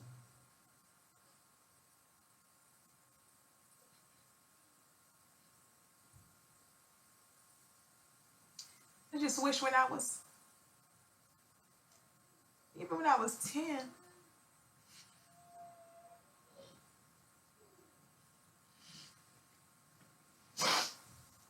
maybe when I was 10 or 11, that somebody helped me. There wasn't nobody helping me. There just wasn't nobody helping me. You know,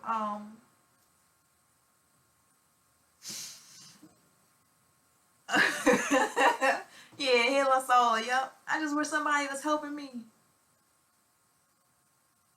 Just wasn't nobody helping me. Wasn't nobody helping me. I think by the time my mom had me, she had 7 already. She had an abortion along the way, and you know, we had multiple baby daddies, and I just think by the time she got to me, baby number 7, I just think she was tired. She was tired. You know, but if you look at all my family, like all my sisters, my mama must have been tired from the first one, you know, 'cause it just wasn't there. It wasn't there. Nobody helped me. So I was just making my own decisions. I made any kind of decision. It didn't even matter at the time. I was just making decisions because all I wanted to do was survive. I just wanted to live, you know. That's all I wanted to do. And I really didn't have, I ain't had nobody in my corner. I ain't had nobody in my ear constantly telling me anything. I didn't have nobody. So I winged it for a long time. And you know, if it wasn't for me getting jobs, you know, so I know, you know, income is important. I wasn't surviving.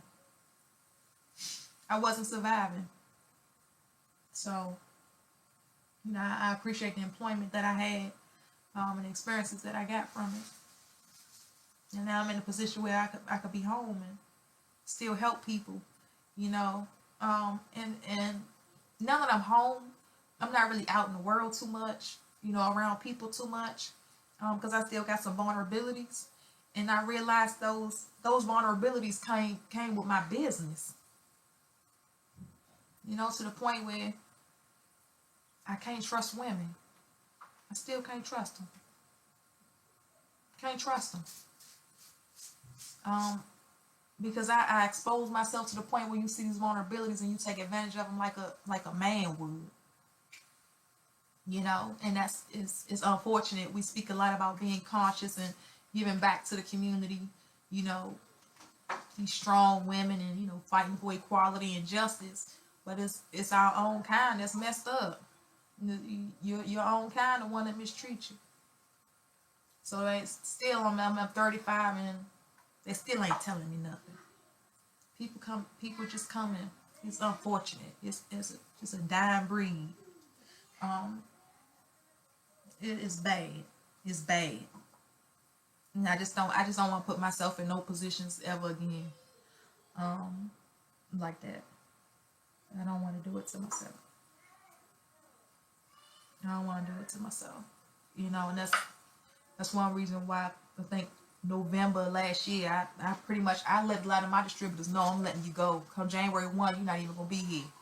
I'm just going to let you go because I went through almost a year of abuse. And so I just like, forget it. If y'all going to treat me like this, shit, I ain't on pussy like that. You know, I don't have to let you go, baby. Because you bringing out a side of my life that I'm not ready to bring out. You know, it's an area of my life where I just choose to put it away and never ever have it manifest again. You know, that life, that personality, those experiences in life, you know, everything I went through, it caused me to be an animal. It just caused me to be an animal. And that's not my intent. That's not my desire. I know my creator didn't want that for me. So when you put me in a position where I feel like I gotta be this animal, it's best you not be around me. It's best you not work for Chandra Pretty. You know. It's best. So I know I had to let a lot of people go. A lot of people go, and it's a vicious jungle out there, you know. It's a vicious jungle out there. When I was a little girl, I think I was probably about 7. Maybe I was 7. You know, my mama raised us to be Jehovah's Witnesses. That was her thing. My grandma was Roman Catholic, but not my mama. And that's how she raised us. You know, go to the hall. That's probably the only time your ass was going some damn way. Going to that damn Kingdom Hall. And you know, y'all know the witnesses. All y'all had somebody knock on y'all door. They come to study the Bible with you. And my mama, you know, she kind-hearted. One knock on people's doors, taking care of people and all that stuff. And she knocked on this lady door. Her name began with a J. Hell, I was probably about 7 years old. I know this lady had about 9 damn kids. 9. I mean, she had a house full of kids. She lived off of Benning Road. You know, she was like a hood rat. Had all these kids. You know. And my mama studying with her. Elijah, what you doing, baby? Come on in here. Y'all come in here. Where's Jeremiah? Out there. Come here, Jay. Yeah. What you doing, baby? Playing What y'all playing? football. Where the football? Out there. Go get it.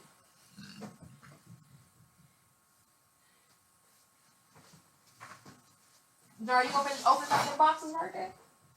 Take that stuff out them boxes. Okay, baby, y'all sit right there. Y'all sit right there. Mona, where y'all daddy at? You say he about to pull up to the house. He got to come on. He taking too long. I know, he's taking too long. I know, man. Oh, okay. I have to go through this. This is my cleansing process. I hope at some point, after a while, you get tired of crying, baby. But What is that? my mama got to Don't study. worry about it. My mama got to study with the lady. My mama studying the Bible with her. You know, she about to get her sanctified and baptized. And my mama started bringing the lady to our house. You know, you want to pick her up and like take her out the projects or whatever y'all's calling it back in the day. You want to take her out of that and try to show her this is what God did for me. You know, and I'm conscious now, so I'm not a witness. I don't profess to be a Christian, a Jew, or none of that. You know, I love my Creator, and my Creator loves me. You know, growing up in that type of environment, I got fucked up all along the goddamn way. You know, so I can't claim no blessings to it. But she bring that lady to our house. I think her name is Miss Jones or Miss Davis or something like that. She bring that lady to our house and she just got a whole rack of kids, man. She had a whole lot of them. And the girl, you replacing that right now? Mm-hmm. All right, what else in that box, Shari? She bring them to the house, and you know, the lady got sons and daughters, so they just all over the place, just kids everywhere. You know, and I had me and my sisters and brothers. It was me, Daria, Winston, Maxine. At the time, I think it was just us. Oh, Shonda, me, Darius, Winston, Shonda, Maxine. It's just us at the house. So that lady, it was more them than it was us. And she bring them, and so they just like when my mama bring them to our house, they just scattered. And so me and the girl, she had a daughter. And it was before I was 9 years old because my parents separated when I was 9. She had a daughter, a little girl, and so we went upstairs. You know, I play with baby dolls right now. You know, I play with baby dolls. My mama she got me the Barbie, she got me Ken, and she got me the car. Don't buy that shit for your kids. Don't be buying goddamn Barbie and Kens and cars and all that shit. They ain't gotta live the real goddamn life. They babies. Don't get none of that shit. Give your baby like a goddamn bacon set. You know, something like that. Don't give him no damn Barbie and Ken. She fucked me up. So we get the box. So that's what I was playing with, though. That's what I had. That's what I did. I had a little Barbie, I had a little Ken, and all that little stuff. So, you know, the little girl, I said, come on, let's go upstairs. We gonna play. That's what we gonna do. At the same time, my mama had me in some type of dance class of some sort. I just knew I used to wear a leotard. You know. So we upstairs and we playing, and I like to play in the bed. So I got my bed and we playing. And the little girl said, she said, I want to taste you. Now I was trying to figure out what the hell you mean. You know, I'm light skinned, you dark skinned, we got flavors. You know what I'm saying? I really didn't know what the girls talking about, so I was just like, okay. And the little girl's like, lay down. I was like, shit, she really about to taste something. What's going on? So I laid down. That girl had oral sex with me through my leotard. And I didn't know what the hell was going on. But I just laid there like what the fuck is that? So I laid there and everything. At that age of my life, I wasn't even in the position to be a no-nonsense little girl. To say, no, this wrong, don't touch me. I'm going to go tell my mama. I wasn't even in a position to say that. You know, that's why I know little kids now get molested all the time. Little kids stay getting molested. And the parents don't never know. Parents will never know somebody doing something to your kids. Because you got all them friends at your house. Your daughter got all them friends. Some of them friends ain't really good for them. And so the little girl did that to me. And then after she did it, she got up and was like, okay, it's your turn. I'm like, what? Listen, I don't love the pussy that much. I can't stress that enough. And I was just like, mm-mm. And when I was a little girl, I started getting molested early. I really can't date back how far it was, but I had a real bad bladder problem. And so I used to always pee on myself. I couldn't stop peeing. Like, I don't care. We could be outside playing. It's just coming out. I had a real bad bladder. Very bad bladder. So I knew everybody used to call me pissy. So I knew I smelled like pee all the time. So I was like, listen, if I smell like pee, I ain't going nowhere. And I damn sure ain't about to go down on you. And in the midst of her trying to, I guess, I don't know, talk me into it or something, my mama called me. And, we was upstairs, my mama was downstairs. My mama came to the bottom of the steps. And when my mama called your name, you got to come.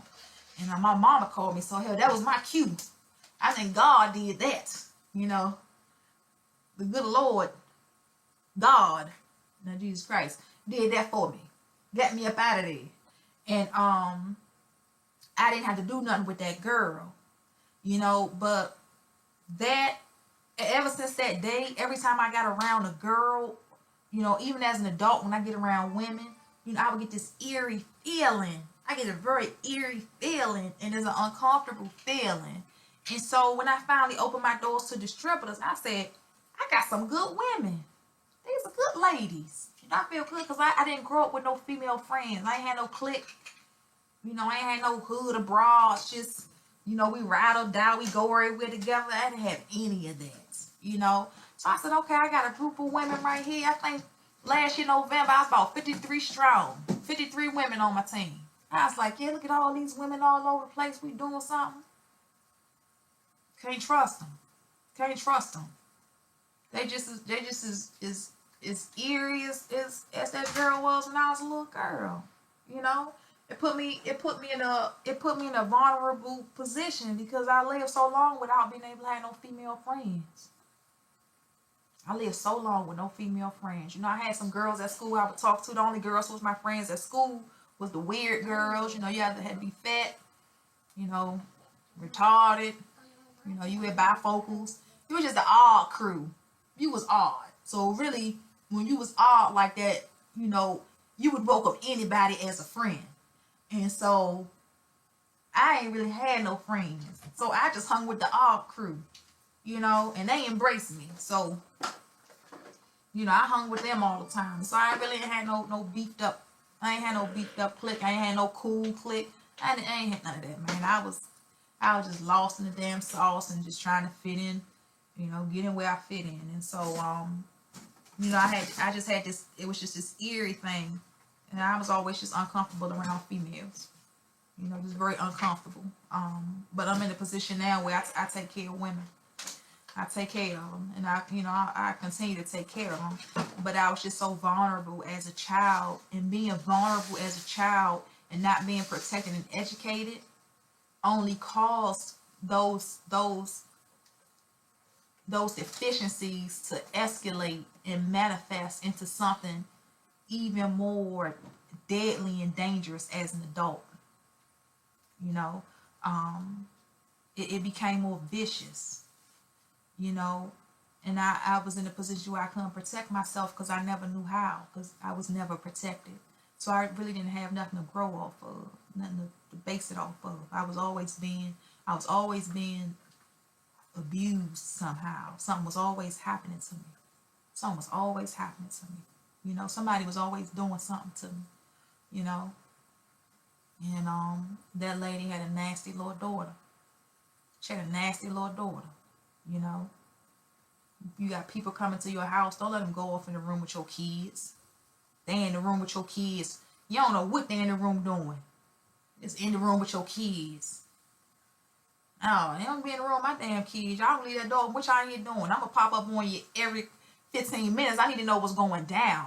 Because I don't play them games. I know what happened to me. And times ain't changed. Times ain't got worse. You got some kids out here that's emulating what they see on TV, emulating what they see their parents do at home. They think they gonna come to your house and do it too. Not in my house. Don't bring them little bad kids to Ivy house. I'm like a correctional officer when it comes to that. Don't do that because you mess a child life up. That mess you up.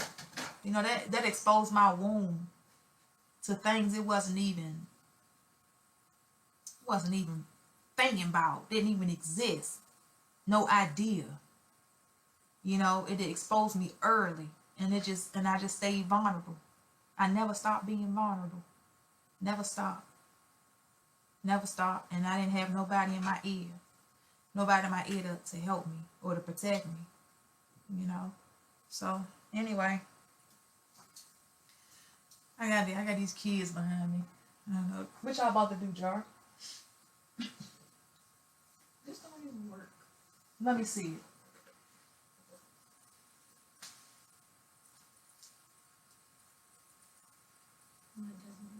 No. Did you put a battery in it? No. Thank you, Elijah. Ain't nobody talking to you. Well, don't say something don't work if you ain't tried. It say Sonic Cleanser, DC 1.6 How am I triple supposed A. to know?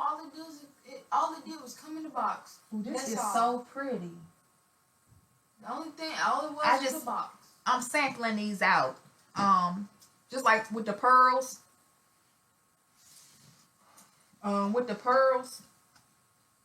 Companies send me stuff. Now they send me stuff.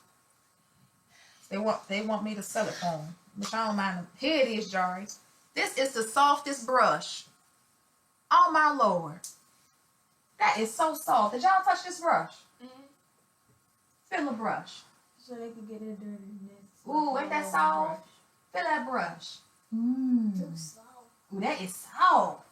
I hope I ain't gotta wash no dirty face with this. I'm gonna get these suckers. This is nice. Ooh.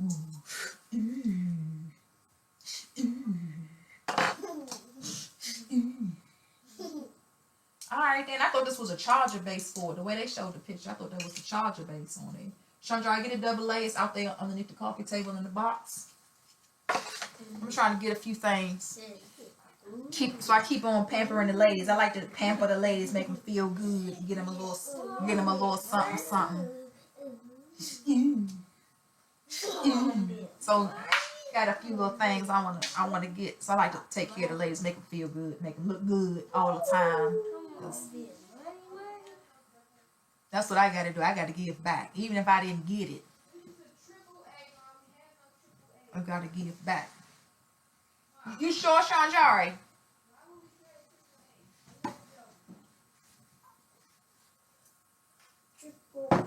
Bring that detox tea. That's helping me too. I'm hoping it ain't helping me to cry.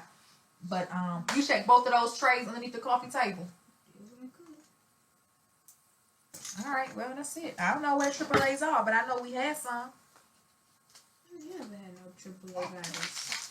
Okay, Shanjari. You know better than I do. You keep inventory. I just know I saw a AAA. If not, call Doug. Double A.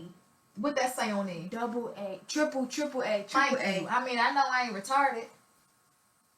It's a AAA battery. Hey. Wait.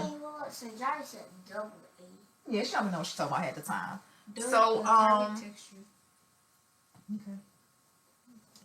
So, anyway, you know, I just didn't have nobody to tell me nothing. Like 10, 11, 12 years old, wasn't nobody telling me nothing. My mama went through her separation period from my daddy. And she moved to Northwest from Southeast. You okay, baby? Get back up there and sit down, baby. You all right? What you get back up there too, Jay. Get up there and sit down, baby. Sit back on the chair, baby. They my mama moved from Southeast to Northwest to the shelter. I ain't had no friends. I ain't had no friends in the school. And so I said I'm gonna be friends with the boys because I was pretty and they liked me. It's a friend. Hell, I ain't know how many fights I was have to get into, buddy, but I was fighting like hell. Every time you turn around, some girl want to fight me for something. I went through a lot of hell. My mama separated from my dad. Y'all gotta be quiet. So I can do my video. And so, she finally got her little place. You know, they gave her Section 8. She got her little spot. And we moved up to 3rd Street Northwest. little house. But see, she already started dating somebody. He goes to the Kingdom Hall too. She already dating somebody. You know, she already dating somebody. And her and him gone all the time. They gotta go out and field service and Bible studies. And to hell with Ivy. They left my ass at home. They left me at home. And at that time I was probably 10, 11 at home. She leave me home with my Uncle Paul. My uncle dead now. He been dead. His ass been dead for more than maybe 10 years now. Maybe 10 years. He been dead. No, he died a long time ago. But my mama left me with him. And he used to always try to penetrate me. And I was a little ass girl.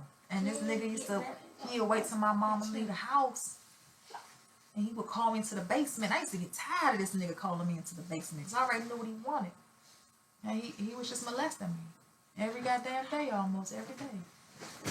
And it's bad because my mama, you know, she got older, as I got older or whatever, every now and then, you know, she get to drinking and she want to talk. And she would say how when she was a little girl, my Uncle Paul used to try to do stuff to her. But this the same nigga you leave me with. You think if somebody didn't have respect for you, they gonna have respect for your child? No, man. If somebody don't respect you, they don't respect your kids. And he didn't respect me. He didn't respect me at all. And at that time I was about 10, 11 years old. 10, 11 years old. I had this old drunk man. My uncle. You know, we went to his funeral, everybody crying, they putting up benchwork how good he is and he going to heaven. That's bullshit. They keep putting these niggas in heaven. Them obituaries. Me and Jay drank those. Yeah, baby, shake it up good now. Give it a good shake. Give it a good talking to. Give it a good talking to.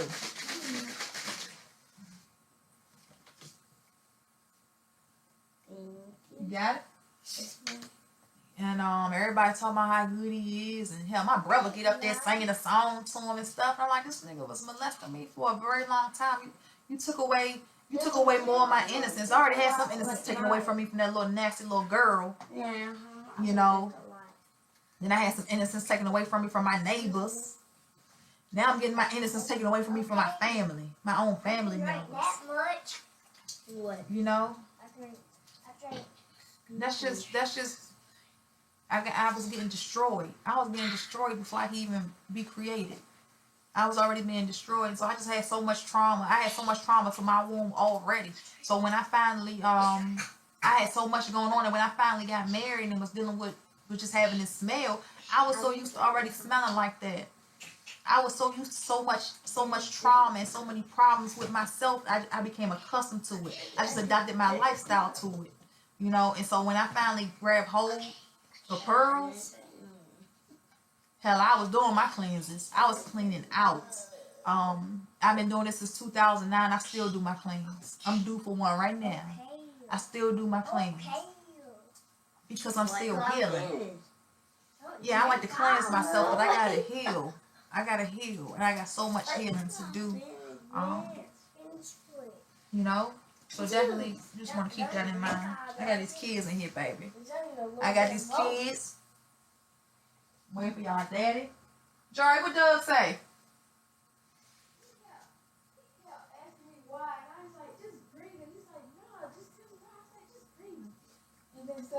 We did that for like 10 minutes, like 3 minutes. I don't know, something like he was in the bathroom. And so I was like, okay, we need it for I hunger. I was like, we need it for a brush. He said, what kind of brush? I said, a face brush. She said, electric face brush. Yeah. I said, Doug, just bring the battery. She said, you know what? No. He was like, he made it seem like I was lying about the face brush.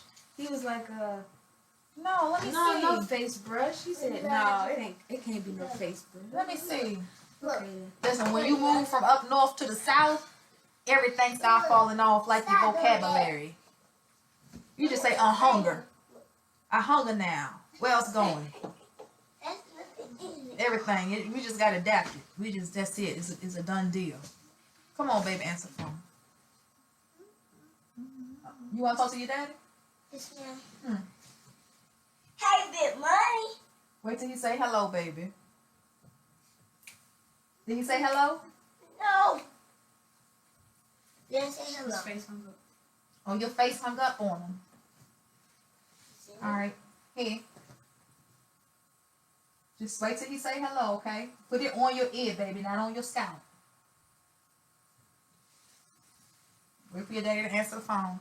All right, so that's pretty much. I think I did good for today. I think I did good, gifted woman. I think I did good, Natasha. I think I did good for today. I think I've cleansed. You all have given me my prescription. I'm gonna do a control print screen so I can screenshot it. And I'm just gonna get back to my family because when I woke up this morning, I really wasn't feeling good, and I walked to the gas station and got me one of their little gasoline coffees. And Doug said, "Addie, you so sad. When you get sad, you just let it take over your whole being." And I was like, you know, it's just so much pent up inside of me. It gets there, and then, you know, my business too. My business is a part of my life. My business is like my blood. Like it flows through me. This is a part of me. And if it ain't going good or something ain't right, it affects my overall well-being. And I'm still healing too. And it was just like calamity. And I just wasn't feeling good. And you know, I talked to y'all. Yep, I talked to y'all, and y'all helped me feel good. Y'all helped me feel good. Now I appreciate it because I don't have too many people to talk to. I really don't. I really don't. So I talked to y'all, and y'all hung in there for me.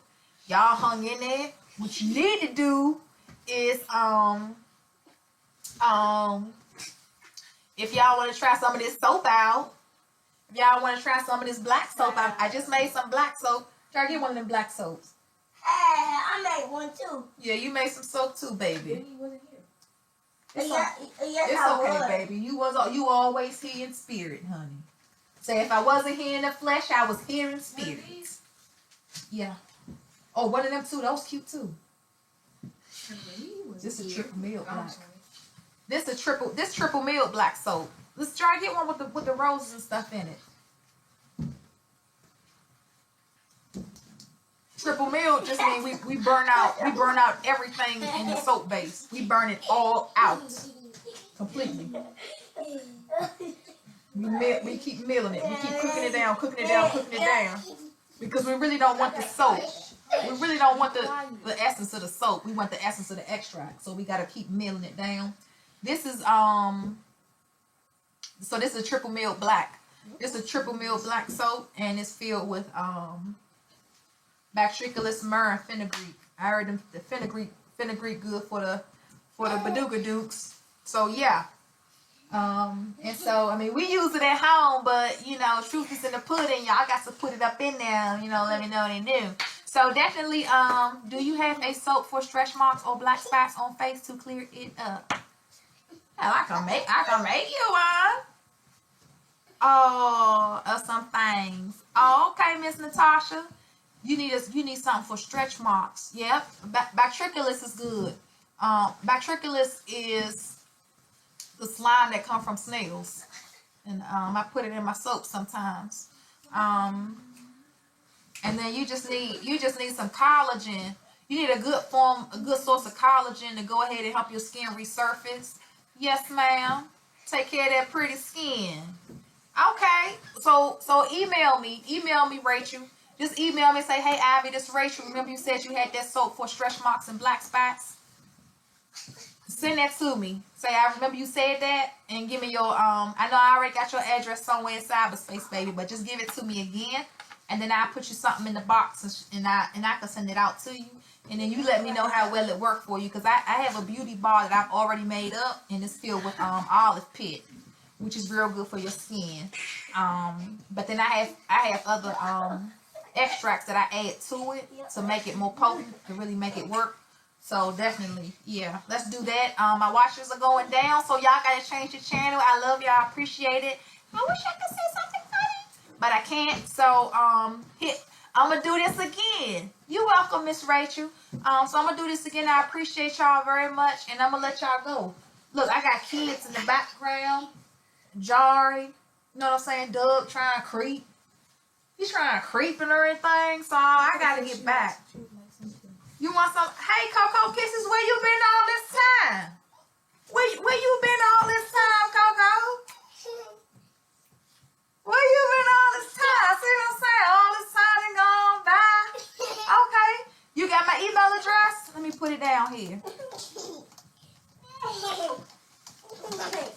Yeah, that way you can get some. Just say, hey Abby, this is Coco. I heard you got that hookup, you know, on the soaps. And I can send you some because we got 2 big bags we just made. And I'm making men's soap right now, but we just got two big things we made, and I love to make them and make you squeaky clean. So definitely do that. If y'all need anything again, you can always go to facebook.com and type in Shanjari Pretty. Oh, you at work? Okay, mama. That's right. Get it in, baby. To God be the glory. I know how it is, baby. Ain't nothing like that, baby. You hear me? So definitely hit me up if you need to. Some of y'all that found my real number. You ain't missed everything. You should be able to watch it again. If not, I'm gonna do the stream again. But hopefully, I want to see me. so definitely, if y'all need something, just hit me up, you know, on Facebook or email me. Y'all got my email address. Some of y'all that found out what my real number is without doing the consultation, you know, if that's what it is, just go ahead and give me a call. Otherwise, it's 443-620-3079, and that's through Google. So you can hit me up that way as well. I appreciate y'all tuning in, and I'm gonna let y'all go because kids is running around. The ADHD has kicked in. Okay. So we're going to get out of here. Chandra, say bye. Bye. Say bye. Y'all say bye. Bye. Oh, Jay, you okay? Come here, Jay, baby. Come on over here and say bye to everybody. Bye. See y'all later. See y'all later. See y'all later. Say, I got some soap I got to make. I got some soap that I gotta make. And say, and the people won't wait. And people won't wait. They already said I'm late. Late. But it takes patience with a cake. It takes patience with a cake. All right. So, yeah. All right. So, I'll see y'all later. See y'all later. Let me get See my y'all. mini rock in for real quick. Yeah. Hey, bye-bye. Hey, Bye-bye. bye-bye. Bye-bye. Bye-bye. Bye-bye. See how I do good with other people's kids? Them, like kids I could have had but didn't. On any block. Those are kids I could have had, you know. And now I'm done talking about more kids, and baby, you know, we pray. You gonna pray on me. All right, y'all, hang up. Nice. 'Cause I don't know.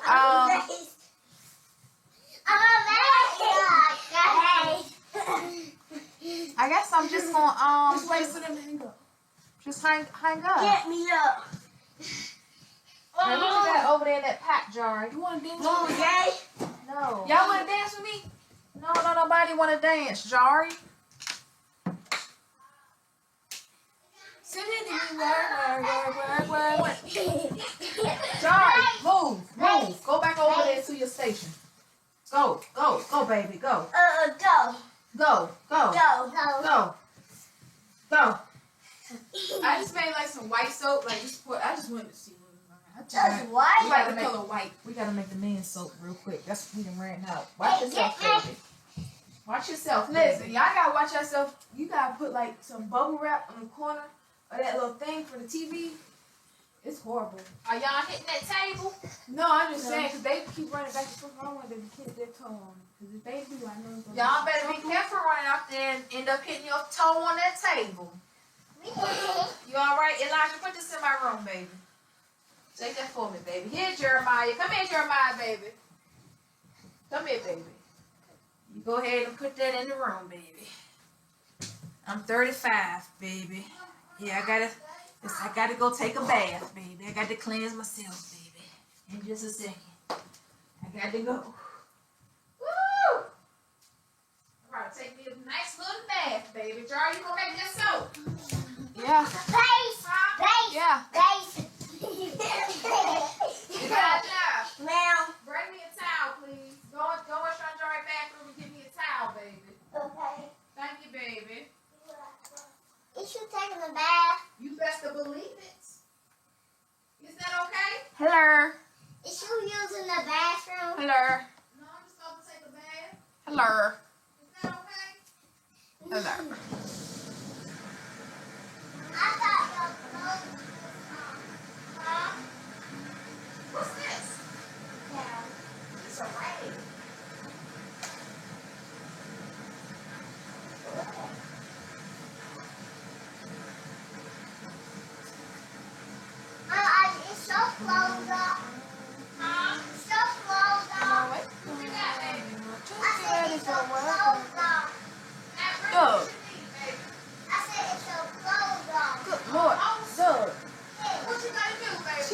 you please get some batteries? Make some soap. Oh, well, y'all about to make some. Y'all got Dory out there. What's that? And bring some food. Everybody hungry. That big old thing. Oh. Because it used to be my shower curtain. No, baby, look how you get, baby. Give me a towel, baby. Yeah, bring some pizza.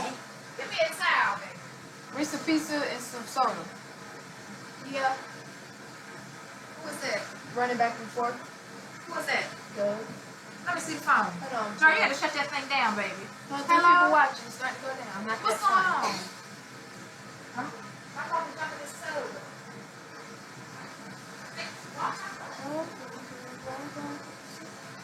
Yeah, I put some salt in the tub. I put some salt up in it.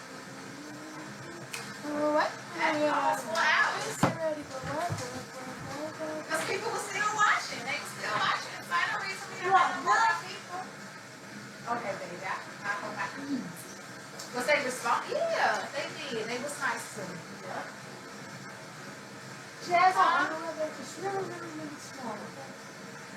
You're really, really small. 11. Hey. Hello.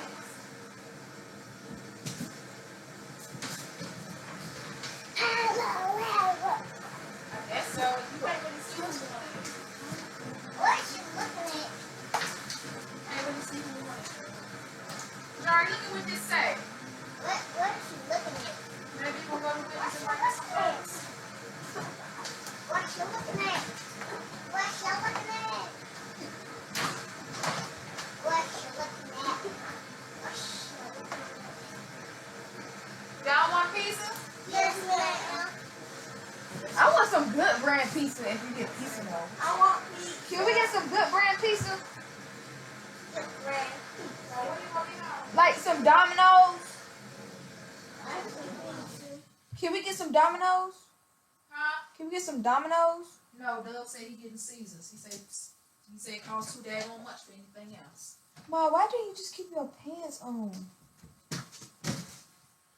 Don't nobody need to be exposed to that. That's not how I do it. Well, What's up? What? Get Elijah my vapor. Give this. Huh? Here you go. You got my vapor, baby? Here. Give it to me. I'm waiting for like one person to at least one person. Once one person is Look. there, then Now look. I'll log off. Oh, look. Look, Elijah. So please leave. I can do that. Thanks. Can't do it. You can't do anything you want to do. Hey, stop. Stop doing that. Okay. Both of y'all stop doing it.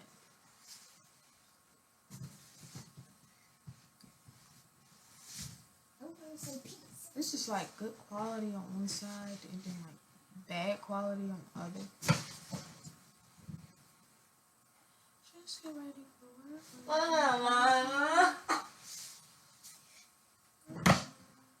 Listen, stop. Get off of there. Get off of it.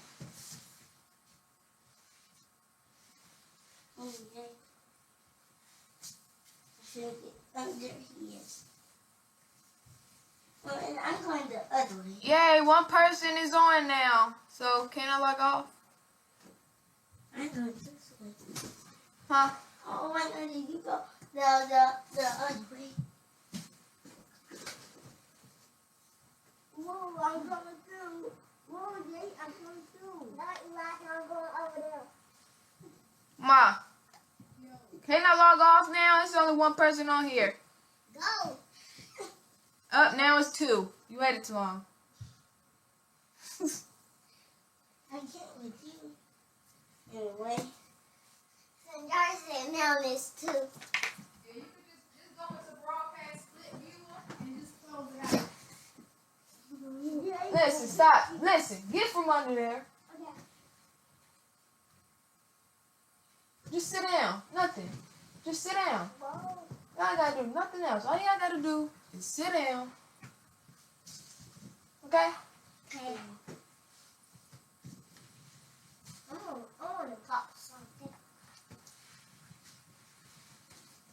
Sonny, you're not gonna pop all of it. Pop all of what?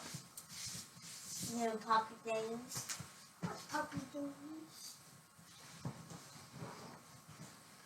Pop right there. Right there. There's no pop all of it.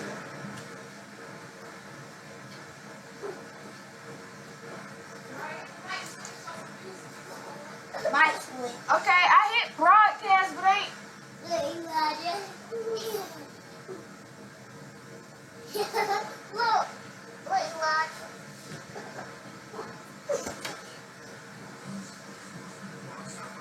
Look, Elijah.